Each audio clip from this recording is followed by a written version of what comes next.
Hi everyone, we hope you're doing well. We're hanging in there though honestly, we haven't been getting much sleep lately. Today, we want to answer a question we get a lot: how do we publish our audiobooks? First, we post most audiobooks on Patreon as paid content. They stay paid for a few months. After that, they become free to listen to on Patreon forever. A few weeks later, we post them on other places like YouTube, Facebook, and Twitter, X. Lately, things have been a bit slow in terms of new members. So we'd love your help. Please share our site with your friends or in places like Facebook groups, Twitter, X, Discord, Reddit, or novel forums. Even one share can really help us grow. Thanks so much for your support, Azuma-kun. Bocchi, you didn't forget our promise, did you? I didn't forget. But I'm sorry, I couldn't get the movie tickets. Bocchi bowed her head. Earlier, she had sent a small apology to Yakama Azuma via line. It's okay, I already got the tickets. Yakama Azuma took the movie tickets out of his pocket. When Bocchi saw the tickets, her eyes lit up. She really wanted to go watch the movie with Yakama Azuma again. She had stayed up until midnight trying to get the tickets, but ended up not being able to get them, feeling regretful for a long time. They took the train to Ginza. Before they even reached the cinema, Bocchi could feel that the crowd today was different. When they entered the cinema, the absurdly long ticket line only made Bocchi feel even more awkward. Yakama Azuma reached out, took Bocchi's hand, and pulled her closer to him, shielding her from the crowd. Bocchi felt her hand tightly holding Yakama Azuma's. The sense of unease quickly disappeared. Although since joining the Kesoka band, Bocchi had somewhat understood that the distance between her and Yakama Azuma, in terms of friendship, was definitely unusual. However, this feeling of abnormal distance gave Bocchi a sense of comfort and reassurance. So, after just realizing her unease about the distance between them, Bocchi decided to accept this mistake. They checked their tickets and entered the theater. Unlike their first movie outing, this time, the seats in the theater were almost full. As soon as they entered, Bocchi could feel many eyes on them. She instinctively gripped Yakama Azuma's hand tighter. Yakama Azuma gently patted Bocchi's head as a way of comforting her. After finding their seats, they sat down. Yakama Azuma looked around the crowded theater, feeling quite satisfied. The people sitting here, it's all money. Although only a small portion of it would end up in Yakama Azuma's pocket, it was enough to make him feel happy. The lights in the theater dimmed. The movie officially started. Bocchi inhaled the familiar scent from beside her. Gradually, she stopped noticing the people around her. She immersed herself in the film. With a total investment of over 200 million USD, especially considering that the actors' fees made up only a small portion, the film offered impressive shots. When the Titanic ship cut across the surface of the sea, entering the viewer's sight, gentle breaths could be heard throughout the theater. As the plot progressed, the movie finally reached the famous scene. You jump, I jump. At this moment, emotions peaked. There were quiet sobs in the theater. Bocchi, immersed in the film, also felt sadness. At this moment, in this scene, she wanted to see Yakama Azuma's reaction. However, the moment she took her eyes off the screen, she saw, not far ahead, a young couple passionately kissing. Bocchi immediately felt her cheeks burn, quickly turning her gaze away. Then, she looked around. The entire theater was filled with couples kissing. After all, this was a romance movie with a disaster element. Bocchi felt unsure where to place her eyes. Moreover, when looking at those people, she gradually recalled the feeling from the last time in the cinema. Her legs unconsciously rubbed against each other. Hitori, do you want to? Yakama Azuma suddenly whispered in Bocchi's ear. His breath touched Bocchi's earlobe. It became the catalyst that ignited the flame. Bocchi turned her head, her tearful eyes hidden under her pink hair. She looked like a flower ready to be picked. As a result, this time, Yakama Azuma did not approach. Bocchi stared at Yakama Azuma in confusion. But Yakama Azuma only pointed to himself. I won't resist. If you have any intention, Bocchi, feel free to do it. Hearing this, Bocchi immediately understood. In the dim cinema, the reddish-pink hue spread along her cheekbones, down her neck, even staining her earlobes. If it were winter, there might even be steam rising from Bocchi's head right now. Her gaze was fixed on Yakama Azuma. Bocchi felt extremely embarrassed. There were too many people around. But deep inside, she was extremely agitated. Amid the hesitation, Yakama Azuma helped Bocchi.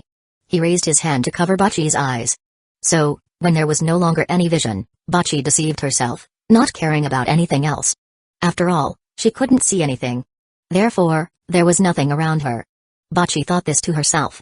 And when the actual contact happened, she didn't think about anything else. The sky was blue, the grass was green, the sunset was crimson, Don't ask why I'm saying these things here, because if I say anything else, it'll be censored. When they finished, the movie was almost over. After all, the famous scene from Titanic was already in the later part. Next time, let's go watch a movie together again. Yukima Azuma smiled and invited. Bocchi lowered her head, her cheeks still flushed pink, but she nodded firmly. In her mind, she couldn't even figure out a reason for deceiving herself. This was definitely not a distance that could be explained by friendship. No matter how foolish Bocchi was, she understood this. But even so, Bocchi still couldn't say no. This was the clarity of decadence. The next day, Ariri dressed formally and appeared at the entrance of the Ginza cinema.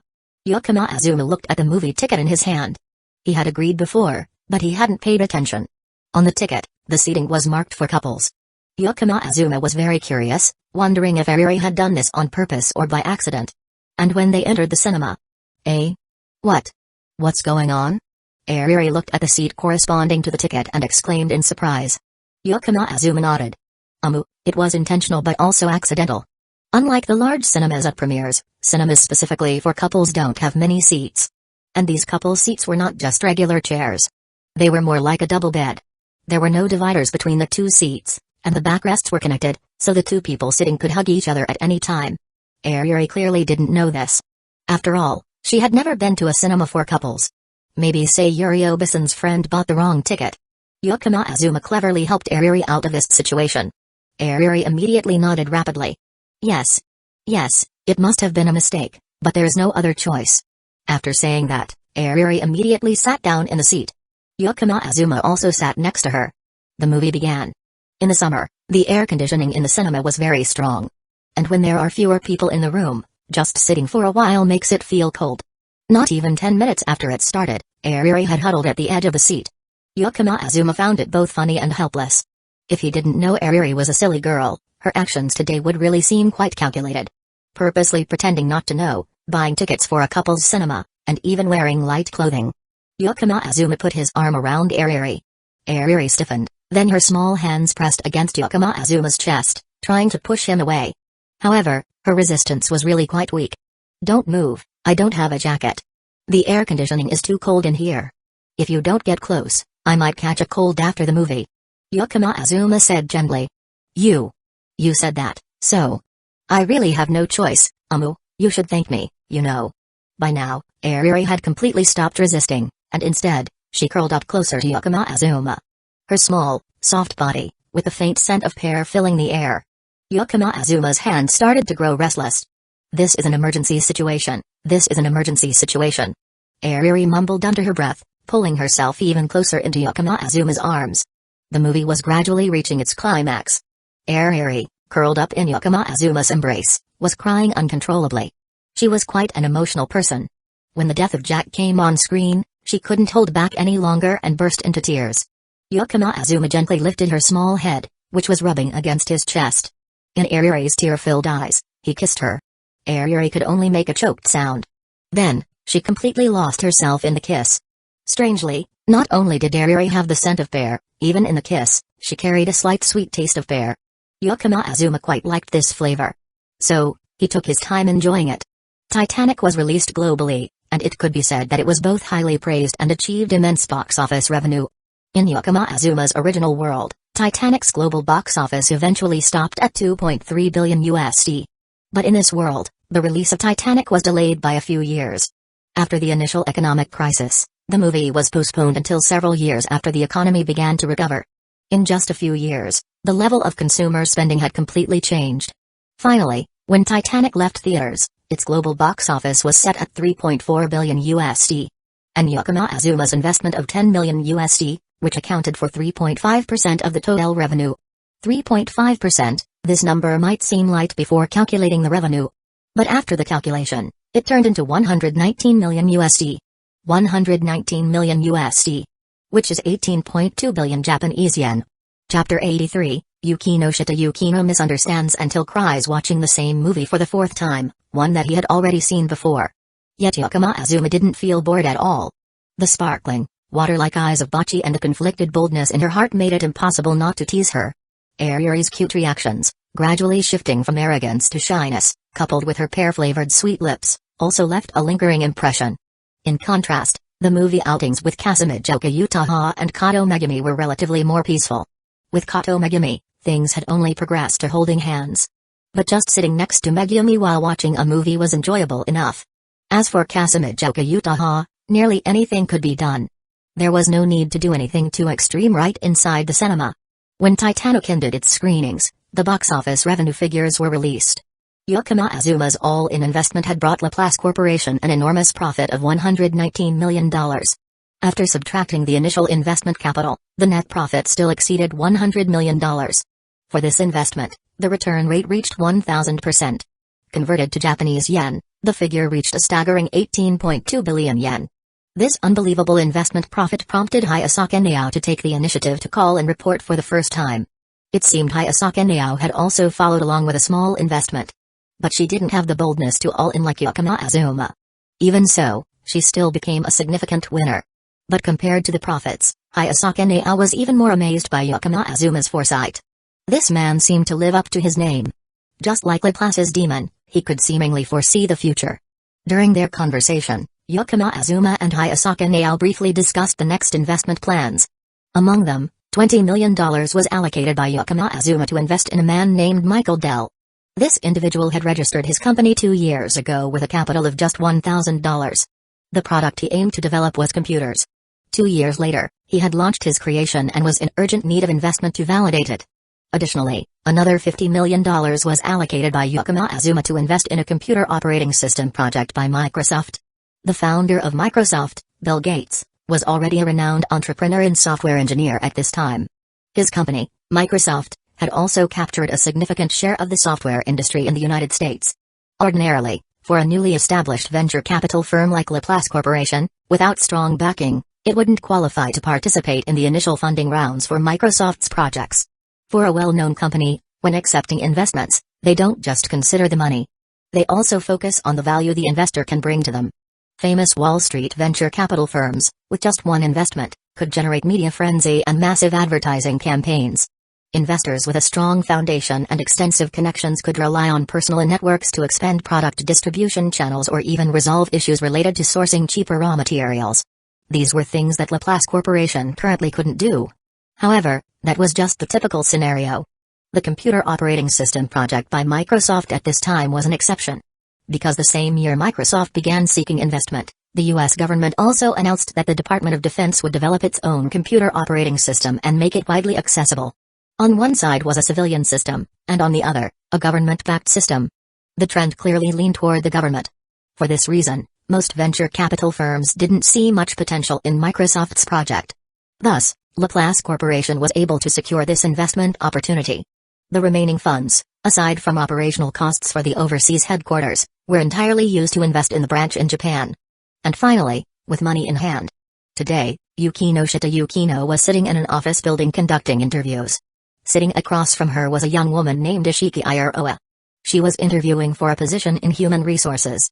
As Yukino looked over her resume, she couldn't deny that Ishiki was indeed impressive. However, at present, all human resources matters at Laplace Corporation were personally managed by Yukino. There was really no need for additional staff. Ishiki-san, have you considered trying a different position? After failing to persuade her, Yukino finally asked. If it were in the past, she would have refused outright without another word. But since meeting Yukima Azuma, she had started learning how to negotiate with others. Ishiki Iroha shook her head. In that case, Yukino was about to make her decision when her phone suddenly rang. Excuse me, I'll step out for a moment. She took the call and walked out of the interview room. President, do you need something? Yukino, what are you doing? I'm working. Do you have something else you need, President? If it had been anyone else, Yukino would have responded curtly, I'm working. If there's nothing else, I'll hang up now. And she would have actually hung up without waiting for a response. Yes, I do. Over the next 2 days, hire a few HR staff, then you stop working. From the other end came Yukima Azuma's enthusiastic voice. A massive question mark appeared above Yukino's head. Was he planning to fire her? Why? Yukino tried to recall everything she had done over the past half-month. Since she started working, she could confidently say she had worked diligently without any negligence. Even in terms of workplace relationships, after her last conversation with Gerasimitsu, Yukino's attitude toward Yukima Azuma had noticeably shifted. The patience she never showed others was now fully extended to Yakama Azuma. Even when Yakama Azuma occasionally talked nonsense, she still listened seriously. And yet, why? Mashi Mashi? Yukino, are you listening? Yakama Azuma's voice came from the other end of the call. Yes, I understand. Yukino replied. Good. Once you're done, come over to my place. I've sent the location online. Alright. Yukino quietly hung up the phone, a heavy feeling weighing on her chest. She returned to the interview room. Trying to maintain her composure, Yukino looked at Ishiki Iroha. Ishiki-san, welcome to the company. Please follow me to complete your onboarding paperwork. Even with the looming possibility of being dismissed, Yukino upheld her sense of responsibility, finishing her work without any personal bias. Yukino Shita-san, is something wrong? On their way to complete the procedures, Ishiki Iroha curiously asked, noticing Yukino's unsettled demeanor. However, Yukino merely shook her head. The turmoil in her heart was something she couldn't share with a stranger.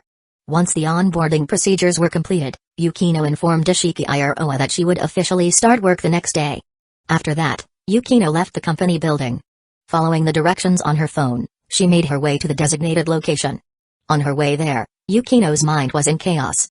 She couldn't understand. Why, just when she found a glimmer of light, was she about to be pushed back into the darkness? The past 2 weeks felt like a beautiful dream, and now it seemed to be on the verge of shattering. When she arrived, she saw Yakama Azuma standing by the roadside. Although she had told herself repeatedly on the way to stay calm, her heart was still far from steady. She needed to stay rational. But at this moment, Yukino couldn't hold back anymore. She strode quickly over, grabbed the young man's shoulders, and spoke in a trembling voice, "Why are you planning to fire me? Did I do something wrong?" Yakama Azuma was bewildered. "Who said I was going to fire you?" Yukino Shita Yukino, Odato? Hearing this unexpected answer, Yukino froze in place. "But on the phone, didn't you say I should stop working?" Yakama Azuma nodded. "That's right. I meant stop working in human resources. When you first joined, I told you it was just a temporary role in HR, didn't I? Now that we have money, keeping you in recruitment is truly a waste of talent. In a moment, we'll acquire a few factories and then establish a new subsidiary. You'll be the branch director. I can't trust anyone else with this role, only you, Yukino." Yakama Azuma gently patted Yukino's shoulder. "Woman, I trust you completely. In society, someone like Yukino Shita Yukino, honest, upright, and incapable of lying, was a rare gem. If it weren't for Yukino, Yakama Azuma would rather manage all the branches himself. After all, the foundation he had painstakingly built would be a cruel joke if stabbed in the back by someone he entrusted. But Yukino Shita Yukino was truly someone who could be trusted without question. Yukino's emotions were fluctuating, and at this point, she couldn't keep her expression in check any longer. Tears streamed down her face. "Why? Can't you just say everything clearly, once and for all?" Seeing Yukino cry, although his mind was still in confusion, Yakama Azuma took a tissue from his pocket and handed it to her. Yukino grabbed the tissue, wiped her tears, and mumbled, "How much did we make?" Yakama Azuma didn't hide it. 119 million. Yukino nodded. As expected of him. With that, the company's fund was now much more ample. However, to buy a few factories, the range of options might be a bit limited. As Yukino was thinking this, Yakama Azuma added, USD. At that, Yukino took a deep breath, then glared at Yakama Azuma. She had gone numb. It seemed like whatever happened with this person in front of her couldn't surprise her anymore. It was just. "I told you. Say everything clearly once." Yukino had just stopped crying, but now she felt like crying again. 119 million USD. How long had the Yukino Shita family taken to accumulate 119 million USD? Yukino thought. Maybe not less than 10 years, and perhaps 8 years. That was during a period of strong economic growth. The guy in front of her couldn't just be described as outstanding anymore. "How did you do it?" "Invested in films. Didn't I say before I bet all the registered capital? A profit like this is pretty normal." This guy was truly a Laplace demon. After a long while, when Yukino had stopped choking up and wiped her tears dry, Yukino Shita Yukino returned to her professional demeanor. "So, where are we going next, Laplace demon-sama? Being called that is a bit embarrassing." "You deserve it." Alright, let's buy a car first." "You're still not old enough to get a driver's license." So I'll buy one for you to use. I'm the branch manager, not a driver." You haven't officially started yet?" "I'll pay extra for the driver position, how about it?" "Fine, President." Yukino is so easy to sway when she's poor. This is legitimate income. Chapter 84, Hayasaka, you don't want your mother to suffer losses, do you? Azuma and Yukino had bought a car. A black Cadillac. The same model as the car Azuma had seen the Shinomiya family driving before. By paying a little extra, the paperwork like registration and license plate was completed in no time. Yukino sat in the driver's seat. It gave off the vibe of a successful office lady. Azuma nodded in satisfaction. Yukino really suited this style. If someone like her were sitting in a cheap, shabby room crying, that would be the truly odd scene. So, where are we going now? Just so you know, I don't know anything about choosing factories. Those things require information and professional knowledge. I'm not all-knowing either. Yukino said while glancing at Azuma. She had the feeling he was thinking something very rude. Azuma snapped his fingers. I know. Leave the professional stuff to the experts. We're going to the Shinomiya house. Yukino raised her head, looking into the rearview mirror. In the mirror, the young man sat calmly in the back seat. It was as if they were just talking about going to a family restaurant. Thus, Yukino withdrew her gaze and started the car. In general, nothing about Azuma surprised her anymore. The car rolled smoothly. Yukino's driving skills were very good. At least, they were 100 times better than Sayuri's reckless driving. The Shinomiya mansion. Located in Shinjuku, Tokyo. This mansion took up an enormous area. In a capital city as urbanized as Tokyo, it is rare to see such a large space used not to open a store but to plant trees or create a garden. But the Shinomiya family did exactly that. The Shinomiya mansion was like a paradise in the heart of bustling Shinjuku. The car had just reached the street near the Shinomiya mansion. A man in a black suit stepped forward to block their way.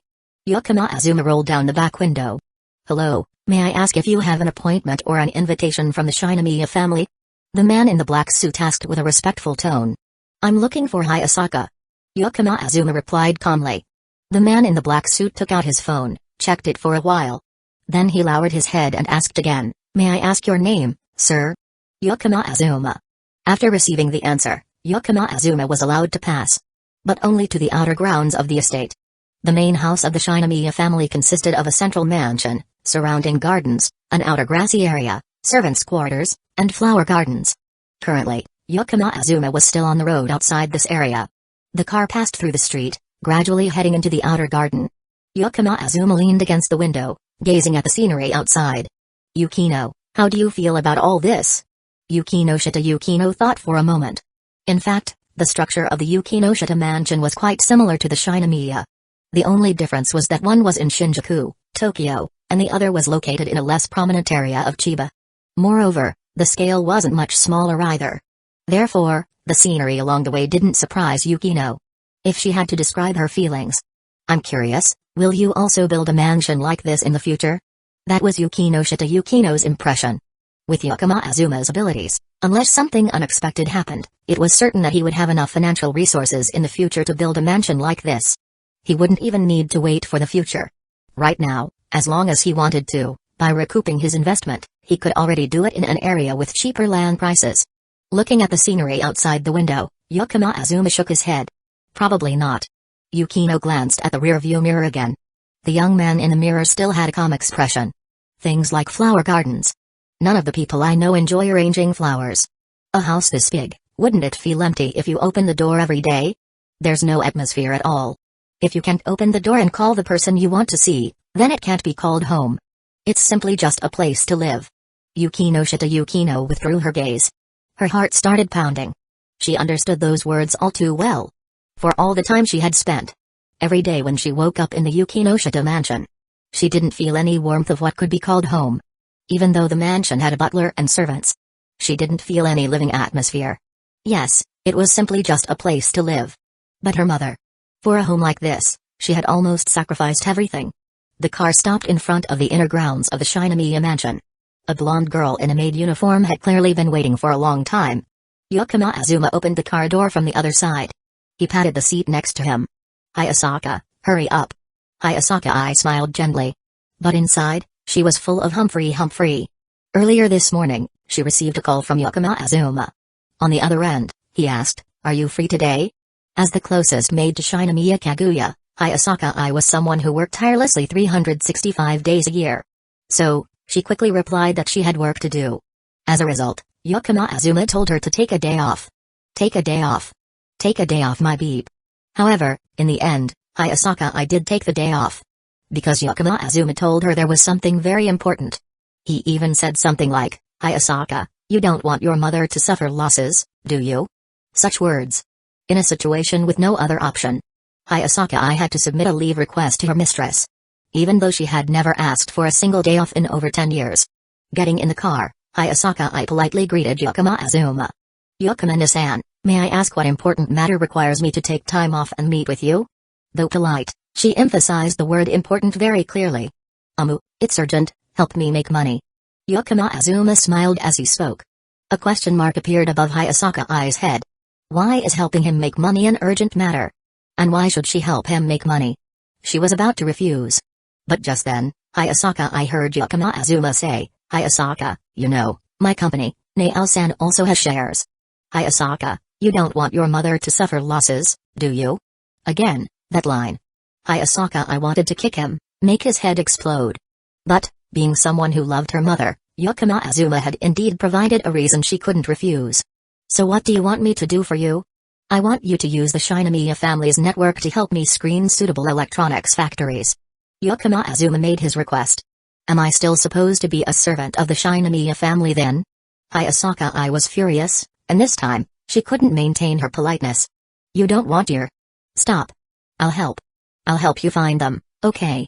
Remember to help me find some talented people in the computer field from the Shinomiya group. Are you crazy? You don't want your... Shut up. Let's plan the strategy. The car left the Shinomiya estate. Yakama Azuma sat in the back seat, his face full of smiles. Hayasaka sat beside him, looking like a salted fish that had lost its dreams. Yukino occasionally glanced at the rearview mirror, lost in thought. Today, Ujisama Yukino suddenly realized the truth. That is, Yakama Azuma treated her so gently it made her want to cry. Before, she had no point of comparison. Now, meeting Hayasaka Yukino realized that Yakama Azuma's treatment of her was almost like he was cherishing her. He didn't use her weaknesses to threaten or deceive her. Sometimes, she could even enjoy delicious breakfasts and dinners made by Yakama Azuma at his house. As for the company work, he almost completely entrusted it to her. Without a shred of doubt in her. Could this be love? A subconscious thought appeared in her mind. Yukino felt her face growing warmer. She hurriedly turned her head, focusing her attention on the road ahead. In the end, in less than a day, Yakama Azuma easily took over several electronics factories that were on the brink of bankruptcy and urgently needed to be transferred. These factories previously specialized in producing refrigerators, televisions, and other large household appliances. A few years ago, when the economic bubble burst, the demand for consumer goods decreased significantly, which directly affected the revenue of these factories. After all, large household items like refrigerators and televisions were almost considered luxuries in the context of a poor economy. Although the economy has shown signs of recovery in recent years, there were still factories that couldn't survive and would have to close down before the sun rises. Yakama Azuma gathered all these factories and incorporated them into a newly established subsidiary. Smart Home Laplace Incorporated. This was the second subsidiary after Laplace Electronics Technology, and it was also the company that Yakama Azuma planned to invest most of his resources into within the Japanese branch. On the way back to the Shinomiya mansion, Yukino had many questions she wanted to ask but hesitated. If you have any questions, just ask. Now that Hayasaka has joined us, it's fine. Yakama Azuma said, noticing Yukino's unusual behavior with a smile. Hayasaka glanced up at the sky. She was trying to get used to this. Otherwise, she'd eventually be driven crazy by the people around her. Why enter the electronics industry? Given the current economic situation, investing externally would yield a bigger return. Yukino asked, assuming Yakama Azuma possessed unusual abilities like Laplace. Given the current economic climate, instead of running factories and selling electronics, clearly continuing to invest would earn money faster. Yukino, sometimes money alone is not enough. Money has to be spent to be meaningful. Yakama Azuma shook his head. If money can't be spent and can't reach the people who need it, then it's just scrap paper. Originally, a person enduring like a salted fish, Hayasaka turned around in surprise to look at Yakama Azuma. Yukino, after hearing this, also thought about it and nodded. Money must be spent to be meaningful. Right? Because she didn't understand this, Yukino had chosen to study finance. But now, Yukino felt she needed to start learning again from scratch. The car stopped in front of the Shinomiya estate.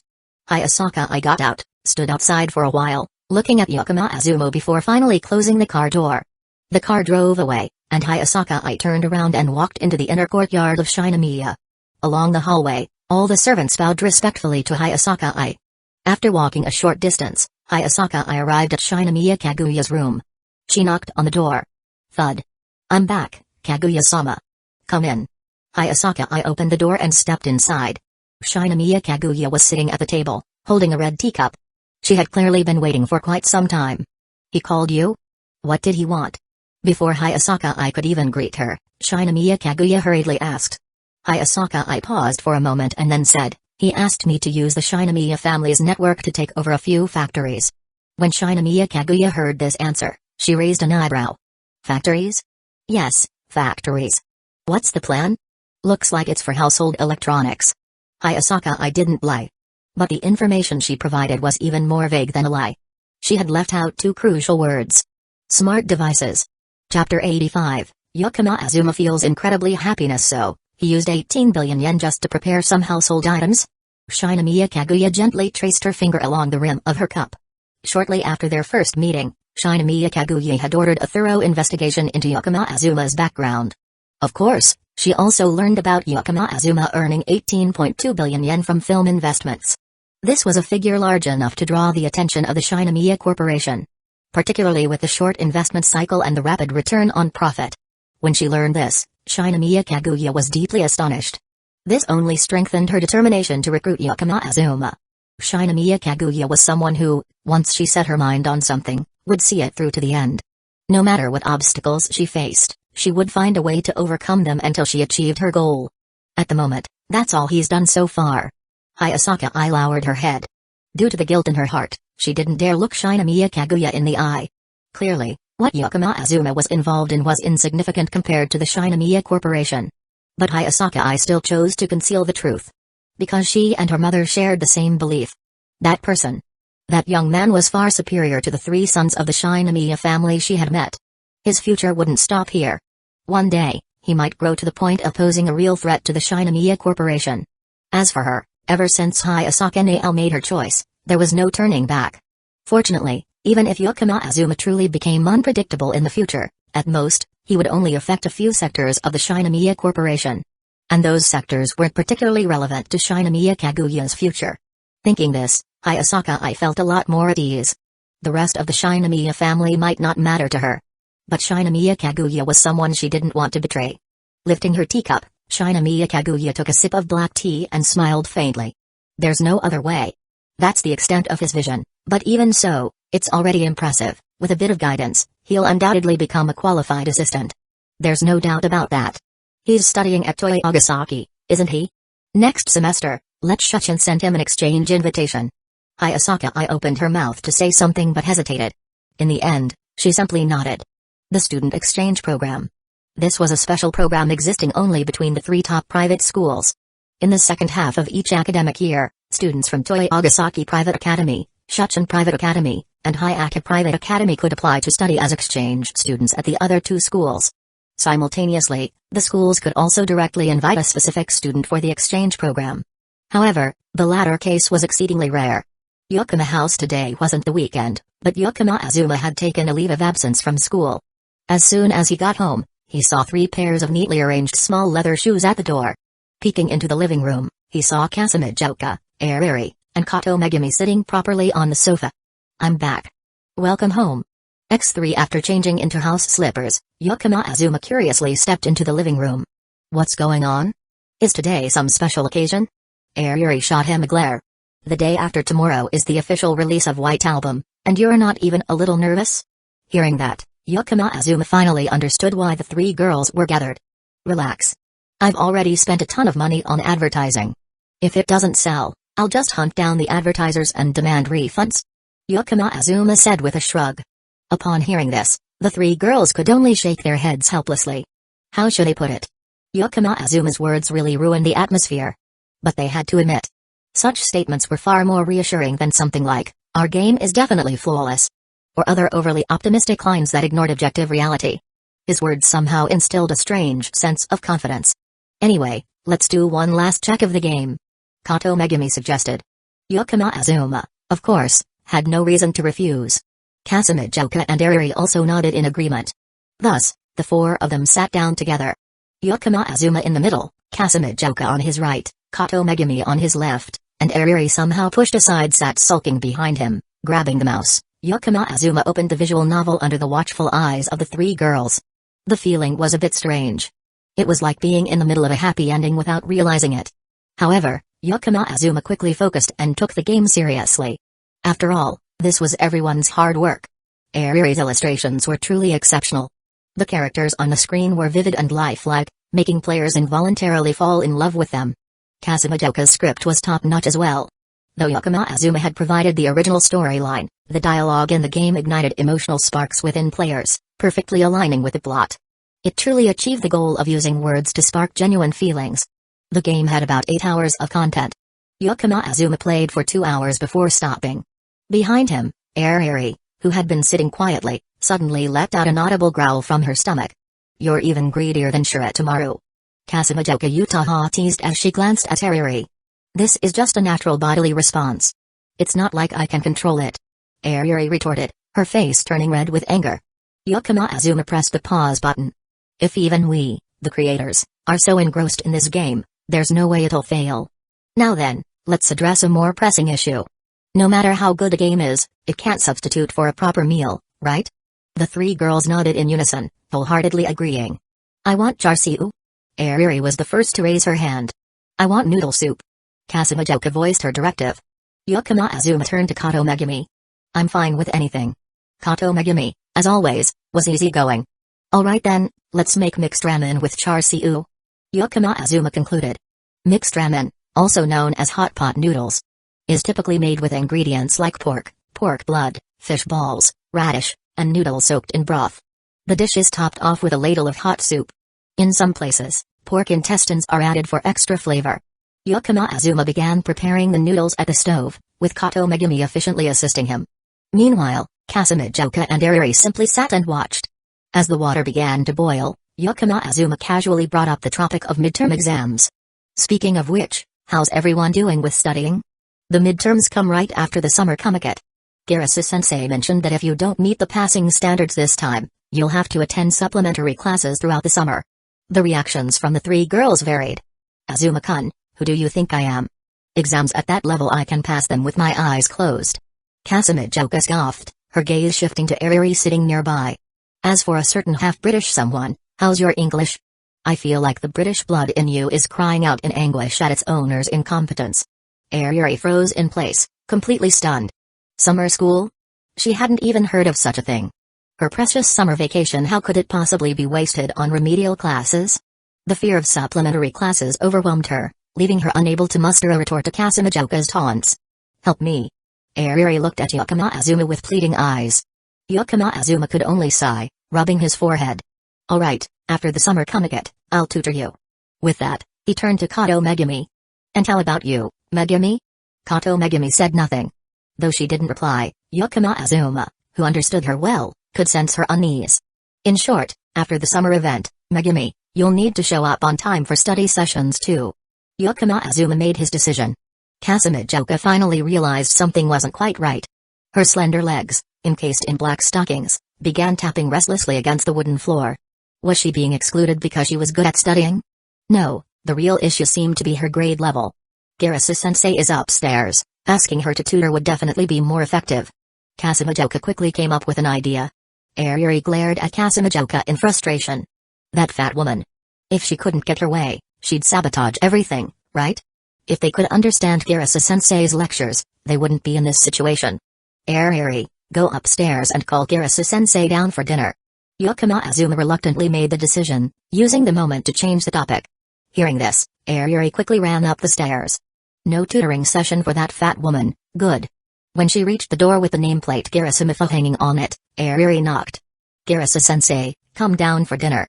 There was a sound of movement inside, followed by Garasu-mifu's voice. "Okay, Sawamura-san, I know. You go ahead, I'll be out soon." Upon hearing this, Ariri turned and hurried back down the stairs. As she descended, she became curious. Thinking about it, she had been here for 3 weekends and never seen inside Garrus's room. Every time she called her down for dinner, it was just a few words like that, and then Garrus would came out alone. She only stayed cooped up in her room during the weekends. How strange. Was she perhaps doing some kind of ritual, summoning demons? However, Ariri quickly pushed the thought aside. After all, it wasn't Yakama Azuma, so she didn't care too much. When Ariri returned to the ground floor, Garrus opened her room door, peeked out to check if anyone was around, and then quickly stepped out, dressed neatly in her office attire. She immediately closed the door and locked it. Once everything was settled, she breathed a sigh of relief and started walking toward the stairs. Making fresh char siu would take too long. Yakama Azuma had already prepared several portions a few days earlier. The dish for that day was already prepared, and the rest was vacuum sealed and stored in the fridge. Now, he just needed to take it out and reheat it a little before serving. The ramen, looking delicious, was placed on the dining table. Yakama Azuma also brought out a plate of pre-sliced char siu. Before he could place it on the table, Ariri dashed over and snatched a piece. However, it was still too hot, so she kept switching hands, finally shoving it into her mouth in haste. Yakama Azuma knocked her on the head, ordering her to wash her hands again. "Aho baka." Kasumijoka commented helplessly. Everyone at the table laughed. Though a bit impolite, the atmosphere was warm and cheerful. In fact, outside of Yakama Azuma's house, Ariri would never act in such an impolite manner. After all, she was a young lady from a diplomat family. As for Kasumijoka, Kato Megumi, and Garrus, none of them would usually laugh or take things lightly when someone handled their food like this. But in Yakama Azuma's home, everyone just shared a few jokes and continued enjoying their meal happily. Yakama Azuma felt incredibly happiness. Chapter 86, White Album, Truck-kun and transfer student from Russia. The summer Conquest was held as scheduled on that Saturday and Sunday in Chiba. Yakama Azuma, Kasumijoka Uchiha, Kato Megumi, and Ariri all participated. However, only Yakama Azuma and Kato Megumi were at the booth. Kasumijoka Uchiha, the genius, beauty, and light novel author, had gained so much fame since the signing event for the 4th volume of The Metronome in Love that she was now beyond ordinary recognition. Her popularity was now so high. If she publicly appeared at Conquest, she would definitely be surrounded by crowds asking for her autograph. Therefore, she could only disguise herself slightly and walk around the exhibition. As for Ariri, this girl couldn't even show her face. As the famous R18 artist, Kashiwagi Eri, her name was listed on the artist roster for the game. In such a situation, of course, Ariri could not appear at the booth. However, she didn't need to disguise herself like Uchiha, she freely roamed around Conquest to buy limited edition items. At the booth, behind Yakama Azuma was a pile of boxes stacked high. Inside were 1,000 game discs. This number was quite staggering. "Do you really think we can sell them all?" Kato Megumi asked, curiously looking at the pile of boxes. "Let's see." Yakama Azuma shrugged. In reality, the booth at the Summer Conquest exhibition was mostly for increasing recognition. The actual sales revenue here was only a small fraction. Popular works usually only needed about 200 to 300 copies per day to be enough. Bringing 1,000 copies, even with the large crowd at the Summer Conquest, it would be very difficult to sell out. However, there were exceptions. As soon as the event began, the sound of hurried footsteps, like a flood rushing toward them, could be heard. Kato Megumi looked over, blinking in astonishment.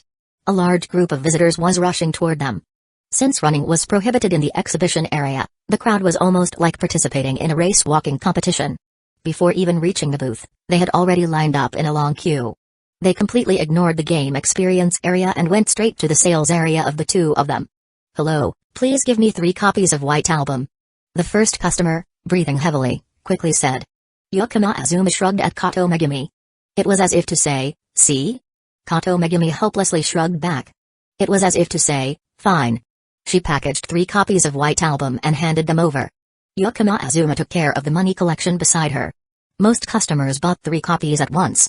Those who only bought 1 copy were even fewer than those who bought multiple copies. It could be said that there was no way they would have unsold stock. Yakama Azuma had once said, if the game doesn't sell, he would definitely go after the advertisers to collect the debt. As long as the promotion was good, fans of Gal games, after watching the trailer and trying out the demo of White Album, would mostly be attracted. This was also why most people bought 3 copies. As the otaku community often says, 1 to collect, 1 to watch, and 1 to spread. After 2 hours of the exhibition, more than half of the boxes behind the 2 were empty. By lunchtime, the boxes were now filled with empties. The only remaining box with stock inside was placed on the table. The quantity of goods inside had clearly decreased. Sorry, there are only 20 copies left. Customers standing behind, please come back tomorrow. To give everyone a fair chance to experience the game, each person can only buy one copy. We ask for your understanding. Yukima Azuma stood up and announced loudly. Even so, the last 20 copies quickly disappeared in an instant. Some customers standing behind didn't want to give up, their faces showing clear regret. Yukima Azuma stretched his neck a bit to relax. Kato Megumi also stretched her wrists for comfort. Tomorrow, we should hire someone to help look after the booth. Yukima Azuma said. The hard work, making money wasn't the most important part, what mattered was witnessing the customers' enthusiasm firsthand. Now that they had seen it, there was no need to wear themselves out anymore. The two quickly tidied up the booth, then stood up and headed toward the outside of the exhibition. The four had agreed to meet at a family restaurant. When the two arrived, Kasumijoka Uchiha and Ariri were already seated, waiting for them. Super popular. I've never seen an anime and manga event with such a long line like that. Before they could sit down, Ariri excitedly said. Well, I guess it's okay, the script I wrote wasn't in vain. Kasumijoka Uchiha said this, but her eyes clearly showed joy.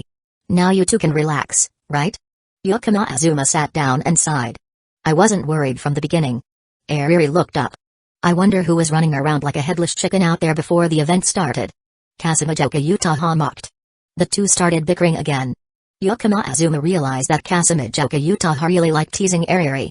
Alright, to celebrate the huge success, cheers. At that moment, drinks were brought over, and Yukima Azuma raised his glass of cola.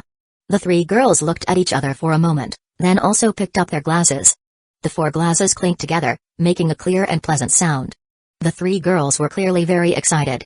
At this moment, Yukima Azuma took out 3 bank cards from his pocket. These are your payments. The revenue from the game will be paid daily to the cards. After saying that, Yukima Azuma pushed the 3 cards toward the 3 girls. The atmosphere at the table paused slightly. Noticing the girls' thoughts, Yukima Azuma sighed helplessly. What are you planning? Why does this feel like a farewell dinner? This is just your well-deserved pay. I've started a company. How could I just do it once and then give up? Do I look like the kind of person who wouldn't pay you and would make you work for free?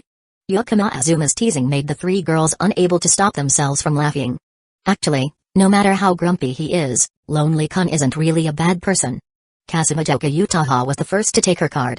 Since you said it like that, I guess I'll buy something new. A new digital drawing tablet. Ariri snatched her card, grinning widely. Kato Megumi placed her finger on the card. I didn't do anything to help you guys. Yukima Azuma pushed the card into her hand. Being a tester is an important job too. The money on the card is divided proportionally. Megumi deserves it as well. After a moment, Kato Megumi was convinced. We won't stop here. We'll go even further together. Yukima Azuma said, then raised his glass of cola again. In the cheerful atmosphere, the 4 raised their glasses to celebrate.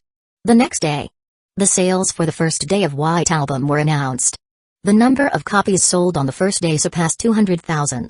Unlike light novels or manga, game discs have a higher price and require players to have a certain level of understanding. The gal game market is smaller than the broader otaku market. This figure was already a phenomenon. On the 4 cards, the amount in the accounts had reached a staggering number. Even Kato Megumi, with the lowest share ratio, after just one day, had an amount on her card that no high school student could ever achieve. The total sales of White Album were predicted to exceed 1 million copies. An undeniable major victory. Thanks to White Album, many people learned about the name and logo of Laplace for the first time. And in the second week after the game's release, something big happened. The reason why the summer comiket was important was because it would soon be followed by the award voting by IGN. White Album, a groundbreaking gal game, was nominated in 6 award categories. In the end, it won IGN's Best Story Award, IGN's Best Independent Game Award. As soon as the awards were announced, not only did it boost the game's sales once again, but it also firmly solidified White Album's position and reputation within the gal game community. It had almost become the origin story that every gal game fan must experience later on. And on the day the awards were announced, a guy named Aki Tomoya went mad. Aki Tomoya couldn't accept that a game he wasn't involved in had achieved accomplishments he couldn't even dream of. The best gal game. Especially when he learned that the game was produced by Yukima Azuma, the script was by Kazumi Utako, and the illustrations were by Kashiwagi Iri. After screaming in anger at home, Aki Tomoya ran outside. I can't accept this. I absolutely don't acknowledge this. While yelling, a large truck came speeding toward him from a distance. Note: LOL, seriously, I almost choked on water on my laptop while translating this. Luckily, I managed to hold it in, but I still ended up wetting the sofa. I thought Lord Kuzuma would be the first to meet Truck-kun. At Yakuma's house. Garasamitha received a phone call, looking surprised. Yakuma Azuma, holding Shirotamaru, curiously asked, Garasa-sensei, what's going on?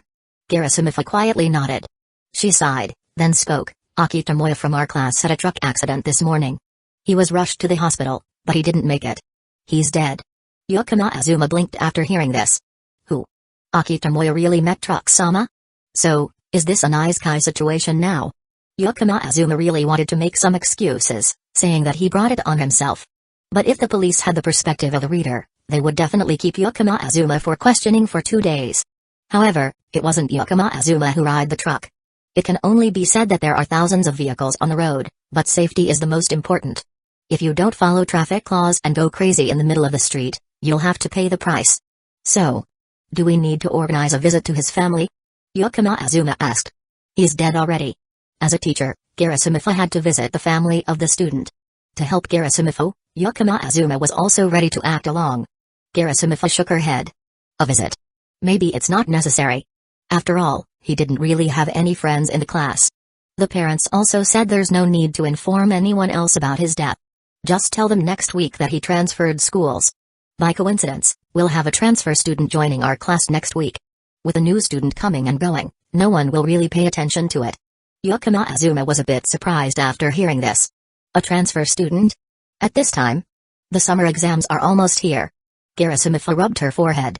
Indeed, when the topic of the transfer student was brought up, even Yakuma Azuma, who knew the bad news, shifted his focus to something else. Perhaps when the announcement is made next week, the entire class will have a reaction like Yakuma Azuma's, where no one really cares much about Aki Tomoya. Yes, this transfer student is supposedly from Russia. Garasamitha casually said.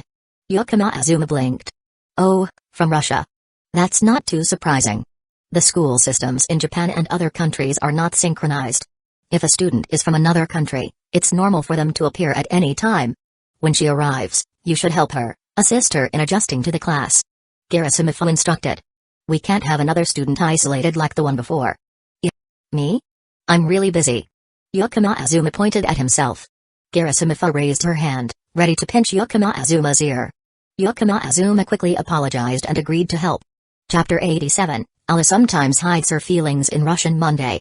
Toyogasaki Academy, Class 1E. Before the first class had begun, Garasamitha was already present in the classroom. As most of the students had already arrived, Garasamitha gently tapped on the blackboard. The classroom, which wasn't particularly noisy to begin with, became completely silent, and all eyes turned toward the podium. I have 2 announcements to make, so this will take a bit of time before class starts. The first matter, Aki Tomoya from our class has transferred to another school due to personal reasons. The moment Garasamitha finished her words, the reaction was as expected. The class didn't show any particularly strong emotions. Everyone exchanged glances with puzzled looks on their faces. Many students immediately had the same thought, who was Aki Tomoya? Did we really have someone named Aki Tomoya in our class? As they looked around and noticed the empty seat, some finally recalled who that name belonged to. But no one really cared. Over nearly a semester, no one had befriended Aki Tomoya. In fact, many had never even spoken to him. As a result, they treated it as if nothing had happened. Seeing the class's reaction, Garasamitha let out a small sigh of relief. Though it felt slightly rude to the one who had left. This was for the best. The second matter, starting today, we have a new transfer student in our class. Please be welcoming and friendly to them. Immediately, the class broke into excited chatter. After all, having a transfer student join during this time felt like the start of a light novel. A transfer student. I wonder if it's a boy or a girl? Hopefully, it's a stunning beauty who falls for me at first sight. If it's a guy, that would be annoying. The transfer student better be handsome. Hey, you're no better. Besides, we already have Yakuma-san in class. Isn't that enough? Even if there are too many handsome guys, there will never really be enough. They're nice to look at, you know. Amid the buzzing chatter, Garasamitha tapped the board once more. When silence returned to the room, she called toward the door, Kujo-san, you may come in now. The classroom door slid open. A tall beauty with white hair stepped inside. Her mere appearance immediately drew gasps of admiration from the class. After all, just like Bishonen, there can never be enough Bishujo anywhere. The transfer student had snow-white skin and eyes that sparkled like sapphire gemstones. Her long, straight hair, tied in a half-up style, cascaded softly down her back like a silken waterfall. She was tall, with slender limbs, a well-defined figure, and curves in all the right places. Not only did she possess a beauty that far exceeded the high school level, but compared to the average Japanese girl, this transfer student exuded a sense of height and maturity, carrying an aura of a refined, elegant woman despite her young age. Yukima Azuma looked at the new transfer student and blinked lightly. Kirisu-sensei was clearly overthinking things. With a beauty like this, there was no need to worry about her fitting in. All she had to do was take her seat. By the end of the day, countless people would surely approach her to chat. Wait a second. Yukima Azuma suddenly remembered a detail Kirisu had mentioned. This beauty had transferred from Russia.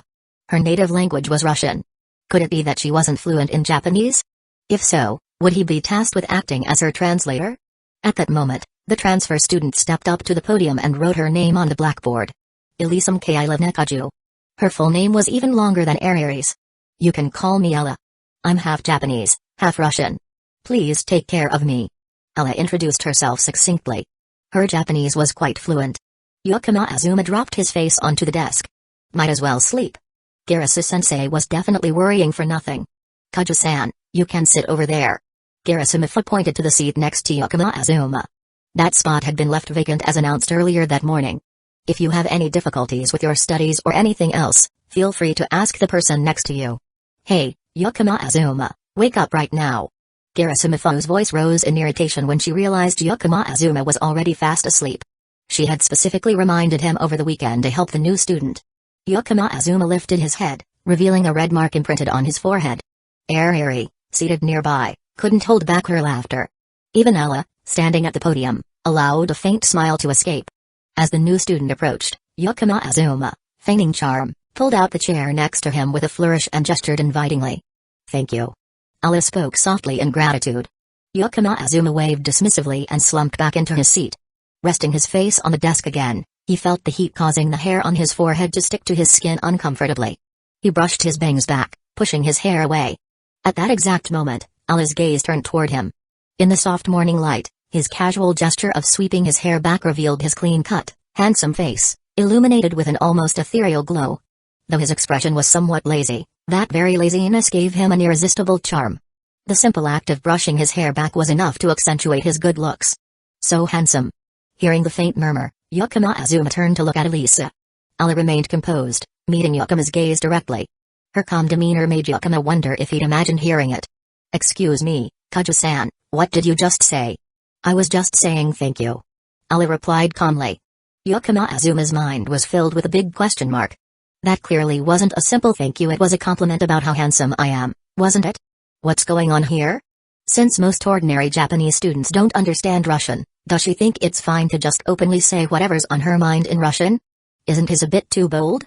Yukima Azuma couldn't shake a slight sense of unease. A teenage girl with such peculiar tendencies. Most of the time, people like that are under a lot of psychological pressure and prone to overthinking. Kirisu-sensei, you're throwing a ticking time bomb at me.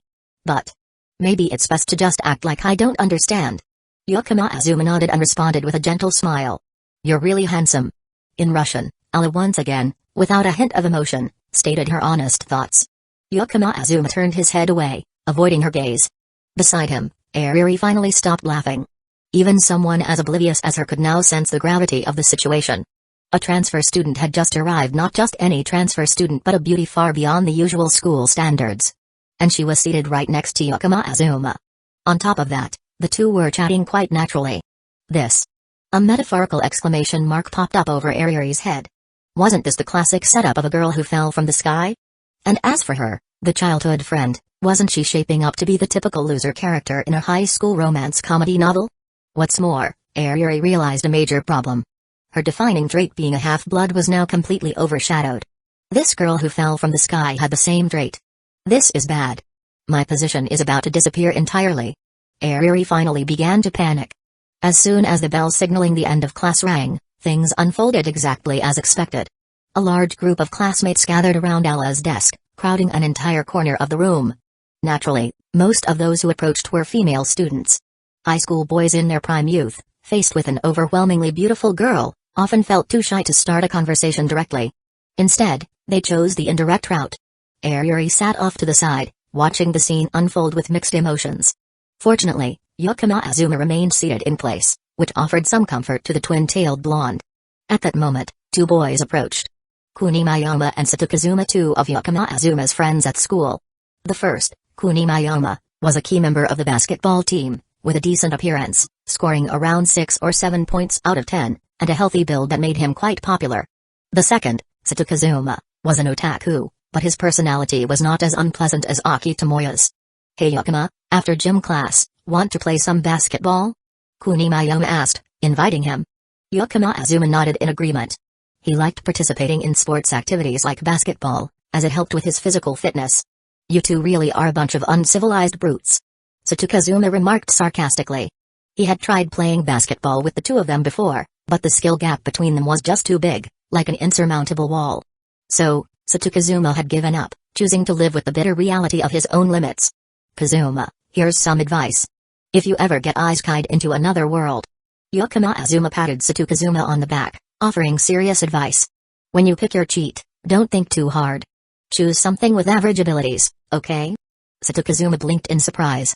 "Why are you suddenly talking about being transported to another world?" "Because Kazuma, you're weak. Who knows, you might get run over by a tractor and die one day." "What the heck are you talking about? Who the hell dies from a tractor accident?" The three of them laughed together as they walked toward the gymnasium. On the other side, Ayuri was grinding her teeth in frustration. Good news, Yakama Azuma hadn't approached the transfer student who fell from the sky. Bad news, Yakama Azuma didn't bother to talk to her either. "Sawamura-san, let's go change," Kita Ikuyo said, coming over to invite Ayuri. Let's go," Ayuri responded, trying to hide her unease. Noticing her, Kita Ikuyo immediately added, "Sawamura-san, take it easy. Don't push yourself too hard during gym class like last time." Ayuri immediately remembered the mishap from the fitness test at the start of the semester. She had gotten into a bit of trouble during that time. At that moment, her jealousy and frustration vanished. "Right, that fool is the type of tsundere. He's probably just shy, so he didn't talk to me. Maybe when we get to the stadium, he'll be like last time and silently look out for me from afar." Thinking about this, Ayuri broke into a bright smile. After gym class ended, Ayuri rushed to the area beneath the stadium, to the vending machine. She bought a cold bottle of green tea. Then, she began looking around for Yakama Azuma. After searching for a while, she finally spotted Yakama Azuma walking from the stadium to the lecture hall, chatting happily with his two friends. Ayuri immediately ran over. "Azuma, I bought an extra bottle of water, here, for you." She extended the bottle of green tea towards him. Yakama Azuma, hearing her, paused his conversation and turned to look at Ayuri. He casually took the bottle, opened it, and took a sip. "Thanks." After saying that, Yakama Azuma waved and continued walking with his two friends. Ayuri immediately pouted in frustration. "What is this? I went out of my way to buy a drink, and this is the kind of attitude I get? Not even a single extra word to me." With her head down, Ayuri felt utterly downhearted. Just as she was puffing her cheeks, about to sit down and indulge in self-pity for a bit, something cold unexpectedly brushed against her cheek. "AAA." Ayuri yelped in surprise, looking up. In front of her was a can of lemon tea. "I almost forgot. This one's for you, Ayuri. I specifically got it for you," Yakama Azuma said, smiling gently as he handed her the can. Ayuri immediately snatched the can of lemon tea from him, glaring at Yakama Azuma. Her small fangs peeked out, making her look quite fierce. However, since it was her favorite kind of lemon tea, Ayuri decided to forgive him this time. Chapter 88, Yuki no Shita Haruno's first time. Ayuri's favorite is lemon tea. This hasn't changed from when she was a child until now. So, when she saw the lemon tea, Ayuri felt that Yakama Azuma was truly paying attention to her. Holding the can of lemon tea in her hand, the cold sensation spread throughout her body from the palms of her hands. The heat of summer seemed to be completely dispelled. Yakama Azuma gently patted Ayuri's small head, then turned and ran to catch up with her two friends. The topic they were just talking about, Yakama Azuma seemed to care a little. "You, disgusting Ryajulu," Satukazuma criticized. "Haha, Yakama, you're really talented," Kunimayama teased. Yakama Azuma waved her hand. "Where were we with the topic just now?" Oh, it's about my friend in the basketball club. He said he witnessed someone spit fire from the palm of their hand." "That's ridiculous, superpowers. Nobody uses that in shonen manga anymore."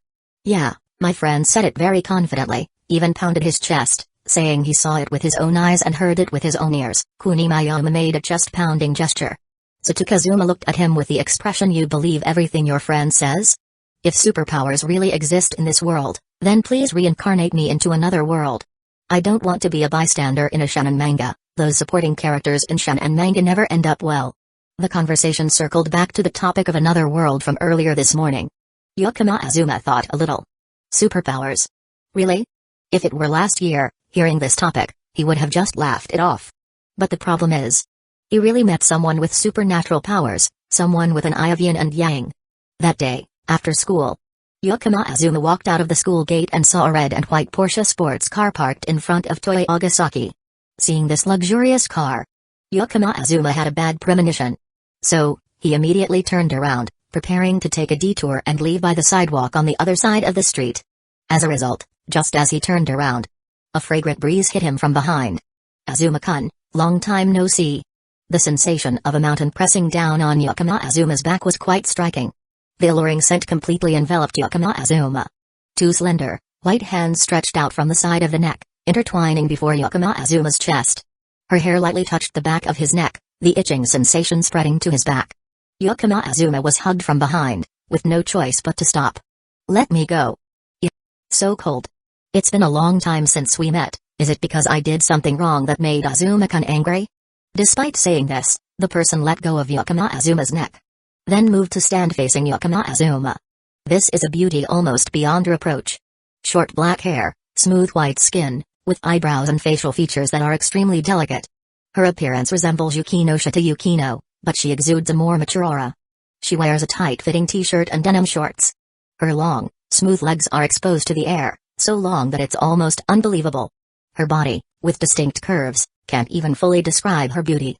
Her figure is like a sharp scythe that takes away life, like a sweet poison that one cannot resist. Yukino Shita Haruno. Yukino Shita Yukino's older sister. Yakama Azuma's ex-girlfriend for just one night. Yukino Shita Haruno stood in front of Yakama Azuma, smiling mischievously. "Azuma-kun, it's been a while, do you miss me? Surely you have a lot to say to me. How about we get in the car and talk for a bit?" "My car, the windows are one way, you can't see inside from outside." As she spoke, Haruno's fingers lightly brushed her lips. A suggestive hint. However, Yakama Azuma just gave a cold smile. The sneer, with no hint of amusement, was enough to show his attitude. He truly had nothing to say to this woman. Seeing that Yakama Azuma remained unmoved, Yukino Shita Haruno immediately became serious. She clasped her hands together. "I know I made a huge mistake, and it's normal for you not to want to talk to me. But I came here because of Yukino. At least my sister is innocent. Please listen to me about Yukino. After that, you can punish me however you want." Looking at Haruno's serious expression, Yakama Azuma raised an eyebrow. After a moment of hesitation, he sighed. She had said it like this, so Yakama Azuma didn't want to say anything more, he could only listen to her. "Where's your car?" "Right here." The red and white Porsche sports car was indeed Yukino Shita Haruno's vehicle. Yakama Azuma sat in the passenger seat. Just as he closed the car door, he heard the click. The car door was locked. Yakama Azuma turned to look at the driver's seat, where Yukino Shita Haruno was sitting. She had returned to her mischievous smile. "Azuma-kun, why are you still so easy to fool?" To be honest, Yakama Azuma really wanted to punch Haruno in the face. If he gave her a punch, she would definitely cry for a long time. Seeing Yakama Azuma slowly raise his fist, Yukino Shita Haruno realized that if she teased him any further, she would get into trouble. She quickly changed the subject. "Actually, I'm really here to talk to you about Yukino. When I was looking up information, I was shocked. The documents had your name in it. I thought it was just a coincidence, but when I checked carefully, I realized it was really you. I never expected, the little guy who once shared a bed with me, has developed this much." After Haruno finished speaking, a look of nostalgia appeared on her face. Yakama Azuma curled his lips slightly. Her words brought back memories for him. However, those were certainly not pleasant memories. It was the second year after Yakama's family gone, when Yakama Azuma returned to Tokyo from Chiba. It was also when he regained the memories of his past life and received the system. At that time, Yakama Azuma didn't have much money. Although he had a support tool at hand, and many ways to make money in mind. But the skills required time to develop. So, during that difficult period, Yakama Azuma could only take a part-time job. Of course, even though it was a part-time job, With Yakama Azuma's ability and appearance, he didn't need to work like an ordinary student doing odd jobs. Yakama Azuma only had to dress neatly and work at a high-end place.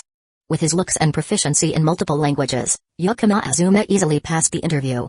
He could earn a large salary, and at the same time, in such places, customers only needed to give a small tip, which was also a considerable income. In that context, Yakama Azuma met Yukino Shita Haruno for the second time. Previously, when he met Haruno at the Yukino Shita house, Yakama Azuma hadn't paid much attention to her. He thought there would be no relationship in the future. But then, at a dinner party, this woman, like a butterfly, fluttered through the human world. With just a smile and clinking glasses, she managed to build a significant social network. Yakama Azuma remembered that this woman, Haruno, seemed to have a motto she had created for herself: stand like a peony, sit like a peony, and act like a lily. As a result, such a peony got involved in this situation during the dinner party. There was definitely something in her drink. Before the party had ended, Yukino Shita Haruno tried to stand up, pretending to be fine, and rushed to the bathroom. Then, she climbed out the bathroom window. The banquet room was on the second floor. If Yakama Azuma hadn't just finished work and passed by, Haruno might have fallen and broken her leg. After helping her, Yakama Azuma realized the situation wasn't right. He intended to call an ambulance and take her to the hospital. But at that moment, Yukino Shita Haruno, who had lost consciousness, reached out and snatched his phone. She turned it off. Then, her tearful eyes looked at Yakama Azuma. Going to the hospital now might cause a scandal, and my life will be ruined forever. Please, take me to the hotel. I have medicine in my room to deal with this situation. Yakama Azuma could not refuse the plea. Haruno's eyes at that moment had a power that made people lose their minds. He hailed a taxi. Yakama Azuma took her to the hotel based on the address on Haruno's room key. He helped Yukino Shita Haruno stagger into the hotel room. Yakama Azuma looked around, wanting to find the medicine she had mentioned. But the hotel room showed no signs of being used at all. There was no luggage or personal items. Yakama Azuma turned back and asked, "Excuse me, where's the medicine you mentioned?" As soon as he turned back, Haruno threw herself onto him. They both fell onto the white bed. "Medicine? Aren't you my medicine?" Yakama Azuma remembered that Haruno had said that.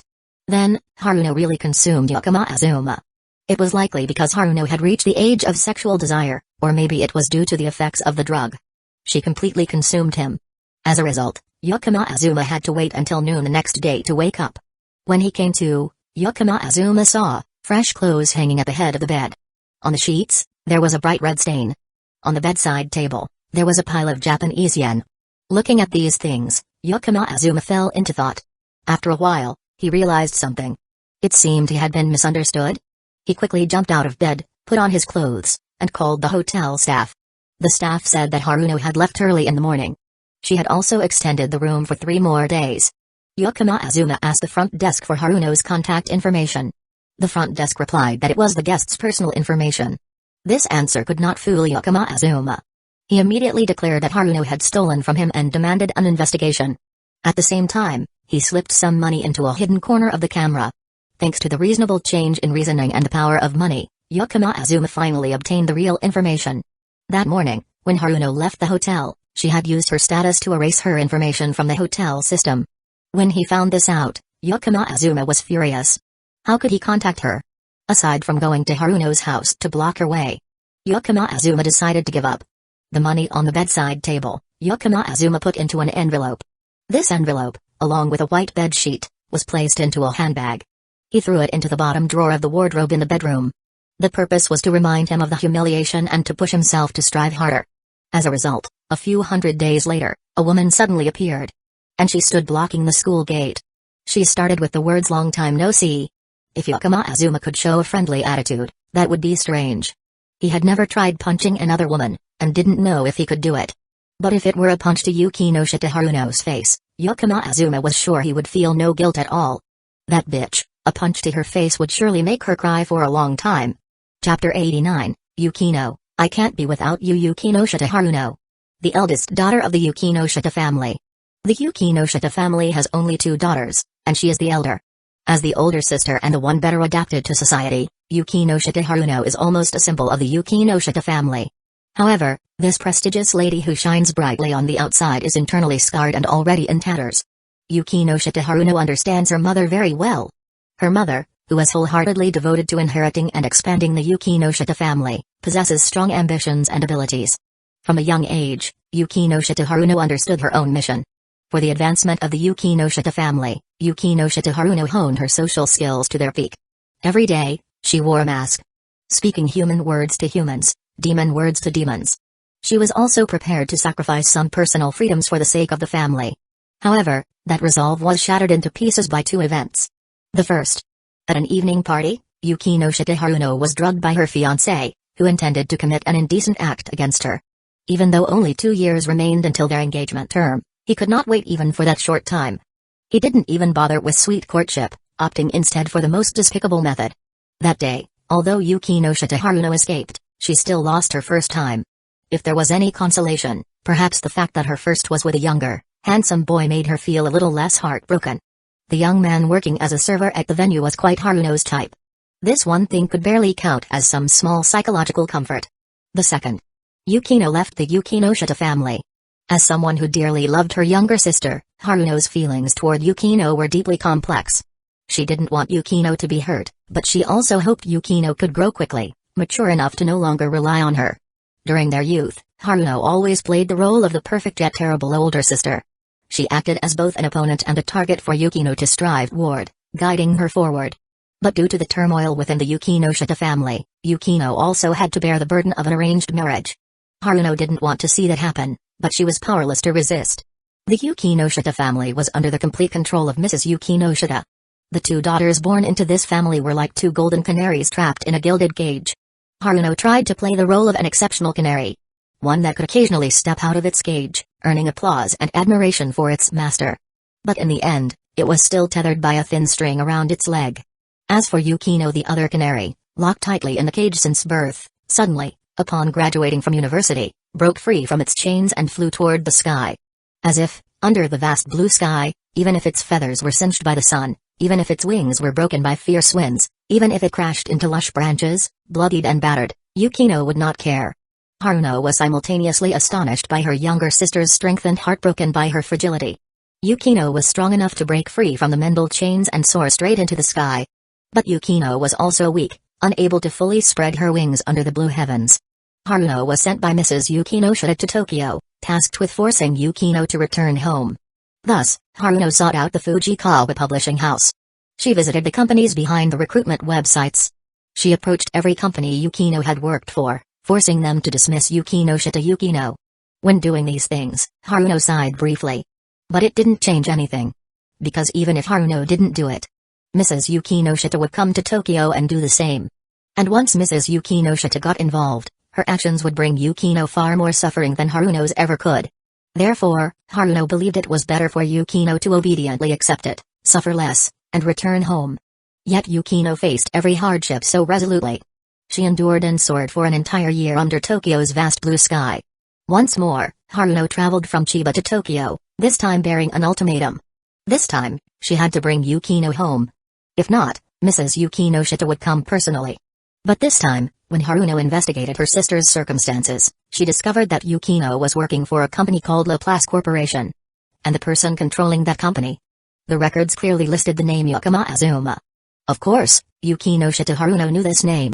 That day, when she tried to escape the hotel with her battered body, she had gone to great lengths to investigate the young man who had been involved. In the end, she discovered she had even met that boy before.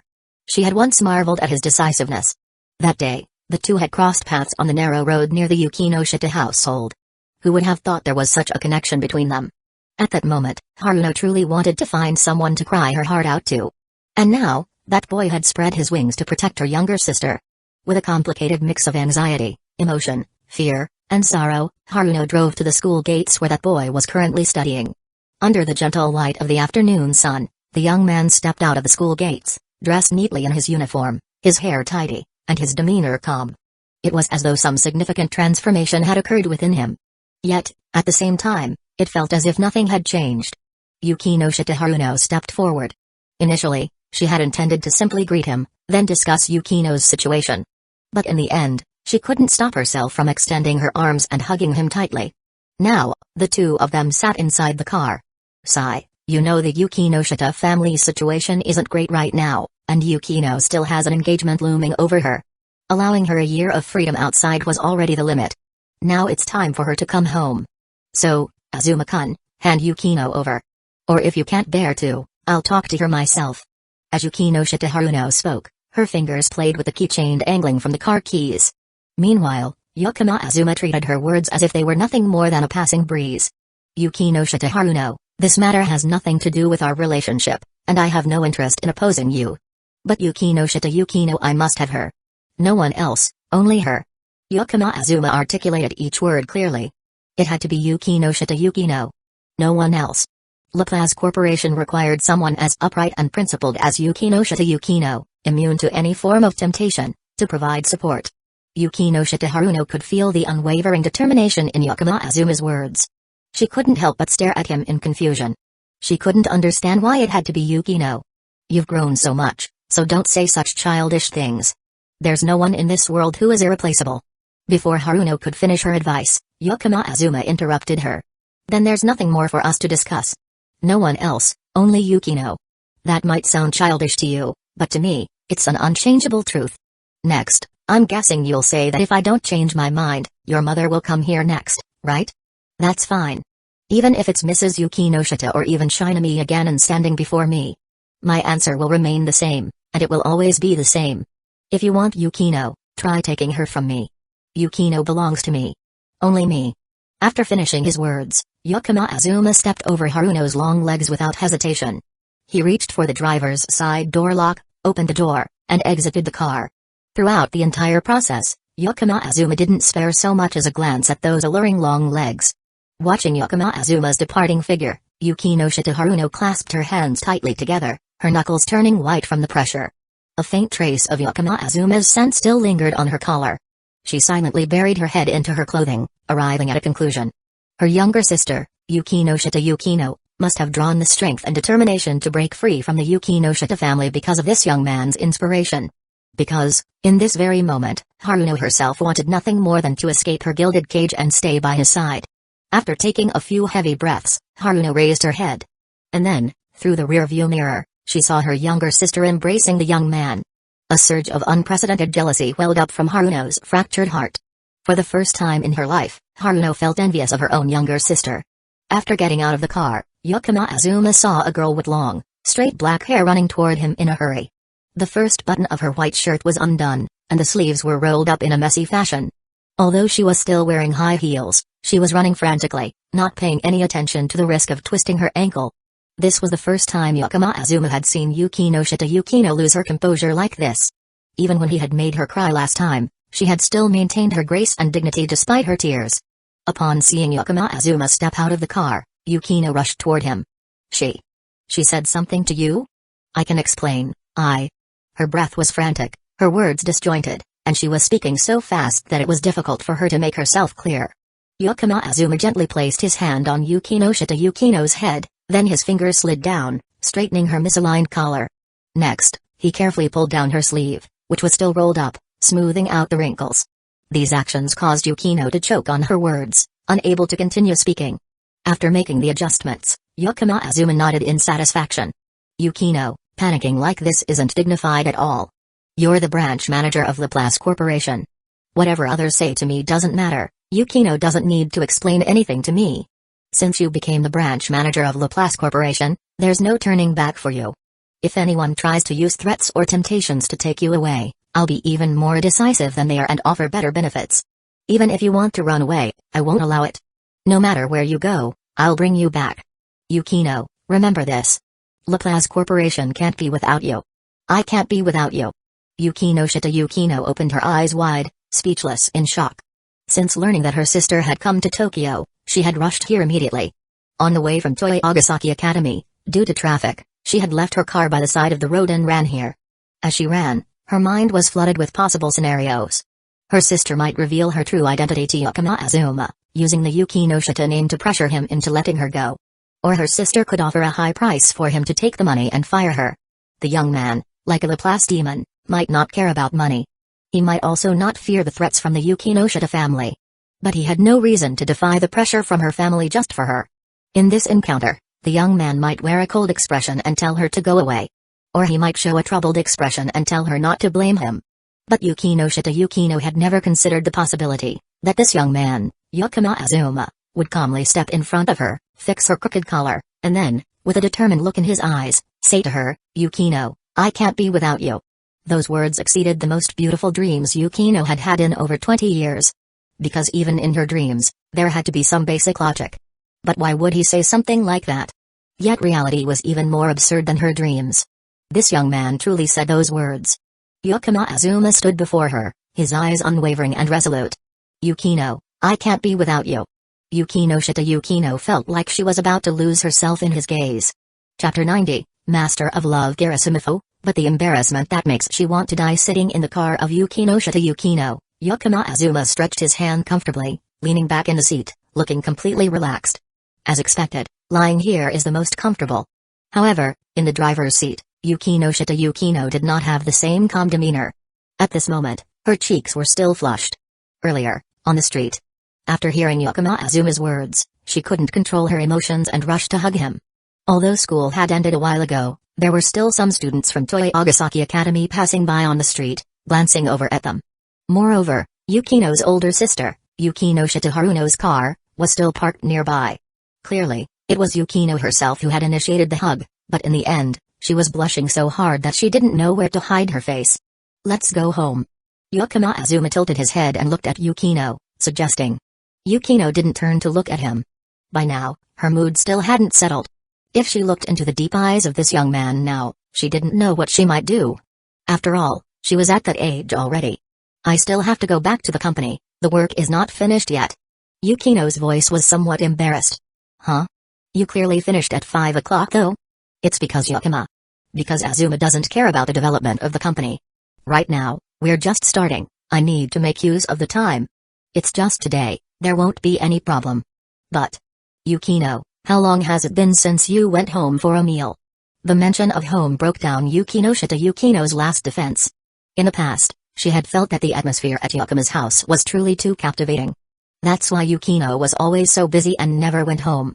In reality, she was afraid that if she became too immersed in that atmosphere, one day, when those moments disappeared, she wouldn't be able to bear it.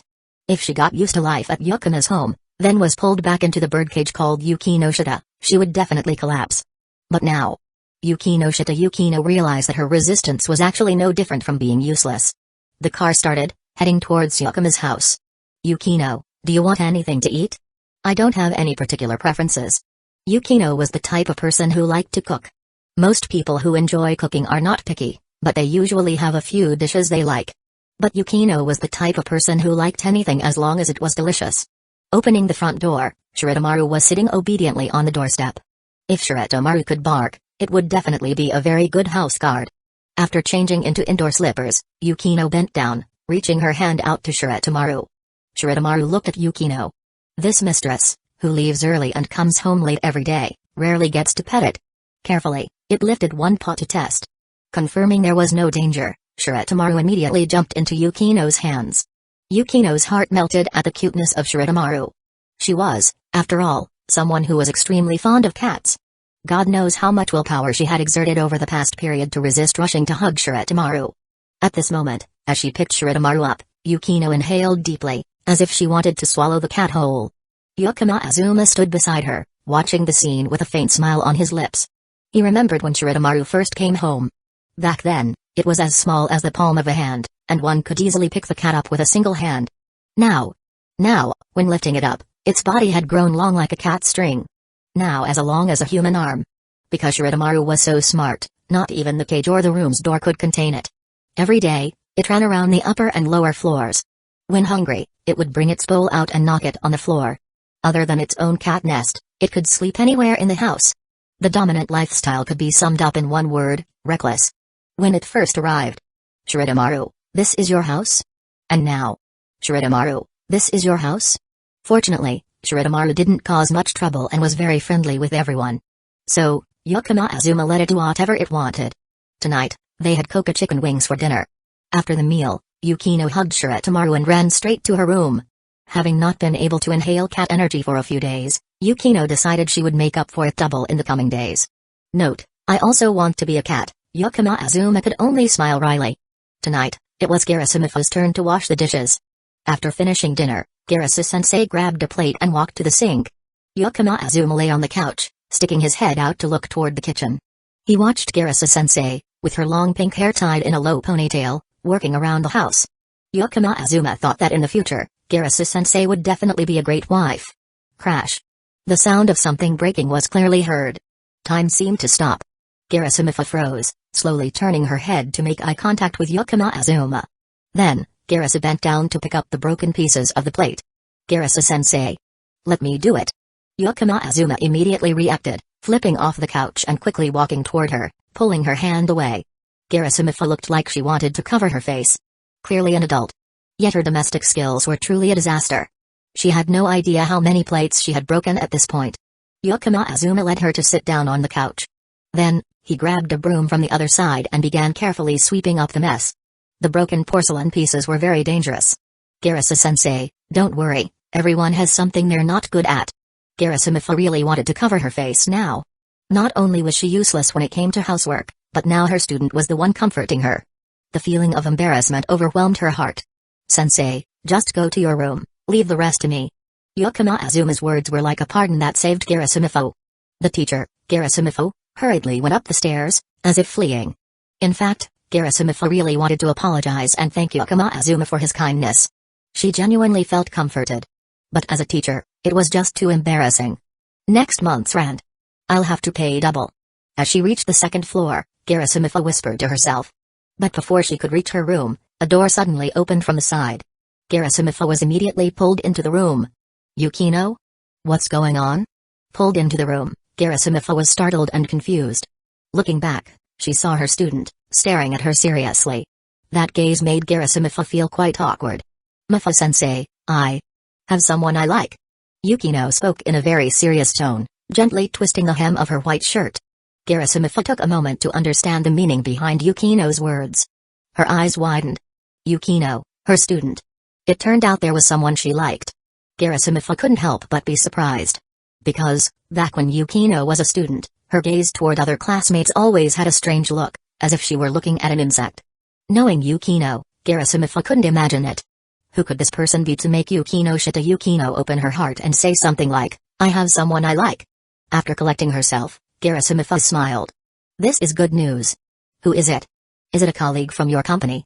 It was naturally a good thing that Yukino had finally figured out her feelings. She couldn't let her student live alone forever. At this moment, Yukino nodded slightly. Her fingers twisted the hem of her white shirt more and more into a ball.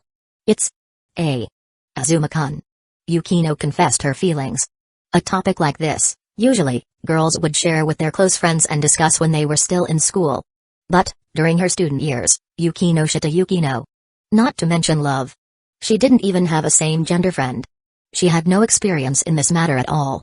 So, even though she had already entered society, at this moment, Yukino was still like a little girl when it came to matters of the heart. In Yukino's mind, the only person she could share her feelings and discuss this with was her teacher, Gerasimafu, whom she had always respected. And Yukima Azuma. But, discussing how she liked Azuma with Azuma himself was out of the question. So, Yukino could only turn to her former teacher. Mafu-sensei. I don't know what to do, I have absolutely no experience with this. Can you help me? It was normal for teachers to help students understand things they didn't know, wasn't it? That must be normal. Still, Gerasimafu was in shock. When she heard that the person who made Yukino feel this way was Yukima Azuma, the CPU in Gerasimafu's mind stopped working. Huh? The student she had once taught, liked her current student? But wait, Yukino had already entered society, while Azuma was still in high school. Wasn't the age difference too much? No, wait. There's that saying, as long as there's love, no matter how big the age gap, it doesn't matter, right? What is going on here? In Gerasimafu's mind, everything was completely chaotic. Even though she was a teacher, she was still an older, unmarried woman. Not to mention a marriage partner, she had never even had a boyfriend. Giving relationship advice to Yukino, for her, this topic was really beyond her imagination. Well. The two of you seem like a good match, so there shouldn't be any issues. Basically, you need to focus on improving communication first. Talk more, increase physical contact a bit, express your feelings to each other. And then, find an appropriate time to confess, like during a fireworks festival, when the fireworks go off, and you say something like, I like you. Or you could watch the moon together and say something like, the moon looks beautiful tonight. Something like that. After the brain shock, Garasimova finally started to sort out her words. In the end, from a few romance novels she had read, she summarized some advice that seemed reasonable about love. Romance novels. This was the only romantic experience that Garasimova could count as part of her life. After speaking, Garasimova nervously looked at Yukino. Afraid Yukino would make a face and criticize that her advice was terrible. It sounded like the words of an old girl who had never been in love. Fortunately, Yukino didn't do that. Instead, she nodded seriously. I see, Sasugamifa-sensei. Garasimova felt terribly embarrassed. No. Don't praise me so seriously like that. My conscience is about to break. Garasimova once again felt so embarrassed she wanted to die. As for Yukino, she truly took those words to heart. Having clarified her feelings, Yukino wanted to take the appropriate actions. Because she had confirmed that she was in love with Yakuma Azuma, she would now try to approach him and win his heart. Though she had never tried dating and didn't know what it felt like to experience the things people often talked about during their school days, Yukino was not the type to hesitate just because she hadn't experienced something before. Even if she was starting a bit late, Yukino would now begin her journey into love. Chapter 91, Ariri, Azuma's stepchild shows up at the door. Friday afternoon, during the last class before school ended. Next week marks the beginning of the semester exams. You should spend more time studying this weekend. Save the fun for the summer vacation. It's not too late for that. If anyone fails to meet the requirements during the semester exams, they will have to stay back for remedial lessons until they pass the supplementary test. Garasimova knocked on the blackboard, speaking sternly. Class 1E was immediately filled with groans of despair. The semester exams at Toyogasaki were always notoriously difficult. Not only were they inter-school exams, but the test papers were also written with renowned private institutions like Shuchin and Hueco. The difficulty level was imaginable. Furthermore, the so-called passing requirement it wasn't the usual 60 points. It was half a standard deviation above the school's average score. Failing to reach this mark meant staying back for remedial classes. If even during the summer break they couldn't pass the supplementary test, they would have to repeat the year. After all, this was a prestigious private school known for its academic excellence. The soul seemed to leave Ariri's small cherry lips. Even though she had been diligently focusing on her studies lately, math and English remained a chaotic mess for her. Ariri felt like the sky was collapsing on her head. Summer vacation. Her sweet summer vacation was slipping away. Yakuma Azuma looked at Ariri's dejected appearance and couldn't help but laugh while feeling a tinge of pity. In any case, it seemed necessary to tutor her well this weekend. Retracting his gaze, Azuma turned his attention to Ella, the transfer student from Russia. Yakuma Azuma hadn't forgotten Garasimova's instruction to look after her a bit. To be honest, Ella had been in Class 1E for a few days now. In terms of adapting to the class environment, she seemed fine. But when it came to making friends, Azuma thought this might be a lost cause. This Ella girl had a rather aloof personality, seemingly the type who didn't enjoy forming close bonds. Although she could engage in conversations with her classmates, she didn't seem to have any particularly close relationships with anyone. It was as if she deliberately maintained a certain distance. It wasn't that she couldn't make friends, but rather that it was Ella's choice. Naturally, Azuma had no intention of interfering. Ahem, a bit off topic there. Kaja-san, you just transferred to Toyogasaki Academy, or rather, just arrived in Japan. In terms of your studies, are you having any difficulties? The exams are quite rigorous. If there's anything, you can come to me this weekend. I'll help you catch up, as a last-minute preparation for the exams. Upon hearing this, Ella smiled at Azuma. She could tell that Azuma's concern was different from the flattery she usually received from others. He genuinely wanted to help her. Conversely, Azuma didn't seem particularly interested in her as a person. It was the first time Elisa had encountered someone who wasn't intrigued by a beauty like her. That made her find Azuma rather intriguing.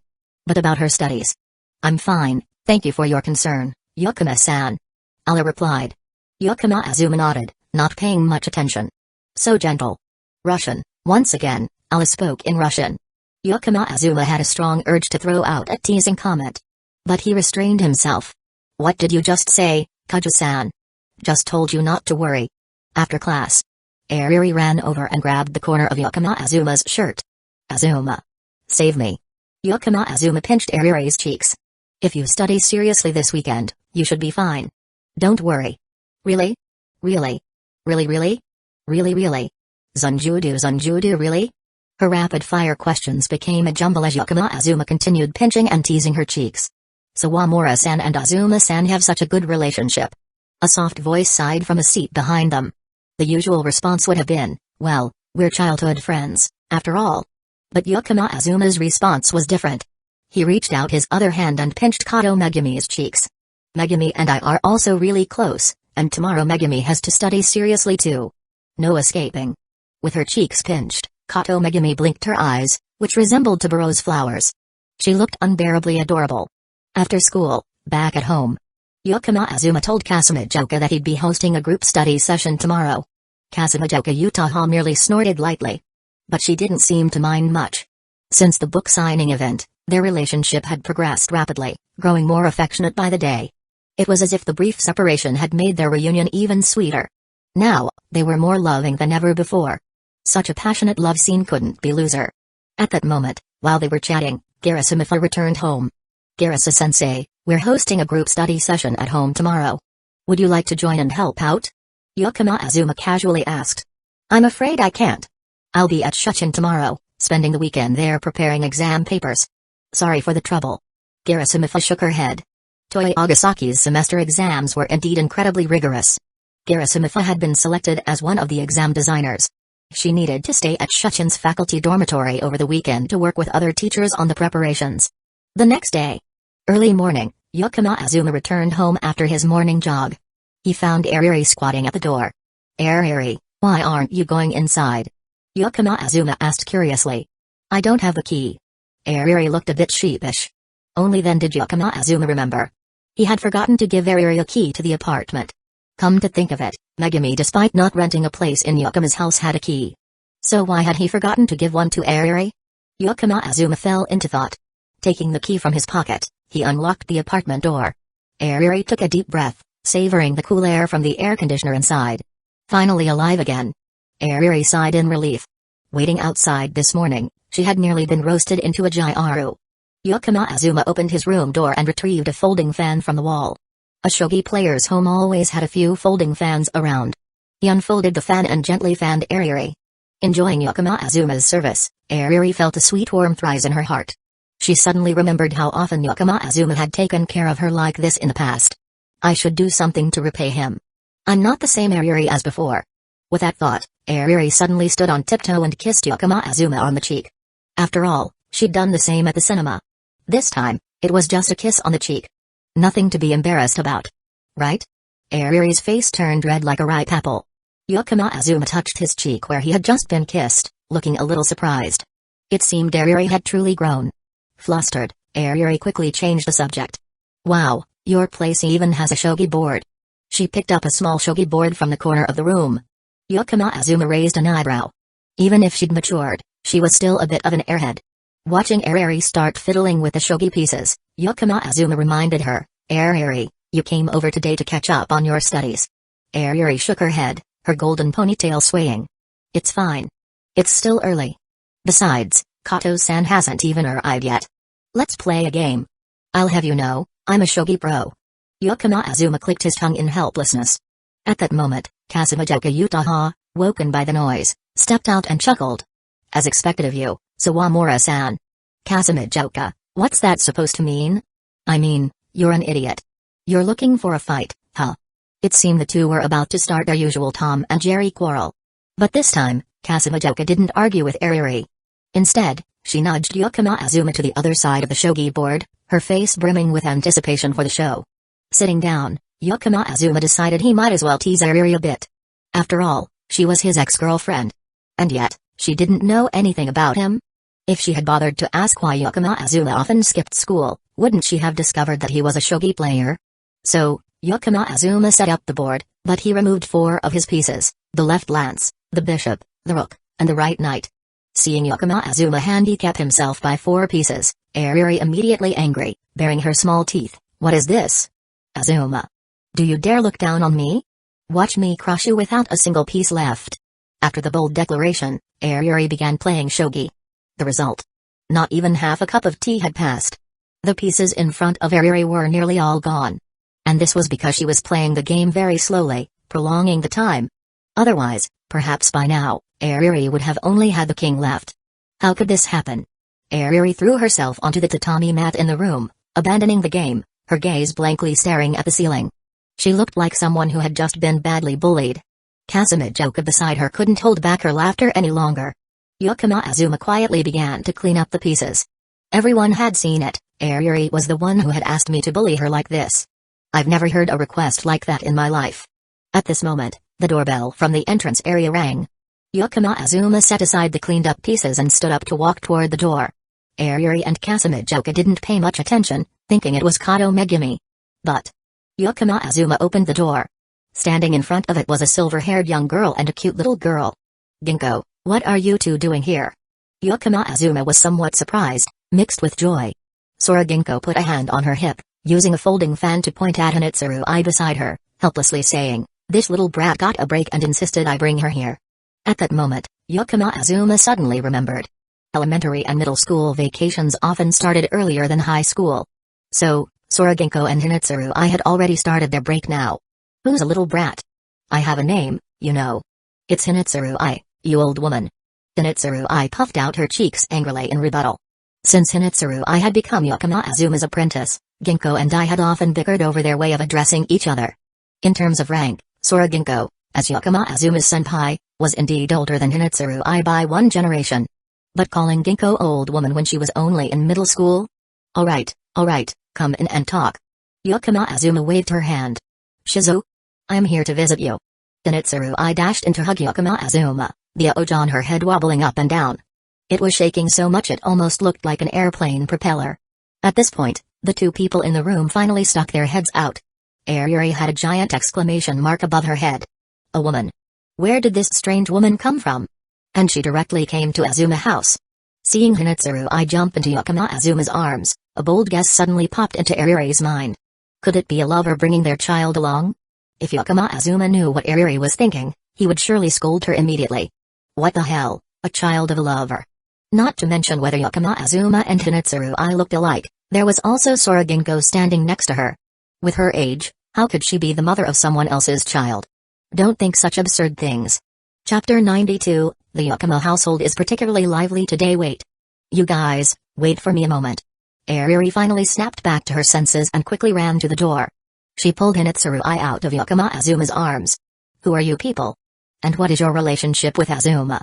Seeing Ariri standing protectively in front of her, Sora Ginkgo furrowed her brows. The folding fan in her hand lightly tapped her slender neck. That's something I should be asking. Who are you? And what is your relationship with Azuma? A cold aura unconsciously spread around. Yakama Azuma noticed that the grayish-blue eyes of his senpai had now turned an icy blue. Huh? I'm Azuma's childhood friend. Oh, really? I've never heard of you. That line sounds familiar. Wait. That's supposed to be my line. Humphrey, I'm his senpai. Ever since he learned how to read, we've been together. Ariri was so shocked she couldn't find any words. Could such a thing really be true? Doesn't that mean she had known him even earlier than Ariri herself? No, wait, what, senpai? Ariri looked at Sora Ginkgo with suspicion in her eyes. Sora Ginkgo didn't want to say more and used her folding fan to prod Yakama Azuma. This is Sora Ginkgo, my shogi senpai, in the truest sense, as we share the same mentor. This is Hinitsuru I, my disciple, who is currently studying shogi with me. And this is Ariri, my friend since elementary school. You could say she's my childhood friend. Yakama Azuma introduced everyone to each other. A giant question mark seemed to appear above Ariri's head.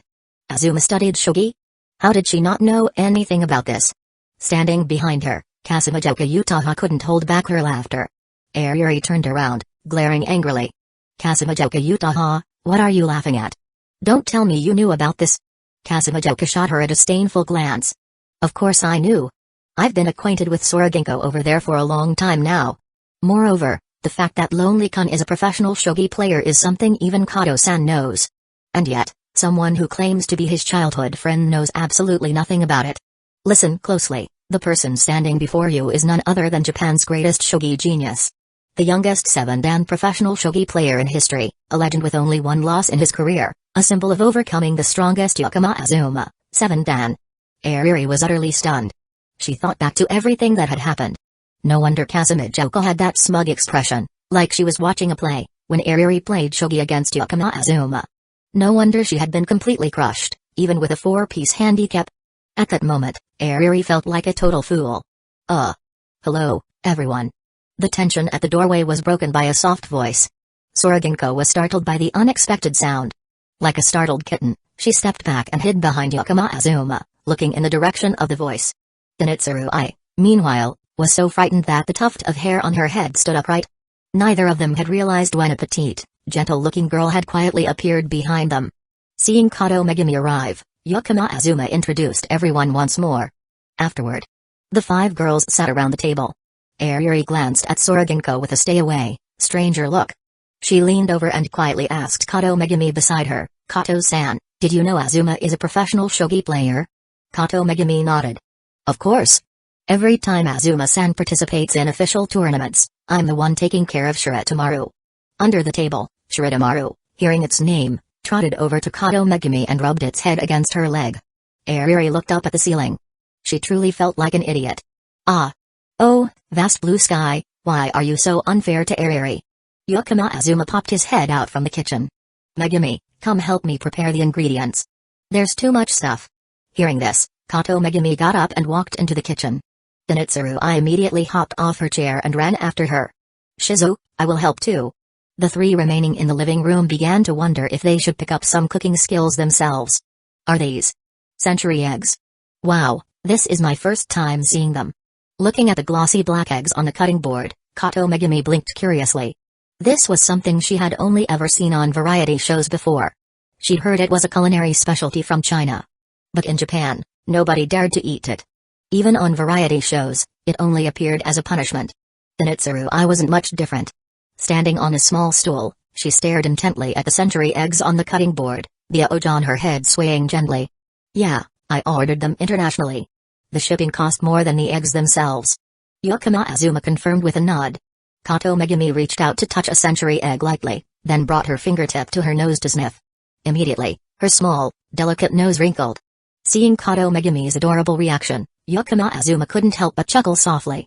"Is this really edible? Azuma-san, are you messing with me?" Kato Megumi's voice remained gentle, but her cheeks puffed out like a hamster's. Clearly, she thought Yakama Azuma was playing a prank on her. "I'm not joking, Megumi. This is just an ingredient for cooking. I don't usually eat them raw either. But once prepared into a dish, the flavor becomes much more pleasant." Hearing Yakama Azuma's explanation, Kato Megumi nodded thoughtfully. "Like sashimi, right?" Something like that." Megumi is really sharp. That morning's breakfast consisted of lean pork and century egg congee paired with soup dumplings. While busy in the kitchen, Kato Megumi couldn't help but be amazed at Hinatsuru's proficiency. Initially, she had planned to keep an eye on the younger girl, worried that Hinatsuru might hurt herself.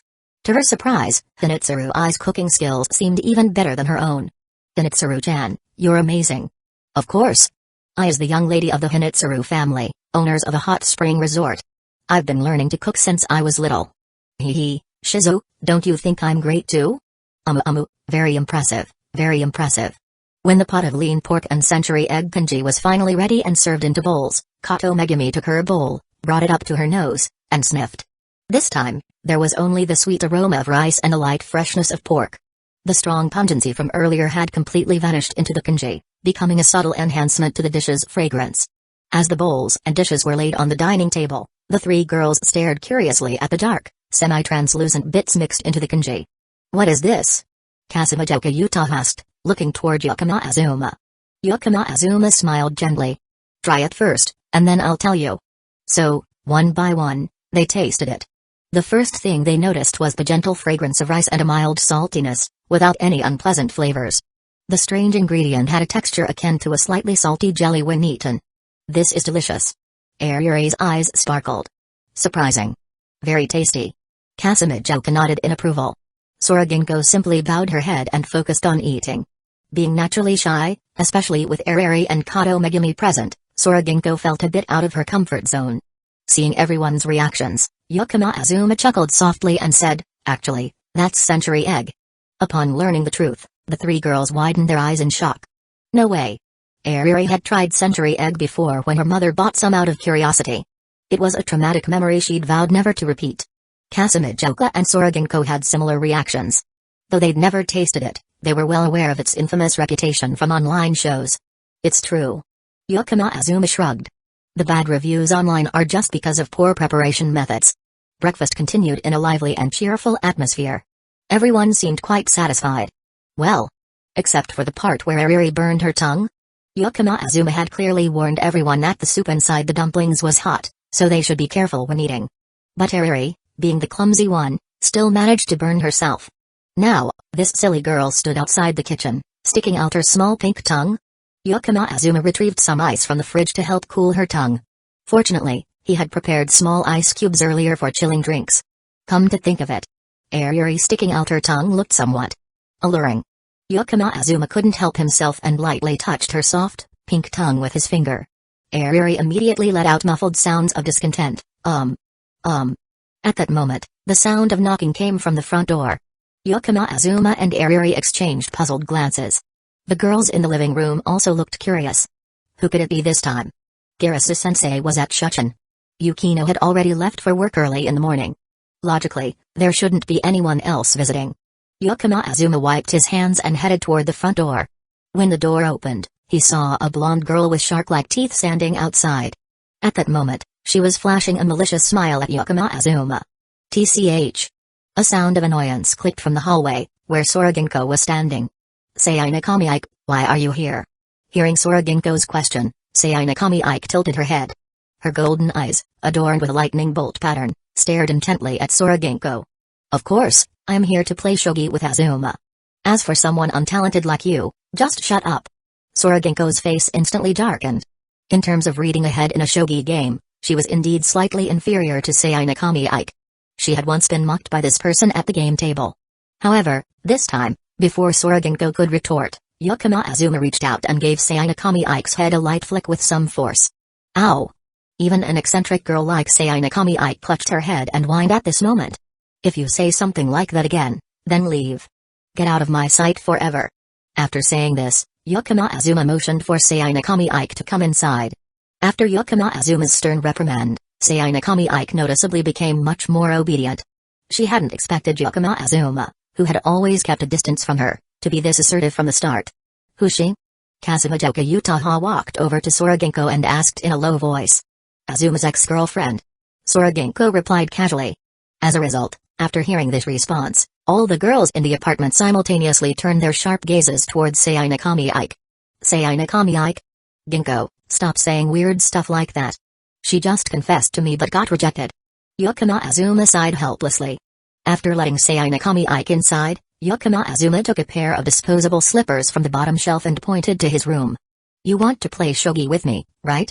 Go sit there. Hearing that, Sei Nakami-ike immediately kicked off her shoes. Wearing only her long black over-the-knee socks and not bothering with slippers, she dashed excitedly toward the shogi table, looking at Yukima Azuma with anticipation. However, Yukima Azuma didn't look at her but instead turned and called out, come here. Zenitsu Aya obediently stepped in front of Yukima Azuma. Yukima Azuma pointed to Sei Nakami-ike at the shogi table. I'm giving Aya a mission, tame her. This is the challenge your master is assigning to you. Chapter 93, Megumi likes it this way? Who would bother competing with such a little brat? Sei Nakami-ike didn't even get to finish her sentence before Yukima Azuma's cold glare silenced her completely. He pulled Hinetsuru Ai in front of him, placed both hands on her shoulders, and introduced her. This is Hinetsuru Ai, my disciple. If you want to play against me, you'll have to beat I first. Sei Nakami-ike, you're always going on about talent and genius. But I is someone whose talent surpasses yours. Playing against I shouldn't leave you dissatisfied, right? Hearing this, Sei Nakami-ike's gaze shifted to Hinetsuru Ai. This kid has talent greater than mine? At least 70% of Sei Nakami-ike didn't believe that statement. The remaining 30% was only because the words came from Yukima Azuma, so she reluctantly listened. Go ahead, tame her. Yukima Azuma patted Hinetsuru Ai's shoulder, entrusting her with this significant task. Hinetsuru Ai nodded firmly, then stepped toward the shogi board. Sora-ginko approached Yukima Azuma, her face clearly worried. That brat. Is she going to be okay? Don't worry, senpai. Yukima Azuma reassured her gently. As for what Sei Nakami said earlier, don't let it bother you. At the end of the day, she hasn't reached the level where talent becomes crucial to advancing further. She's just an arrogant person riding on a bit of talent. The next time you face her, you most likely win. Yukima Azuma's words were entirely true. Talent only fully reveals itself when one reaches a certain height. Before reaching the critical level of level 7, talent is almost unnecessary. With diligent learning and practice, skills improve significantly. Saga Nakamine Ike's shogi skills were definitely not at level 7. If they were, she'd already be a true professional player. Always going on about talent. She's just untrained. A single game against Jin would humble her. One game would be enough to shatter Saga Nakamine Ike's so-called talent. Hearing Yukama Azuma's comforting words, Sora Ginko's heart instantly felt lighter. I'll go take a look.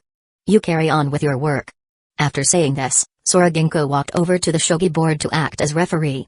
Yukama Azuma casually shut the door to the room. Then, he turned to the remaining 3 girls. Alright, while they play shogi, we've got our own tasks. It's time to start studying. Kasumajoka Utaha immediately excused herself. She planned to go back and sleep. Last night, she'd stayed up late writing, so she went to bed very late. If not for the noisy commotion in the house this morning, she wouldn't have woken up at all. Yukama Azuma led the other 2 girls to the study corner on the 2nd floor. Ariri needed to review math and English. Kato Megumi, on the other hand, focused on history and literature.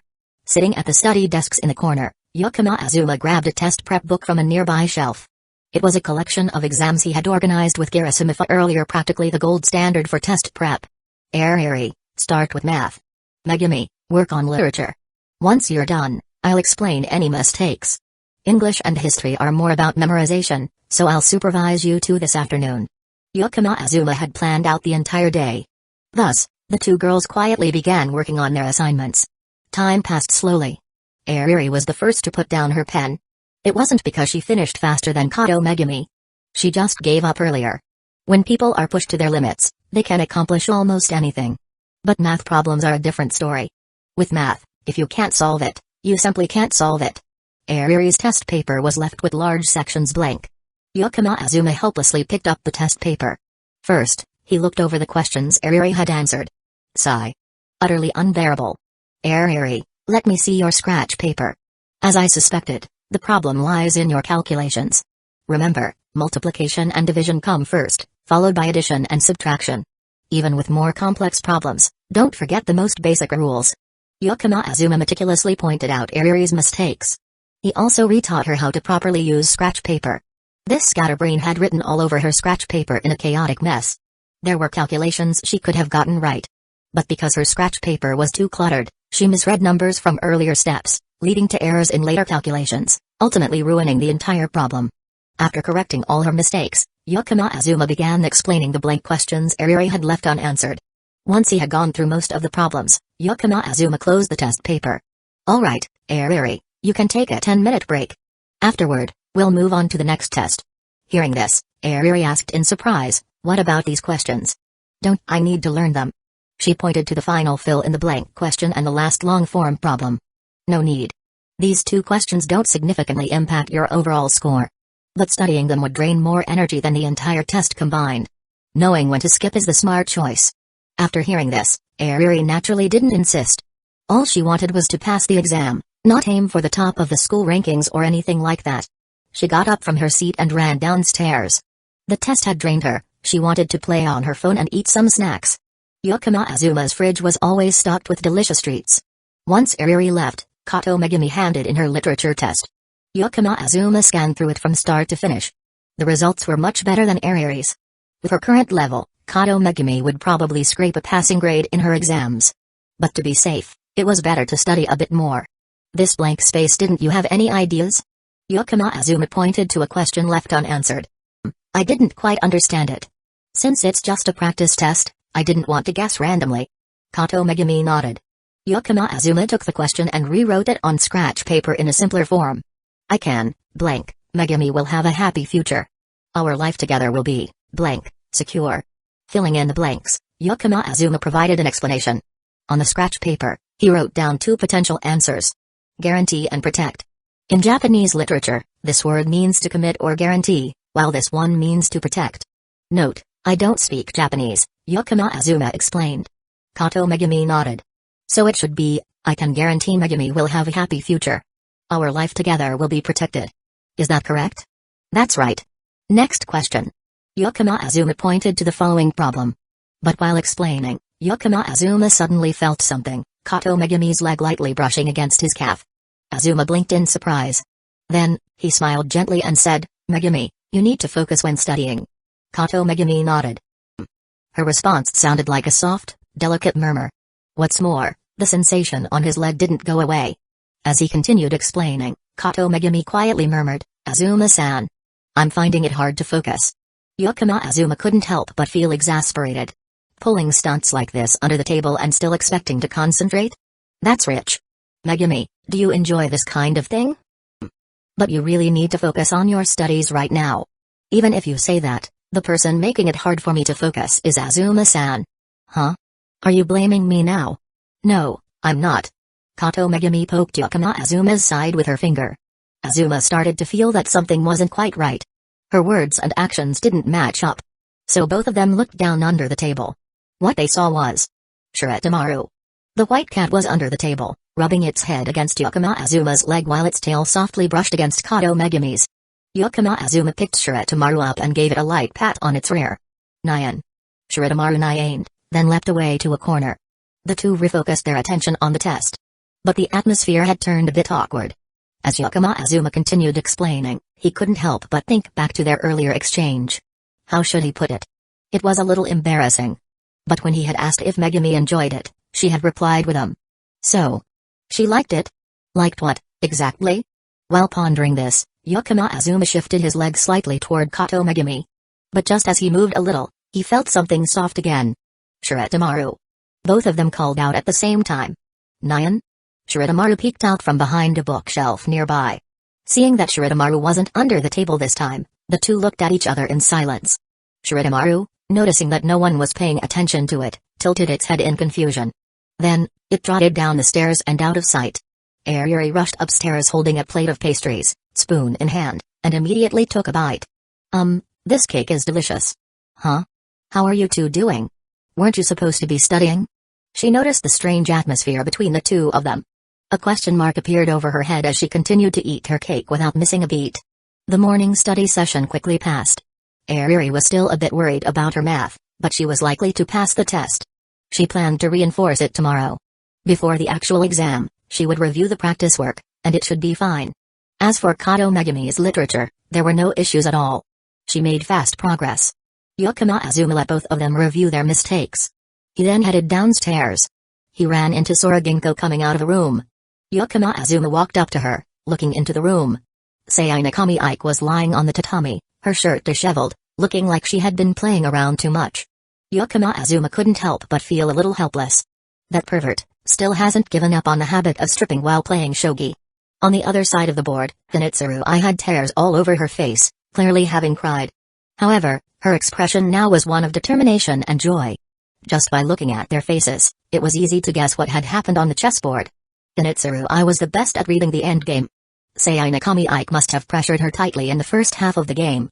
But, after learning from Azuma, despite still being a girl who cried easily, Zenitsu's ability to handle pressure had become incredibly strong. With her resistance, the game had gone on long enough for the endgame to come into play. In the end, Zenitsu, using her excellent endgame skills, had turned the tide. It must have been something like that. Shizu? I won. Zenitsu saw Azuma arrive and immediately jumped up, running over to him. Azuma reached out and ruffled her hair. Great job. After a while, I'll take you to participate in some practice matches and official tournaments. My disciple is about to become famous. Upon hearing Azuma's praise, Zenitsu's eyes lit up, and her oji on top of her head swayed happily. Don't spoil her too much, or she'll become overconfident and foolish like that idiot lying over there. Sora Ginkgo grumbled disapprovingly. I won't be like that. Zenitsu retorted loudly. Chapter 94, Alla's distress and flutter. Are you being honest? Azuma gently kicked Sainakami Ike, who was lying flat on the tatami. Then, he sat down beside her. Sainakami Ike regained her composure, the arrogance on her face significantly faded. That girl. I just made a mistake. It was clear that she was dissatisfied. Azuma reached out and lightly tapped Sainakami Ike's forehead. Think I. She was the one who woke you up as your opponent. She was extremely gentle about it. Hearing this, Sainakami Ike looked at Azuma in confusion. Azuma, on the other hand, looked at the shogi board and casually moved a few pieces. Sainakami Ike also followed his gaze. These were the final moves in the match between her and Hinetsuru I. Azuma reversed the game by 45 moves, to the final stage, where the reversal of the situation had not yet occurred. He held the pieces of Hinetsuru I, who was in a disadvantaged position. Then, he began placing the pieces. He also moved Sainakami Ike's pieces. As a result, in fewer than 10 moves, Sainakami Ike was checkmated. Sainakami Ike stared wide-eyed at the board. These moves almost completely shattered her understanding of shogi. The moves Azuma made for her side were almost the best countermeasures she could come up with. She just stared at the board, unable to regain her composure for a long time. It wasn't until Azuma scattered all the pieces on the board that Sainakami Ike lifted her head again. Now do you understand? How fortunate it is for you to meet I at this moment, to have her as your opponent.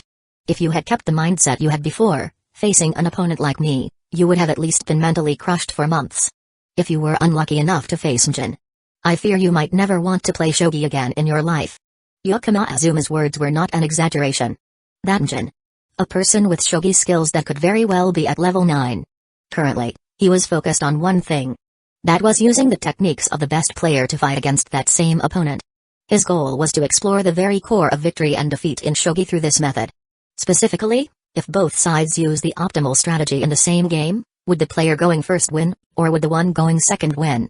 In fact, for shogi, the ultimate question is, will the first player win, or will the second player win?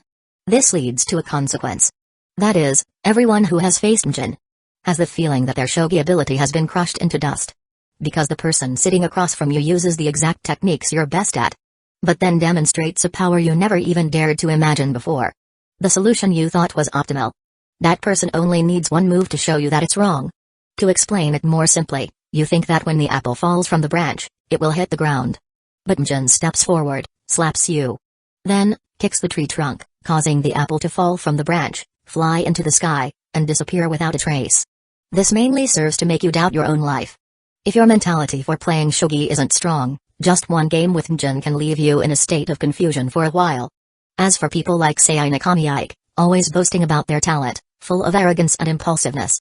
Just one game, and she might never want to touch shogi again. Currently, Sainakami Ike was sitting obediently in front of Azuma. The monster of the shogi world had been tamed to a basic level. If she behaves better in the future, Azuma wouldn't mind playing against her. After all, Sainakami Ike's talent was not bad, she was a worthy opponent for Hinetsuru I. Moreover, once he decided to take I as a disciple, it was important to find her an opponent. If she kept facing Azuma, a dominating opponent like him, even if Hinetsuru I improved, it would be hard for her to feel any sense of urgency. The busy weekend passed quickly. Monday. Those who returned to Toyogasaki faced the grueling midterm exams. Then came the rapid grading process. The morning after the exam, the results were already available in the afternoon. The entire exam lasted for 2 days. The day after the exam ended, which was Wednesday, the list of the top 100 students from each grade level was posted on the announcement board in front of Toyogasaki Academy where the admission list had been posted before. Azuma, upon arriving at school, went straight to the board to take a look. Third-year rankings. At the top of the third-year rankings, unsurprisingly, was Calamity Uchiha. She was also the top scorer in the overall composite ranking of this inter-school exam. Looking at her name prominently displayed, Azuma smiled faintly. Senpai's mind is truly formidable. Although she sometimes dozed off in class, the subjects she didn't understand were always seriously reviewed.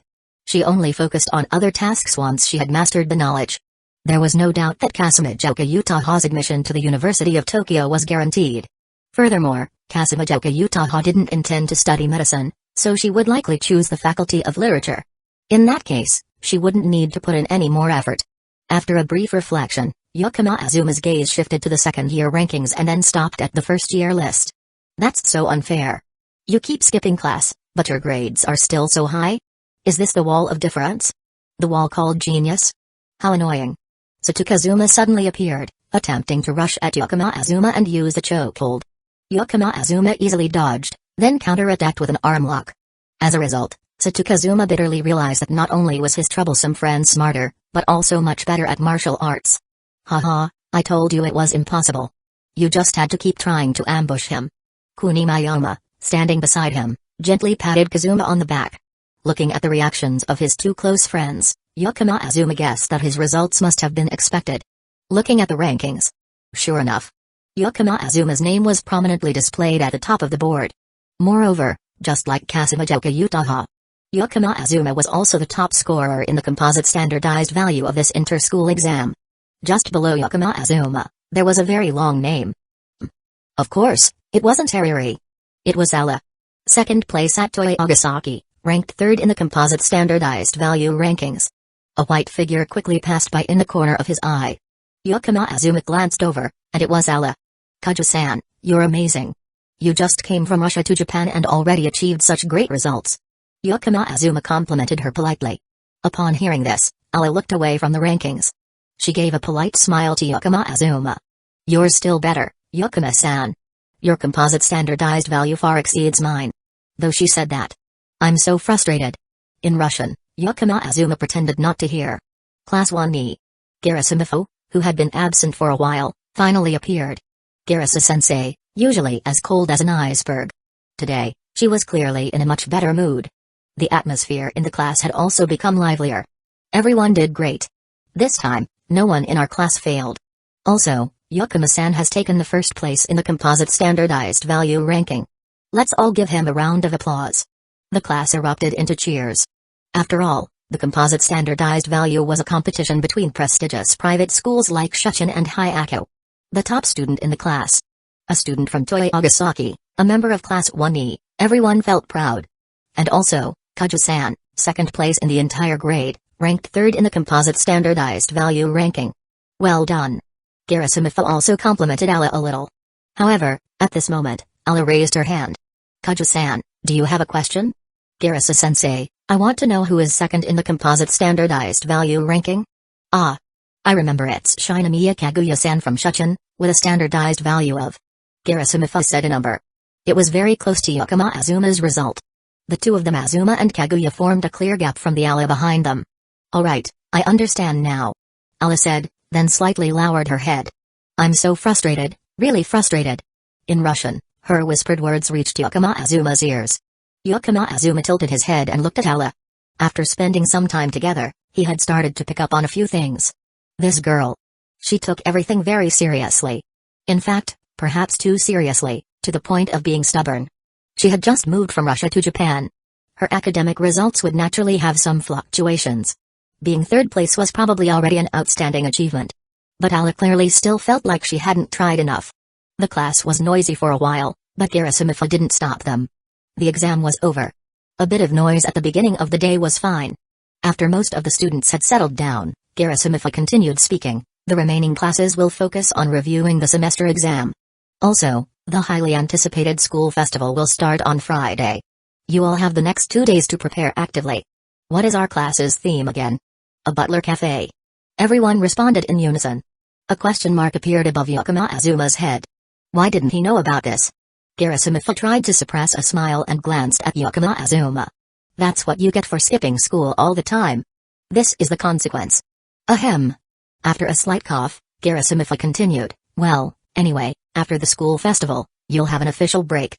The first period passed in a noisy bustle. After school, Ala was lying face down on the desk, reflecting on her results. It wasn't that she couldn't accept her failure. It was that she felt she hadn't been serious enough.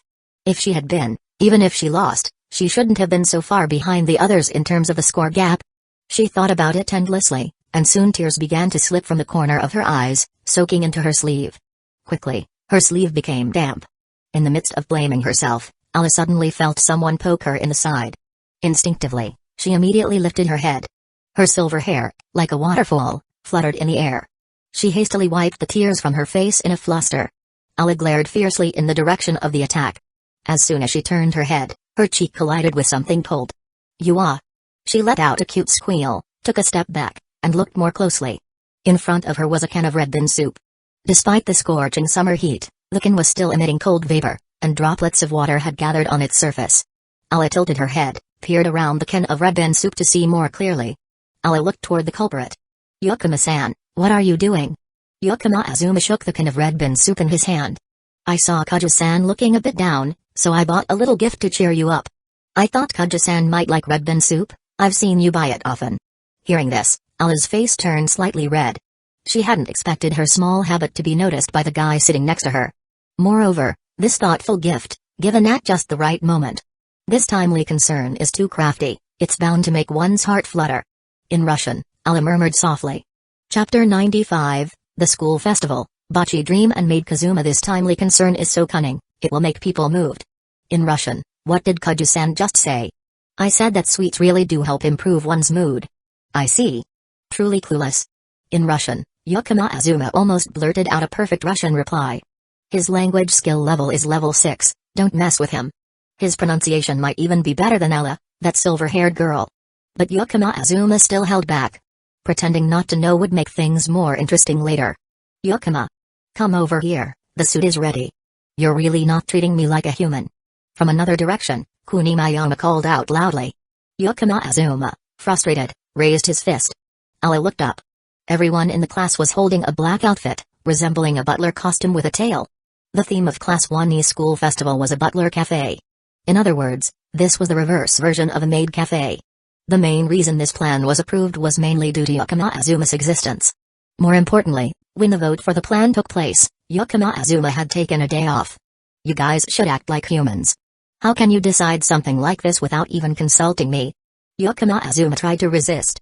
Minority obeys the majority. Ariri immediately chimed in. She also wanted to see Yukima Azuma wear the butler outfit. Azuma-san, our Class 1E is a democratic class, you know. Kato Megumi calmly added the final blow. Even Megumi too? Yukima Azuma felt like he had been stabbed in the back. Looking at the bustling crowd, Yukima Azuma was holding the butler outfit, looking bored but still trying it on, while Aula couldn't help but laugh. The things that had been bothering her seemed to be alleviated after a good laugh. It wasn't so bad losing this time. She just needed to be more serious next time. The school festival is an essential part of school life in Japan. It usually lasts for 3 days. During this time, the school opens its doors to visitors and allows outsiders to register and attend. Most high schools hold their school festivals at the same time. This is also a rare opportunity to interact between schools. It's often seen as the start of the summer break. And it's a colorful, beautiful part of the memories of school youth. Of course, this only applies to extroverted and popular people. As for introverts, like the ghosts of the classroom school festival. Gota Hitori stood in front of the school's Shuka festival poster, looking sorrowful. Since middle school, Gota Hitori had dreamed of participating in a school festival. She wanted to stand on the school festival stage and perform once.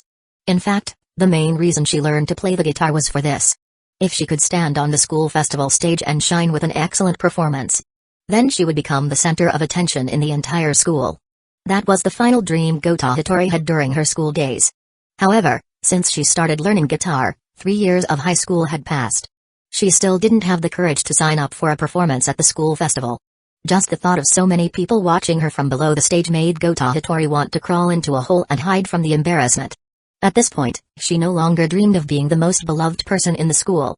She only wanted to perform once on the school festival stage. That way, she would have no regrets. However, Gota Hitori still lacked confidence.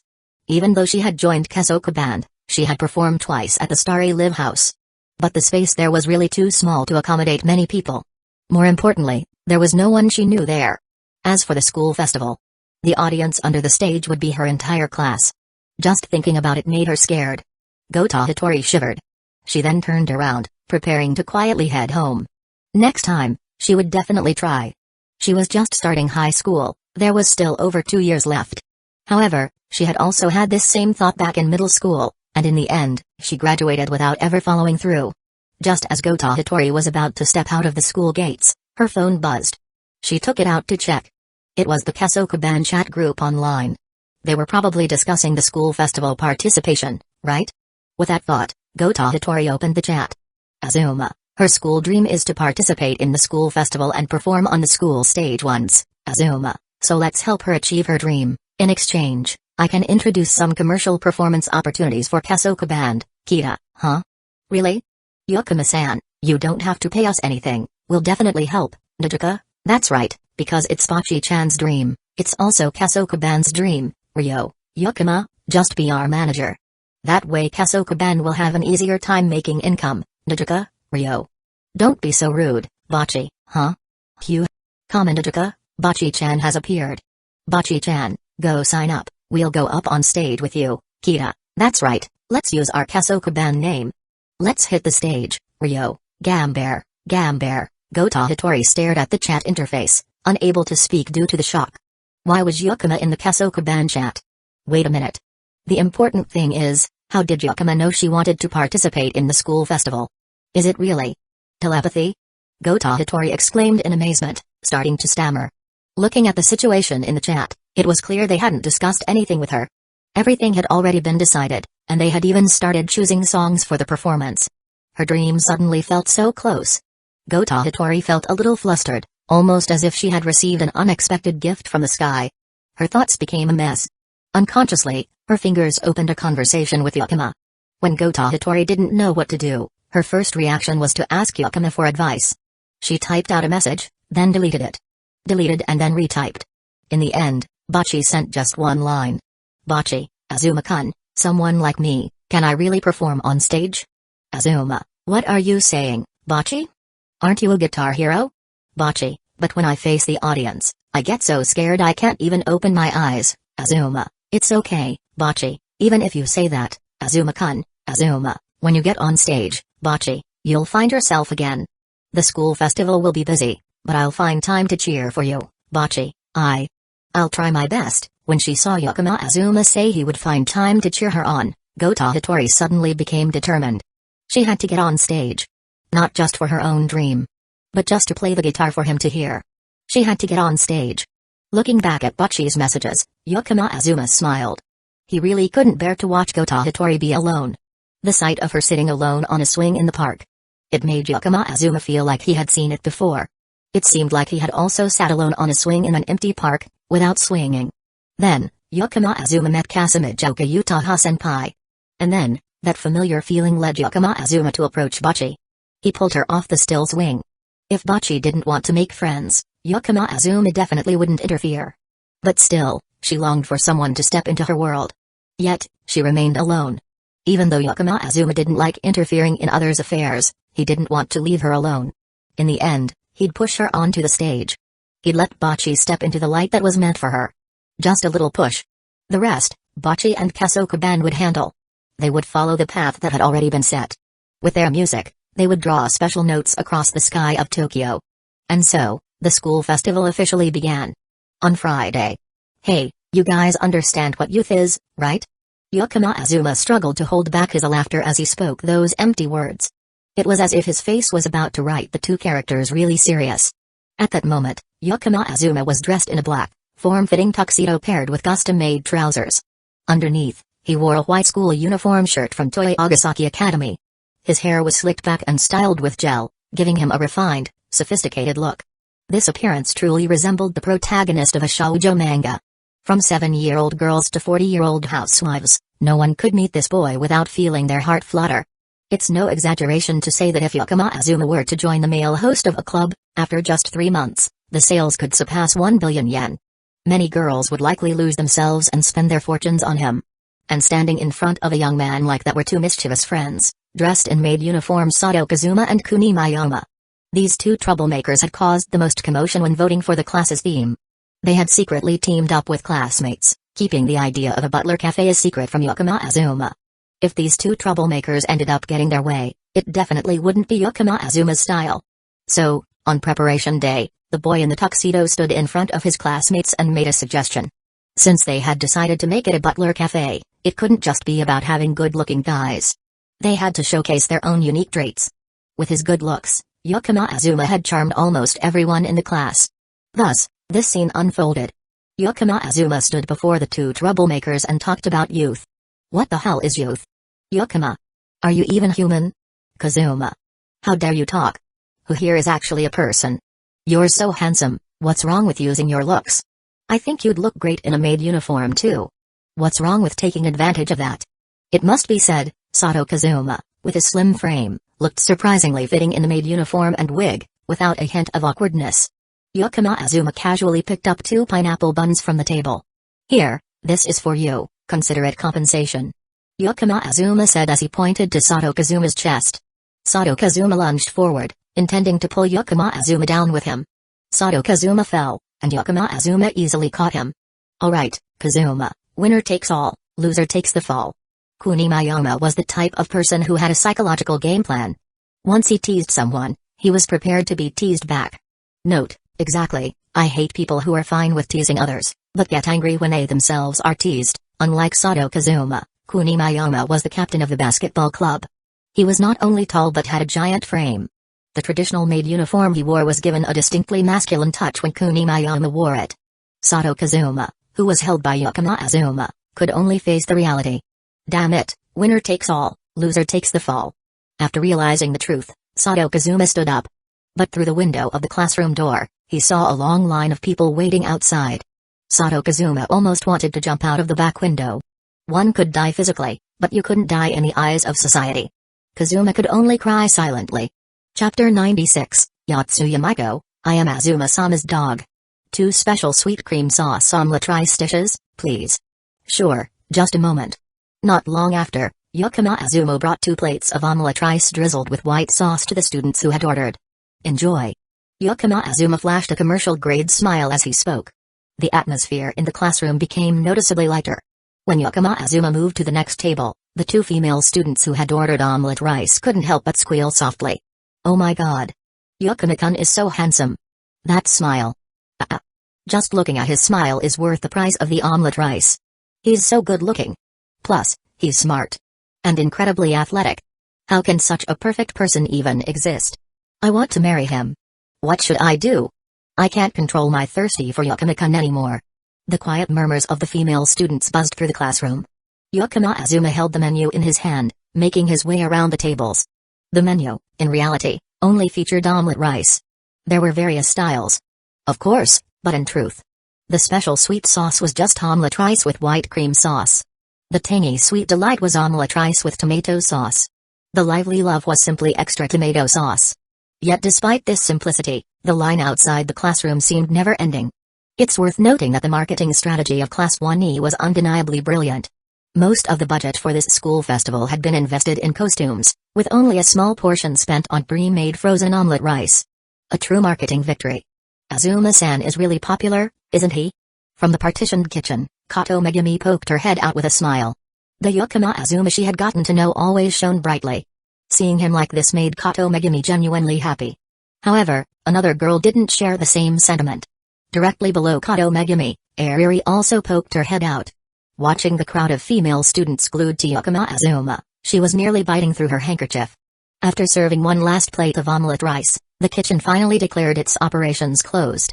All the omelette rice prepared beforehand had astonishingly sold out. Everyone in Class 1E looked at Yakama Azuma with eyes full of amazement and admiration. Yakama Azuma rotated his slightly stiff arm as his phone vibrated softly in his trouser pocket. He took it out and glanced at the screen. It was a line message, and the sender surprised him slightly. It was Yotsuya Maiko, the girl who could see spirits and ghosts. Since their encounter in Shimokitazawa that day, quite some time had passed. But she had never once asked Yakama Azuma for help. Instead, every morning and evening, she would send greetings. It's no different than worshipping on time. Yakama Azuma genuinely respected this girl. Despite seeing spirits every day, she managed to endure and handle things on her own without troubling others. Truly, a resilient soul. But this time, it seemed she was genuinely in trouble. Maiko, sorry for bothering you, Yakama-senpai, but I've encountered a problem I can't avoid. Could I ask for your help? Her tone was as sincere as always. Azuma, tell me clearly first. Maiko, yes, the thing is, there's a problem with the new teacher in my class. It's rather difficult to deal with. Maiko, since I have to interact daily, I've reached my limit. Maiko, so, I'd like to ask for your help. I'm willing to pay any price I can offer. Yakama Azuma read Maiko's summary. His fingers tapped lightly on the back of his phone. Azuma, let's meet tomorrow to discuss it. Is it urgent? Maiko, I can endure for one more day. Yotsuya Maiko. The girl who could see spirits and ghosts. Since meeting Yakama Azuma in Shimokitazawa, her life had entered a new phase. Even though she faced a world full of ghosts every day, she found a bit of solace amid the confusion and fear. Just knowing that there was someone she could rely on in this world gave her an anchor to hold on to. But Maiko understood well. She and Yakama Azuma weren't particularly close, theirs was merely a chance encounter. If she asked for help too many times, it would undoubtedly annoy him. So, despite constantly confronting the overwhelming presence of evil spirits in her life, Yotsuya Maiko had never once asked for Yakama Azuma's assistance. All she did was send him daily greetings once in the morning and once before bed. But recently, Yotsuya Maiko had run into a problem she couldn't ignore. Her previous homeroom teacher had gone on maternity leave and could no longer continue teaching. Naturally, the class needed a new homeroom teacher. That new teacher was Tano-zen, a young man with a delicate, gentle demeanor. The female students in Maiko's class were practically smitten with Tano-zen. Attendance rates noticeably improved as a result. But for Yotsuya Maiko, merely facing this new teacher was a torment. Why? Because Tano-zen was wrapped in a pitch-black, hellish or a horrifying tangle of vengeful spirits. The number of malevolent entities surrounding him was staggering. It was a living portrait of hell itself. Even a glance was enough to send shivers down her spine.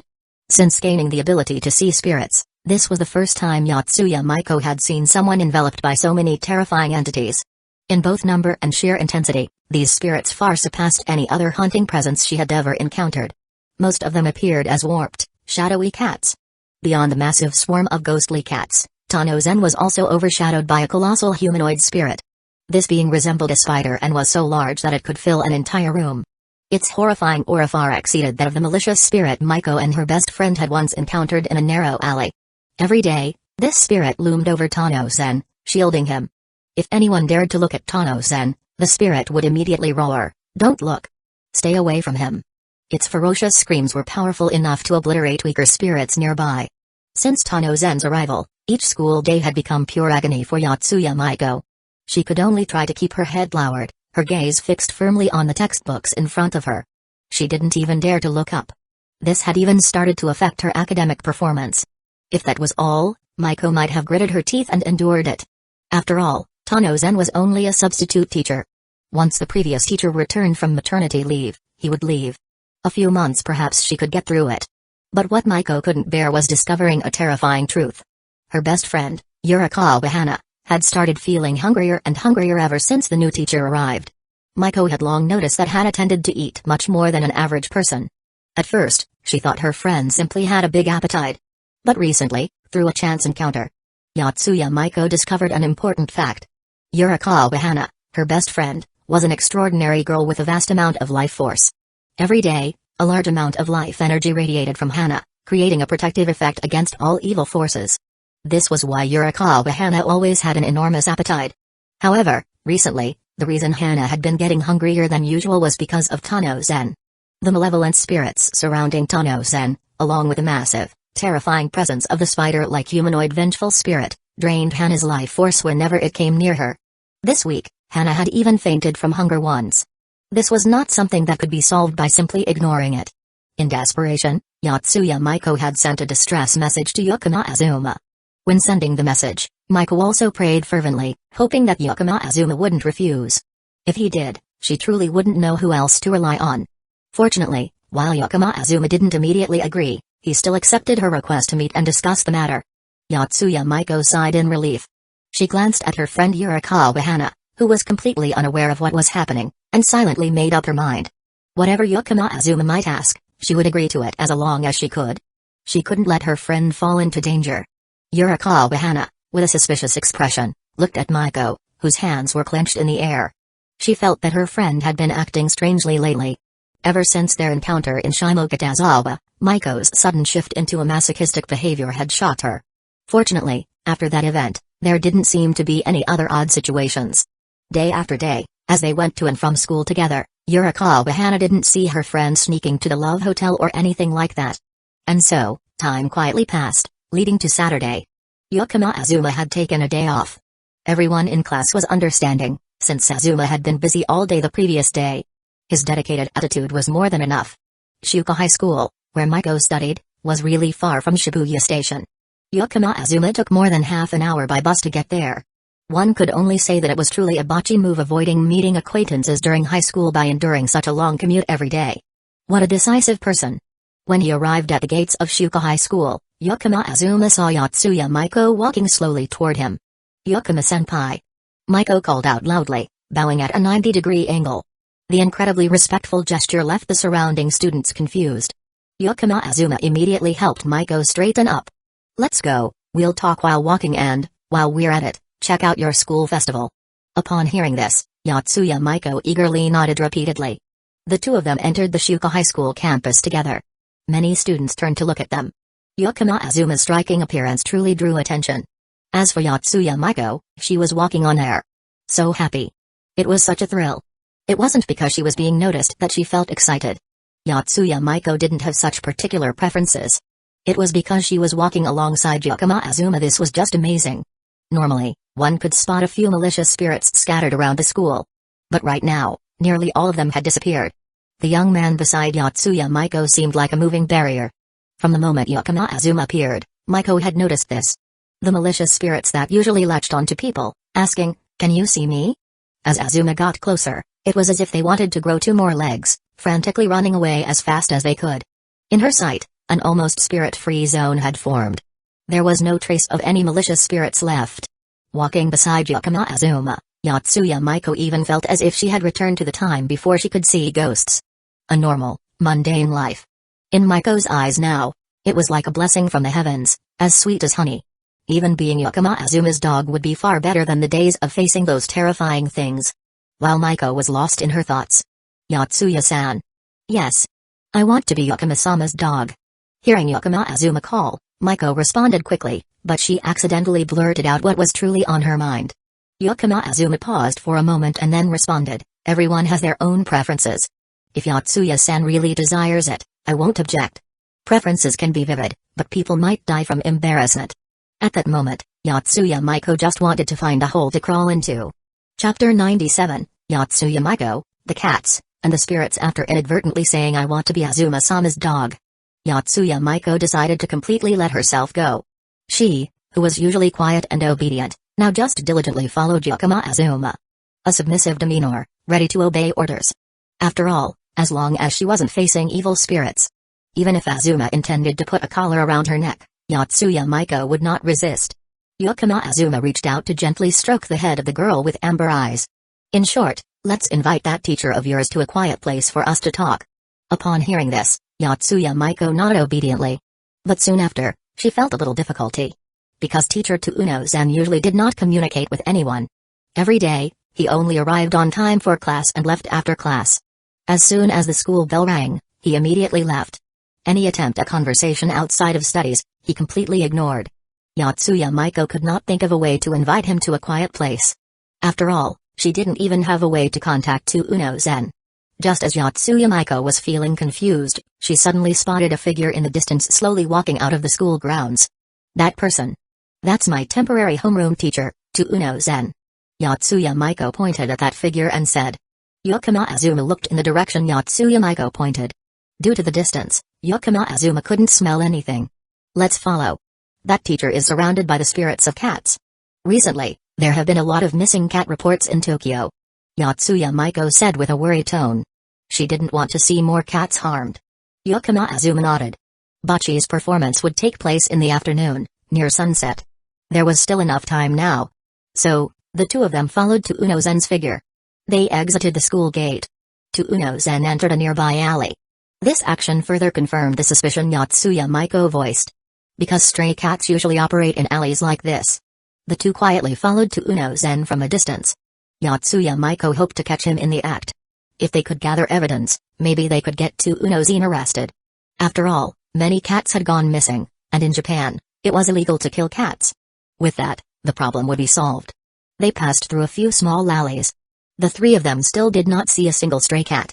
It seemed that all the stray cats in the area had disappeared. After wandering around, eventually, Uno-san turned under an arch bridge. From there came the faint sound of a cat meowing. Upon hearing the sound, Uno-san jumped over the railing and landed on the grassy field by the embankment. "This is bad, we need to hurry." Seeing this scene, Yotsuya Maiko quickly ran over. For humans, cats were really fragile. In just a few seconds, they could lose their lives. At this moment, under the bridge, the painful cries of a cat echoed. Yukima Azuma sped up, jumping over the railing and landing on the concrete ground beneath the bridge. But he stopped in place, not continuing to act. Yotsuya Maiko hurriedly ran over. But when she saw the scene under the bridge, everything was not as she had imagined. Under the bridge, a three-colored stray cat huddled in a corner, letting out a frightened cry. On the other side, Uno-san was pinning a hoodie man to the ground. Clearly, they had been in a brief wrestling match. Uno-san had the upper hand. At this moment, Unozen was holding the man down, taking various items from his body and placing them on the concrete ground beside him. Yotsuya Maiko saw this and immediately took a sharp breath. On the ground were pliers, a large syringe, a stun gun, and other items. Moreover, these items had dry, faded blood stains on them. Even the pliers had some strands of fur stuck to them. Upon seeing this, Yotsuya Maiko understood. The culprit behind the series of missing cats in Tokyo wasn't Unozen, as she had thought. It was the man in the hoodie before her. Unozen had likely gone through the alley, perhaps concerned about the missing cats. Thus, he had wandered and conducted a patrol. Perhaps the vengeful spirits of the cats had also followed Unozen as he patrolled. Once Yotsuya Maiko figured this out, she felt a bit ashamed. She shouldn't have hastily judged someone as good or bad just based on what she had seen of spirits. Hearing the noise, Unozen turned around and saw Yakama Azuma and Yotsuya Maiko. The strength in his hands loosened a bit. The hooded man pinned to the ground began to breathe heavily.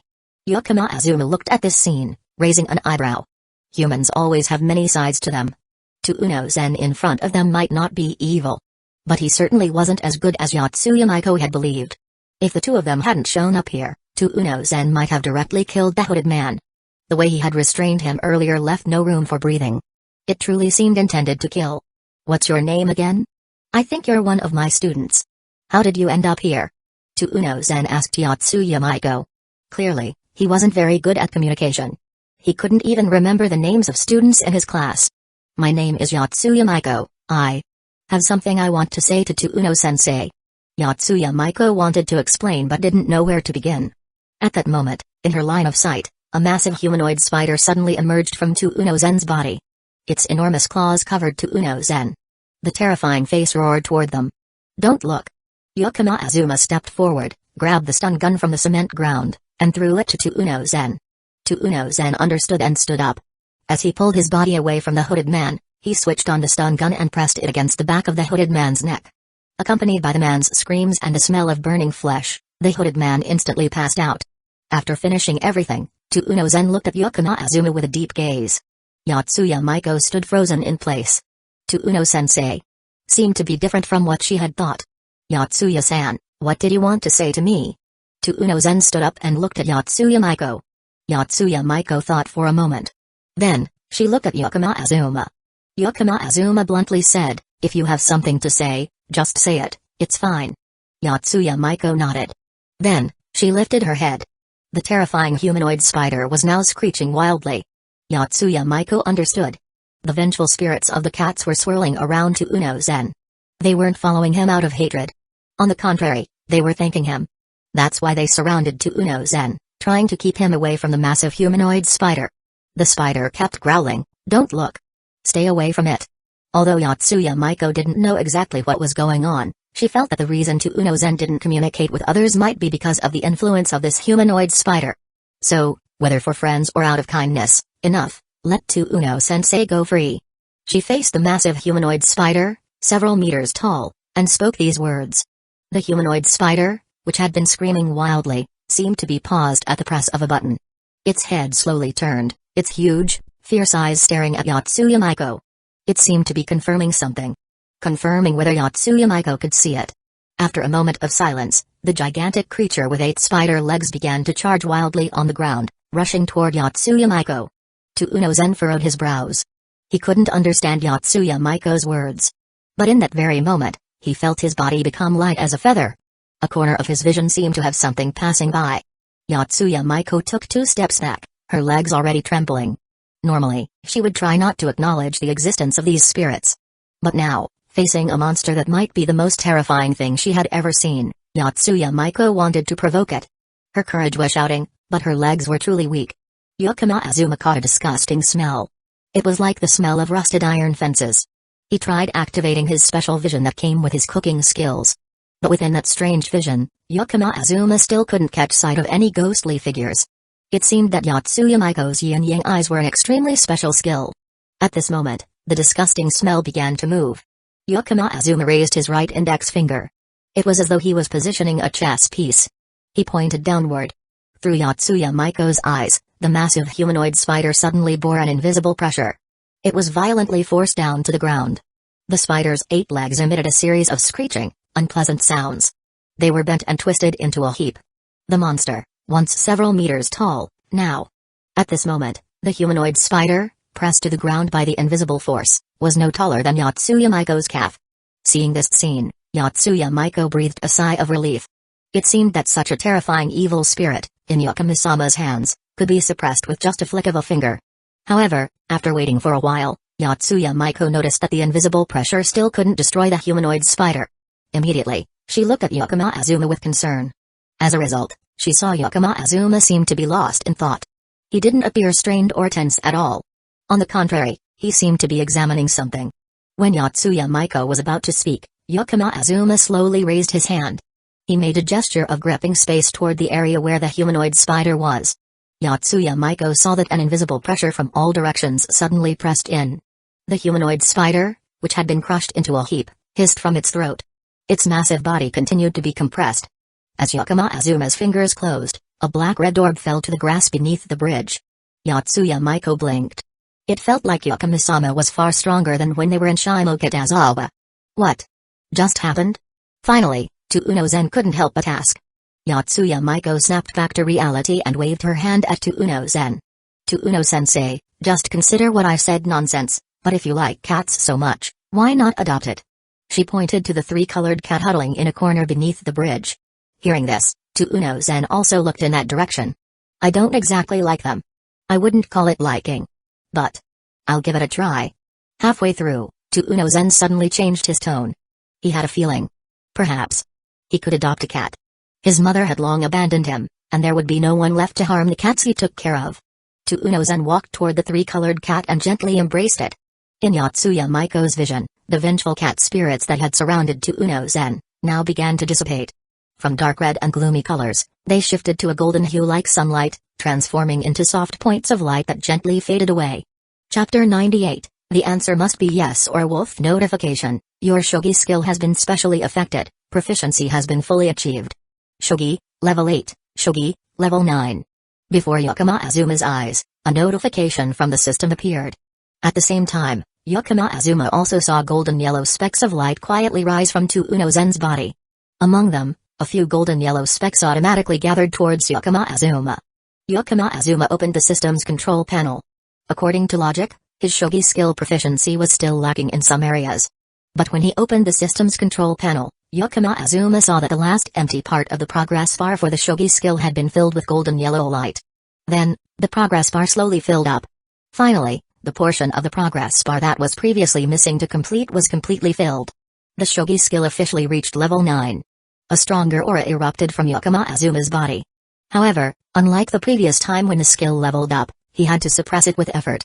Although this new aura was incredibly powerful, Yakama Azuma still felt that it was completely under his control. There was no need to adapt. In his hands, it was like a soft dough that could be molded at will. It could be transformed into any shape according to his desire. He looked toward Tuuno-zen. Yakama Azuma pondered for a moment. Is this considered something like merit? The effect seemed minimal, just reducing some of the training required for proficiency. Could it be that the quantity is too little? Yakama Azuma remembered this and prepared to pay more attention to it later. He walked to the grass under the bridge. Yakama Azuma bent down and picked up the round black-red gem lying among the blades of grass. Yes, Yakama Azuma could see this gem. After discovering that cooking vision couldn't see spirits, Yakama Azuma started to think that perhaps spirits are something too delicate. After all, ordinary humans can't see air. So Yakama Azuma tried to compress that terrible odor. The round gem in his hand was the result. Now, not only could it be seen, it could even be touched. Yakama Azuma glanced at Yotsuya Maiko next to him, and a few ideas flashed in his mind. Tuuno-zen stayed under the bridge and called the police.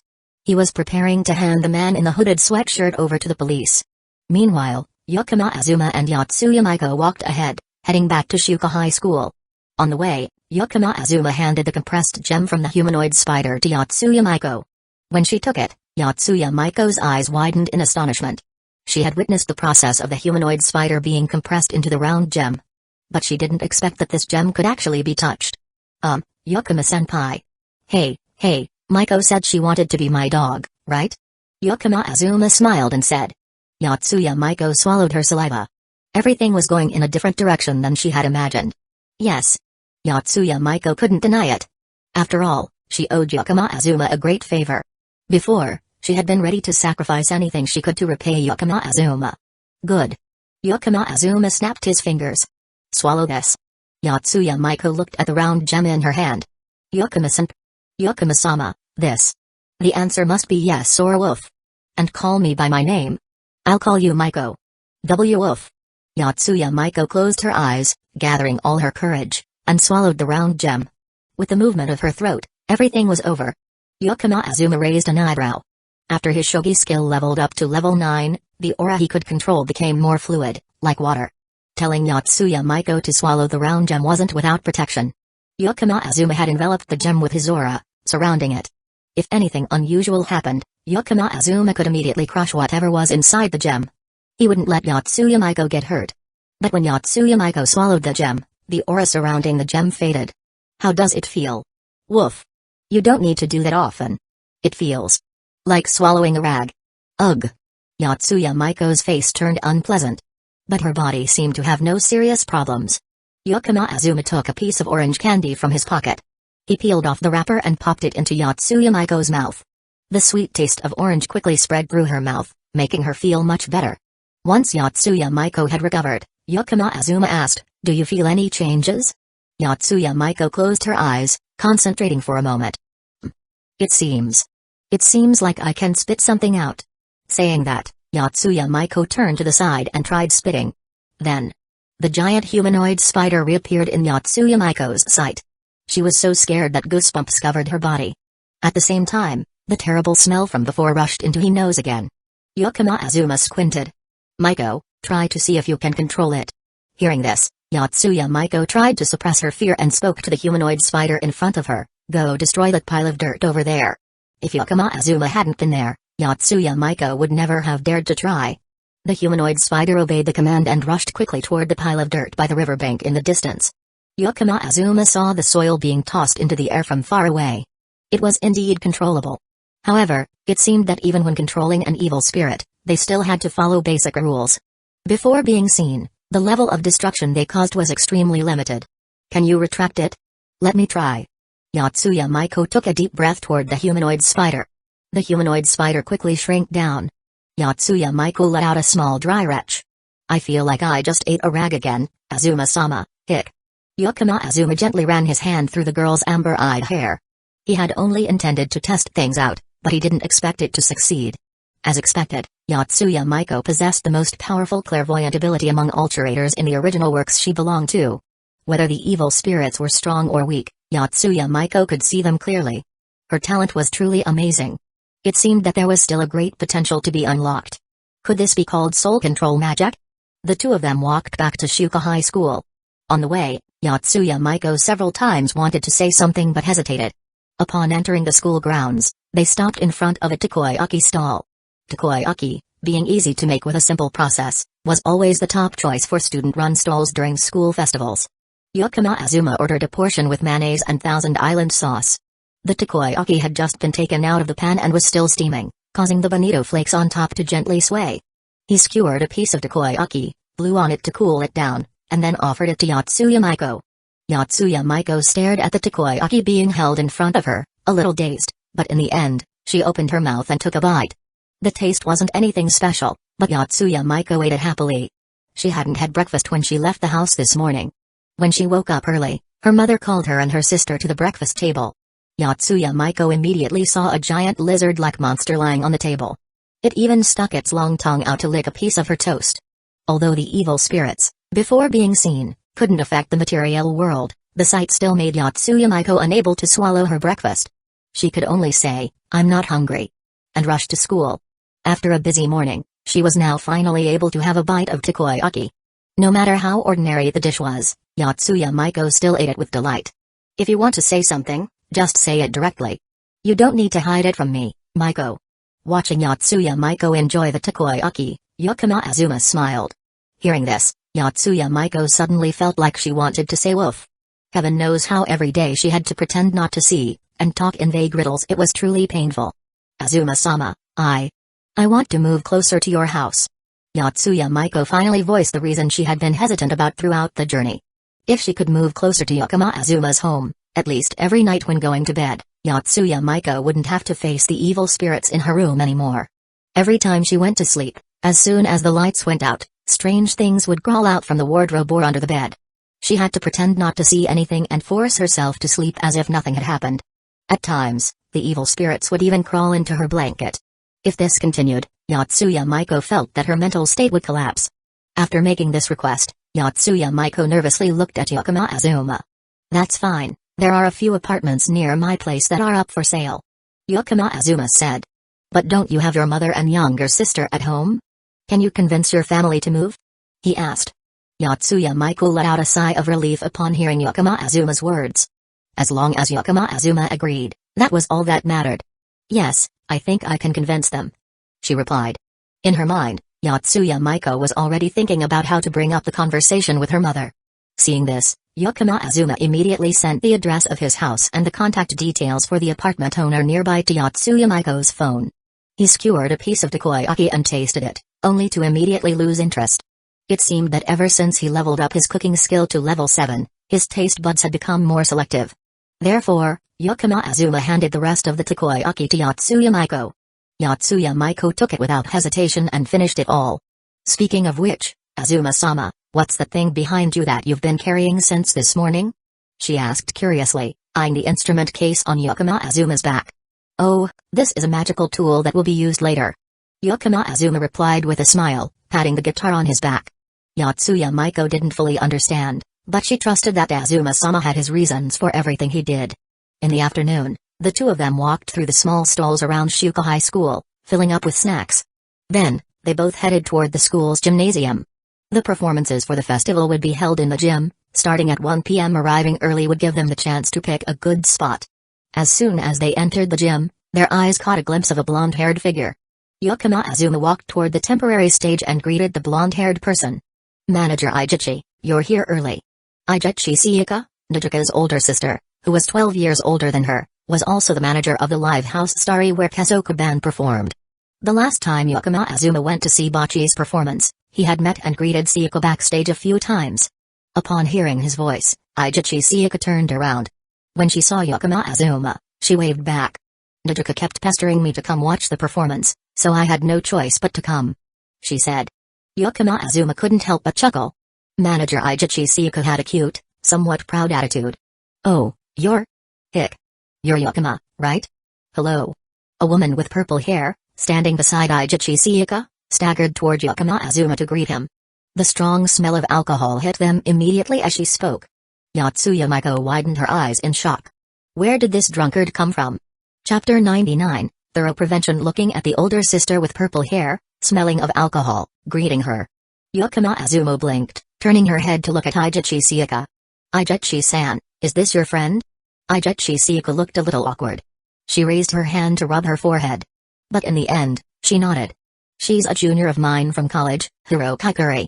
Bachi-chan met her on the street in Shimokitazawa after school. Now she's here to watch Bachi-chan's performance along with everyone." Hearing that, Yakama Azuma nodded. He actually knew this alcoholic older sister. A bassist so addicted to alcohol that she couldn't leave her drink. In the original story, she was considered half a guide for Bachi to step onto the stage. "Hiro-san, hello." Hello, just like Bachi said, "You really are handsome." Hirokakure staggered over, throwing an arm around Yakama Azuma's shoulder. The smell of alcohol became even stronger, blowing straight into his face. But, if she was Bachi's friend, she was considered half a friend of Yakama Azuma too. For friends, Yakama Azuma had a very high tolerance level. "Has Hiro-san drunk a bit too much?" It's fine, I'm still very sober. I brought hangover medicine and red bean soup, Hiro-san, please have some." You're so thoughtful. I feel like I might fall in love with you." Hirokakure took the hangover medicine. She mixed it into the red bean soup and drank it down. Then, she leaned against the edge of the stage to rest and cure the hangover. Aijichi Sayaka and Yotsuya Maiko looked at each other, surprised. They didn't understand why Yakama Azuma had hangover medicine with her. Facing their suspicious looks, Yakama Azuma shrugged. "Well, it's better to be prepared." What kind of prevention was this? It really was like a prediction.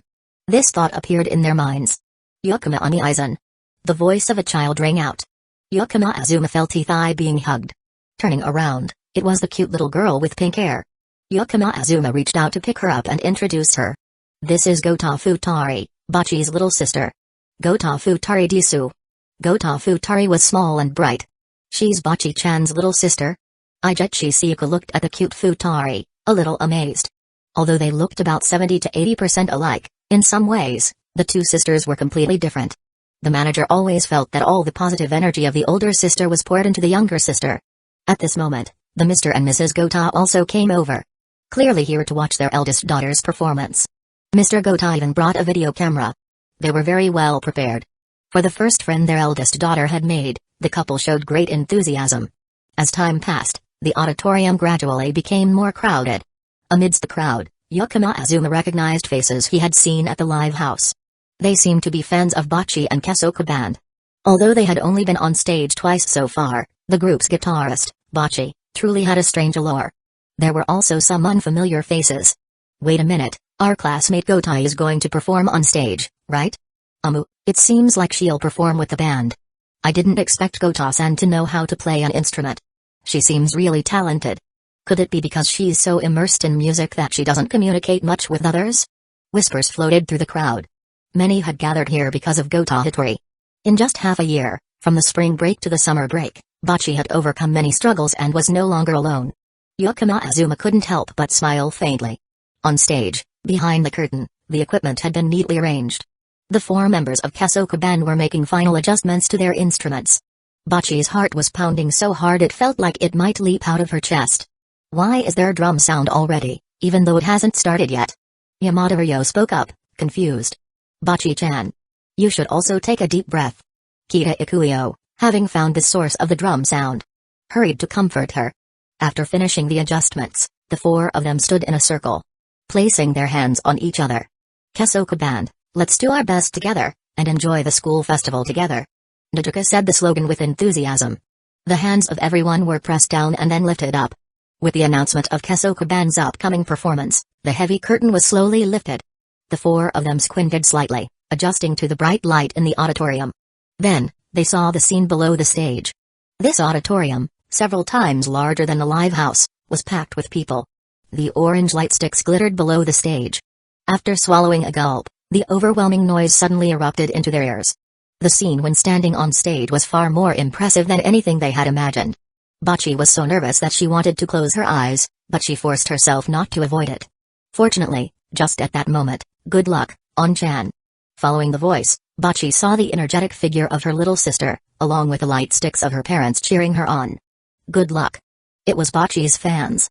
Over there, her classmates were also present, their faces full of anticipation. Bachi-chan, good luck.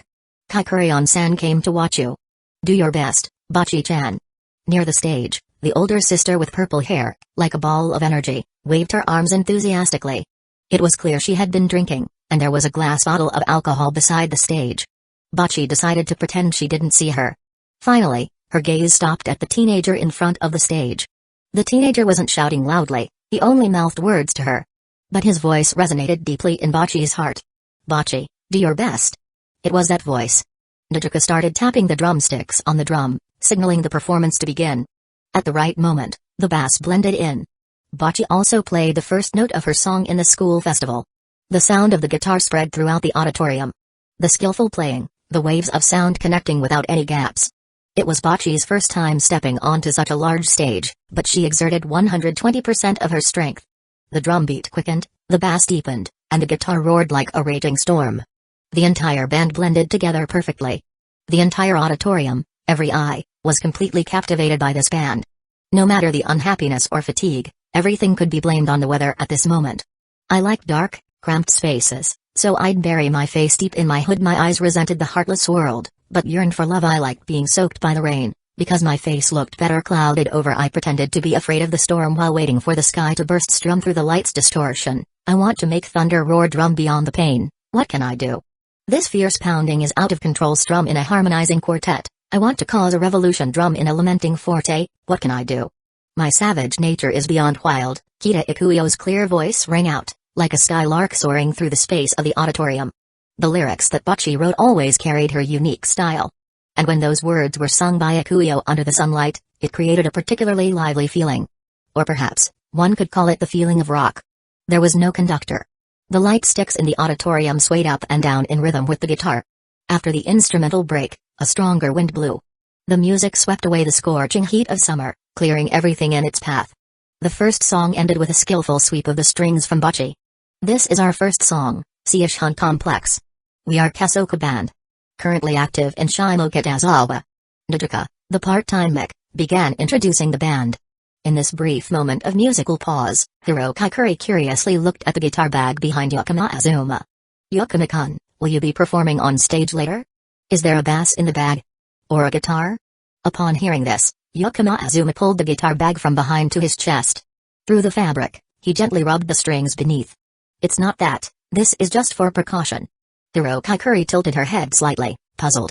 Ijechi Sika also glanced over it with curiosity. Next, our second song, Seiza ni Naruto. When Kita Ikuyo loudly announced it, Kesoka Band's performance continued. Everyone's attention turned back to the stage. The exciting musical experience from the first song had everyone eagerly anticipating the second one. While waiting, it was actually a drunk purple who noticed the problem first. Hirokakure stared at Bocchi, dazed. With the urgent drumbeats, the second song, Seiza ni Naruto, began. As Bocchi played, she glanced at the tuning knobs. From the start, the sound of the guitar was a little strange. As the performance continued, it became clear that something was off, even though everything had been fine until yesterday. But now, why were the first and second strings out of tune? Bocchi lowered her head, feeling a bit unsettled. And just as she strummed the guitar, bang! A strange sound, barely noticeable, blended into the music. Bocchi's eyes widened. The first string had snapped. The performance went on. Bocchi quickly reached down to turn the tuning knob. But the knob was stuck and wouldn't turn. At that moment, Bocchi noticed something. There was a crack on the guitar where the tuning knob was. Well, then, the second string can't be used either. Like this, she won't be able to finish the solo. Hirokakure, who had noticed the problem first, muttered to herself. The guitar's tuning knobs were responsible for adjusting the tension of the strings. When the first string broke, it affected the tension of the second string. Without tuning, the second string would completely lose its pitch. If 2 out of the 6 strings were broken, no matter how hard you tried, you wouldn't be able to complete the guitar solo. What should I do? It's my turn to solo now. What should I do? Think quickly, Gota Hitori. A rare school festival performance was about to be ruined by her equipment failure. Everything was going to fall apart because of her. Bending down, Bocchi desperately tried to fix the guitar, but it was hopeless. In her mind, everything was chaotic. The suffocating feeling of collapse weighed heavily on her chest. And at that moment, Bocchi. A boy's voice rang out from below the stage. Bocchi instinctively looked up. A light blue-pink guitar appeared in her line of sight. Seeing that guitar, Bocchi quickly ran over. The two exchanged guitars quickly. Even holding the cold guitar that had never been used, Bocchi still felt a little unreal. But there was no time to think. She listened to Kita Ikuyo's playing, then tuned the strings and focused. The perfect guitar sound rang in her ears. Bocchi felt an amazing sense of harmony with this unfamiliar guitar. After all, this was the guitar she had first seen in the music store. And the perfect sound, clearly, someone had meticulously adjusted the tension of the strings. There wasn't a single flaw. Without effort, it would never be tuned to such perfection.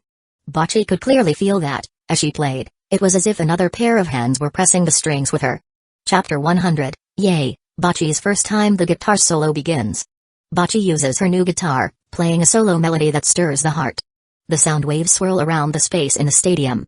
It's amazing. That's the thought of most of the people in the audience. Those who do not have the ability to professionally evaluate music. They simply comment on whether it's good or not. And what can capture attention and make people lose themselves is the greatest praise. Bocchi only feels that playing the guitar is becoming smoother and smoother. The small mistakes she hadn't noticed during previous performances are now easily found and corrected. It's as if someone else is standing behind her, playing with her. She feels the magic of it. This is the first time Bocchi feels like her guitar playing is plucking the emotional strings of her heart. If we're to describe it figuratively. At this moment, Bocchi's guitar skills, from beginner level, have entered master level. Bocchi's heart also resonates with the guitar strings. The performance slowly ends. The entire auditorium remains immersed in awe, unable to escape immediately. It's as if they are still submerged in that indescribable feeling. The vast stadium, after 3 seconds of silence, suddenly bursts into thunderous applause and intense cheering. The sound seems to tear through the dome of the stadium. Bocchi wipes the sweat from her forehead, her eyes full of joy as she looks down at the audience. Across the stage, she and the boy lock eyes. The applause around her suddenly fades away. Only the sound of one person's applause reaches her ears. Naruto on stage looks at Bocce with surprise. The solo just now. She could clearly hear the difference, a complete change from before. Even she, at this moment, could only describe the performance as amazing. Looking at the blue-pink guitar in Bocce's hands, Naruto couldn't help but exclaim. The curtain slowly falls. The applause lingers, continuous. Are you still having the celebration party, right? Then, I'll excuse myself and leave first. Yukima Azuma smiles, bidding farewell to Aijichi Sika and Hirokiki Ori. Eh? Aren't you coming with everyone to the celebration party? Aren't you going? Both of them suddenly realize, quickly trying to stop him. Yukima Azuma gently shakes his head. I'm not participating, I'm not a member of the band, just a spectator. Hirokiki, hearing this, grumbles and rushes towards Azuma. Yukima Azuma quickly dodges.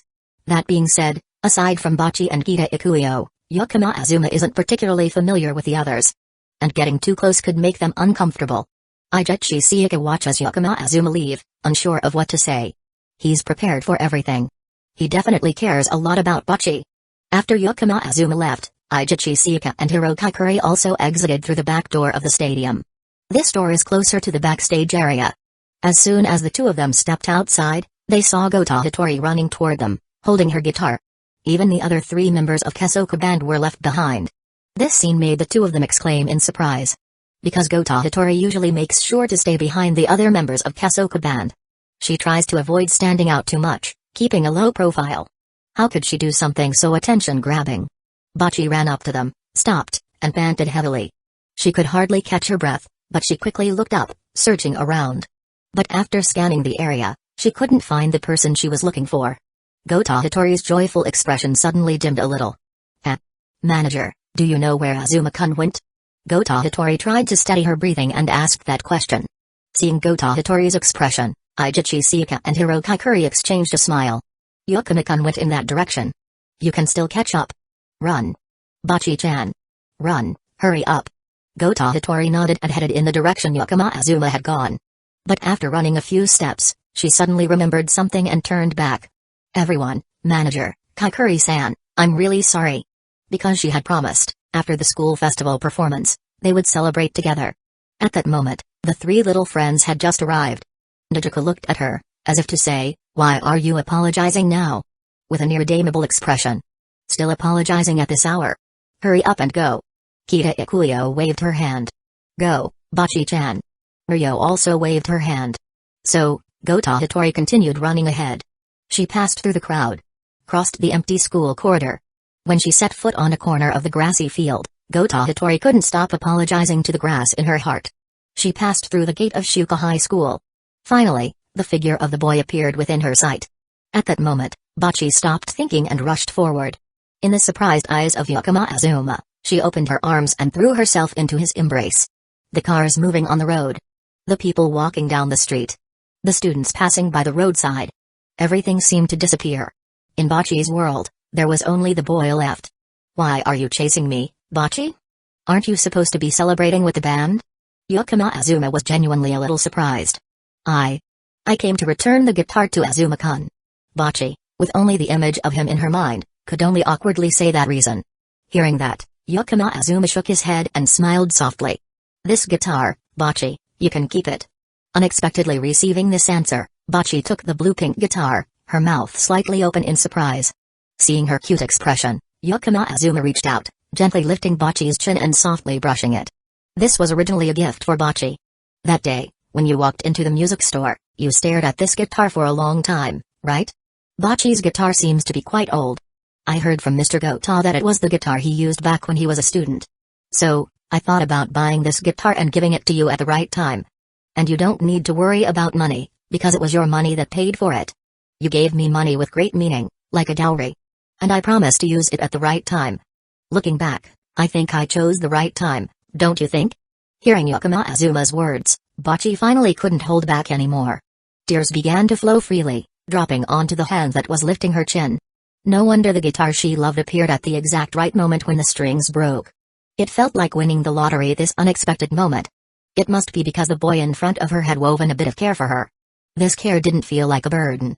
It only made her want to cry. Tears continued to flow. Yakama Azuma took a tissue out of his pocket and gently wiped away each drop of tear on Bocce's face. Finally, after a long while, Bocce stopped crying and, with a choked voice, said, "Azuma-kun. Shall we go for a walk?" Yakama Azuma wiped the last tear from Bocce's face. "Are you really okay with not going to the party?" "Right now I want to be with Azuma-kun." "Alright." Yakama Azuma took Bocce's hand. Bocce, in turn, tightly gripped his hand with her fingers. The two of them walked together down the small path of Shuka High School, heading towards the train station. This path, Bocce had walked countless times before. But today, it felt like the first time she was walking on it. The scenery along the way felt completely different. When she looked down, all she could see were the neatly arranged paving stones, with some sections of the sidewalk damaged, and the colorful shadows of trees reflected on the ground. But when she looked up, the soft afternoon light bathed the street, and the leaves swayed in the breeze. On the wall next to them were various kinds of street graffiti. The boy beside her, bathed in sunlight, smiled in a way that made her heart catch in her chest. Youth gradually reappeared in the fading memories. They both entered the train station. Together, they boarded the swaying train, the clattering sound of the tracks echoing. Since it was the afternoon, the train car was packed with people. But Bocce didn't feel bothered. In fact, this was better. She stood on one side of the train car. Yakama Azuma held onto the handrail opposite her, his hand creating a small, comforting space of safety in the midst of the surrounding crowd. The two of them felt the gentle sway of the train, occasionally getting closer to each other. They got off the train at Tokyo Station. Hand in hand, they entered the bustling crowd of Ginza. They went to a bakery to buy a few cookies.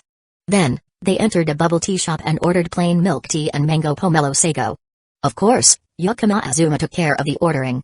Bocce, holding a cookie in one hand and bubble tea in the other, felt a little awkward.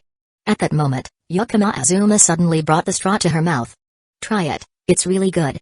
Bocce hesitated for a moment before she opened her mouth and bit onto the straw. Awawa. She had just performed an indirect kiss. Even though they had kissed several times already. The straw brought her a sip of the delicious drink.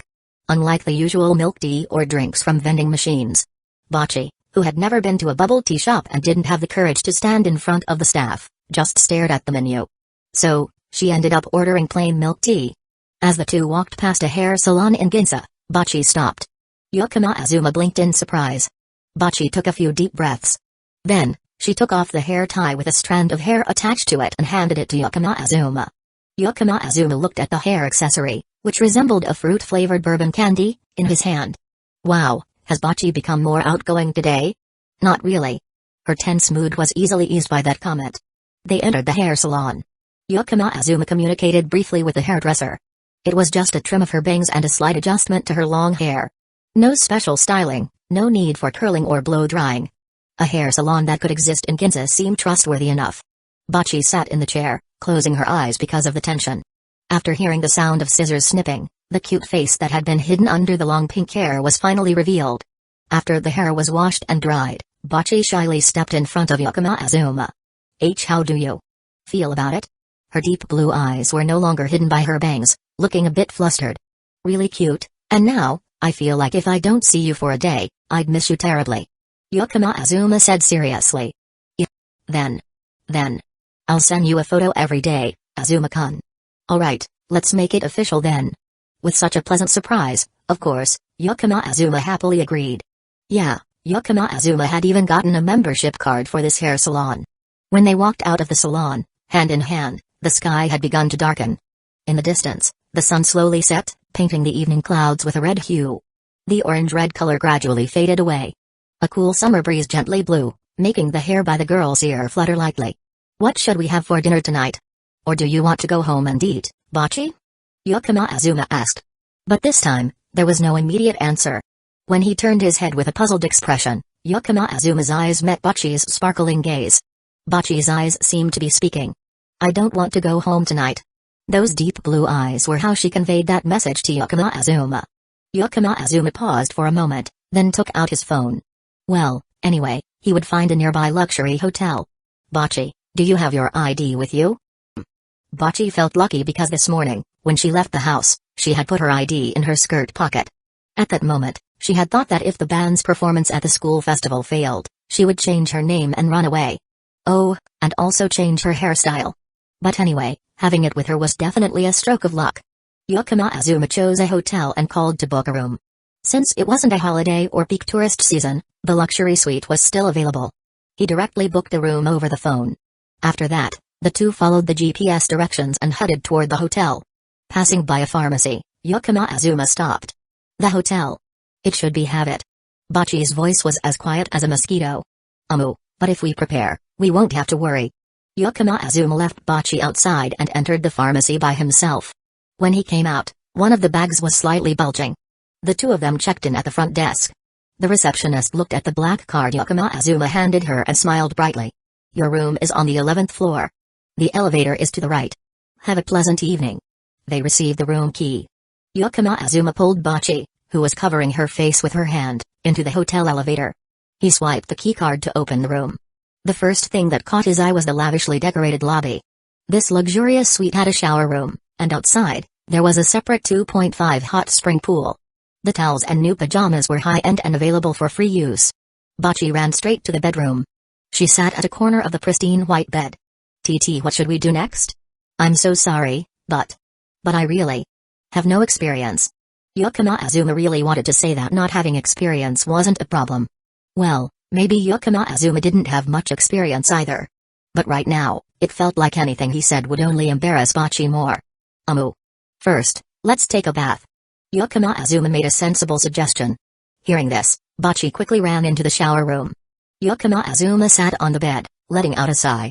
After a while, he still didn't hear the sound of water coming from the bathroom. He turned his head. Yukima Azuma saw Bachi half peeking her head out. Do you want to take a bath together? Looking at her blushing face, Yukima Azuma felt like Bachi might faint from the embarrassment. Maybe next time. Finally, the sound of water gently flowing could be heard. About half an hour later, when Yukima Azuma began to wonder if Bachi had fainted from soaking for too long, a cute girl, wrapped in a pink towel, slowly walked out of the shower. Then I'll go take a bath too. After admiring her for a moment, Yukima Azuma spoke. As a result, while on his way to the bathroom, Yukima Azuma was suddenly embraced by Bachi. No need, Azuma-kun smells so nice. Since their first meeting, Bachi had really liked the scent of Yukima Azuma. The two staggered, and in the end, one of them lost balance and fell onto the white bed. Yukima Azuma looked into her teary eyes and said, if you regret it now, it's still not too late. Bachi didn't say anything. She only responded with bedroom eyes. Chapter 101, Going to meet the parents with Bachi early in the morning. The biological clock that Yukima Azuma had formed long ago woke him up. Opening his eyes, he looked up at the unfamiliar ceiling. His instincts made him want to sit up. As his body moved, a heavy feeling spread in his arm. A slight difficulty in moving. Yukima Azuma stopped his actions. It was only then that he remembered what had happened the night before. Simply put, what needed to be done had already been done. Currently, pink hair was at the tip of his fingers. Her head tilted slightly against his shoulder. Yukima Azuma saw it. In his arms, the pink-haired girl was sound asleep. From her expression, she was likely dreaming a beautiful dream. Especially this small and lonely girl, who was willing to cooperate with everything. An incredibly wonderful experience. Carefully pulling his hand out, Yukima Azuma stealthily got out of bed. It was only after leaving the bedroom that Yukima Azuma dared to move normally. He found the hotel's internal phone on the table in the living room. Yukima Azuma made a call to the front desk. Good morning, Yukima-san. Is there anything I can assist you with? Bring me some red dates, lotus seeds, pig kidneys, and spices, to the room. Yukima-san, do you need fresh ingredients? Our hotel offers a meal service. You can order food free of charge. I need the ingredients. Understood, Yukima-san. Please wait a moment. We will immediately send someone to the kitchen to prepare the ingredients and bring them to your room very quickly. Yukima Azuma hung up. The hotel's work efficiency was very high. After all, the cost of renting this room for a night was equivalent to the price of renting an ordinary apartment for a month. The good ingredients were neatly arranged in a box, placed at the door. Yukima Azuma brought the ingredients into the room and then entered the kitchen. He lit the stove and began to cook the soup. This was the first time Yukima Azuma had skipped his morning run since getting the system and starting his training. Previously, no matter how big the storm was, Yukima Azuma had never missed his morning run. But today, if he didn't run, then so be it. He couldn't leave the girl who had just lost her cherry like that. Yukima Azuma hummed softly, quickly using a kitchen knife to process the ingredients. His technique could already be considered an art.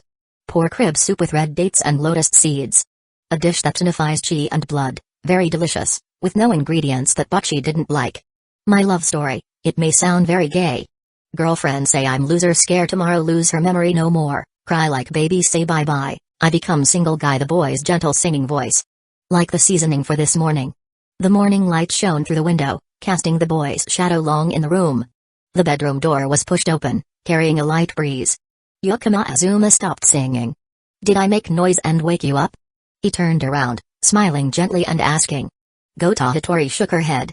At this moment, she was wearing only a loose white shirt that originally belonged to Yukima Azuma.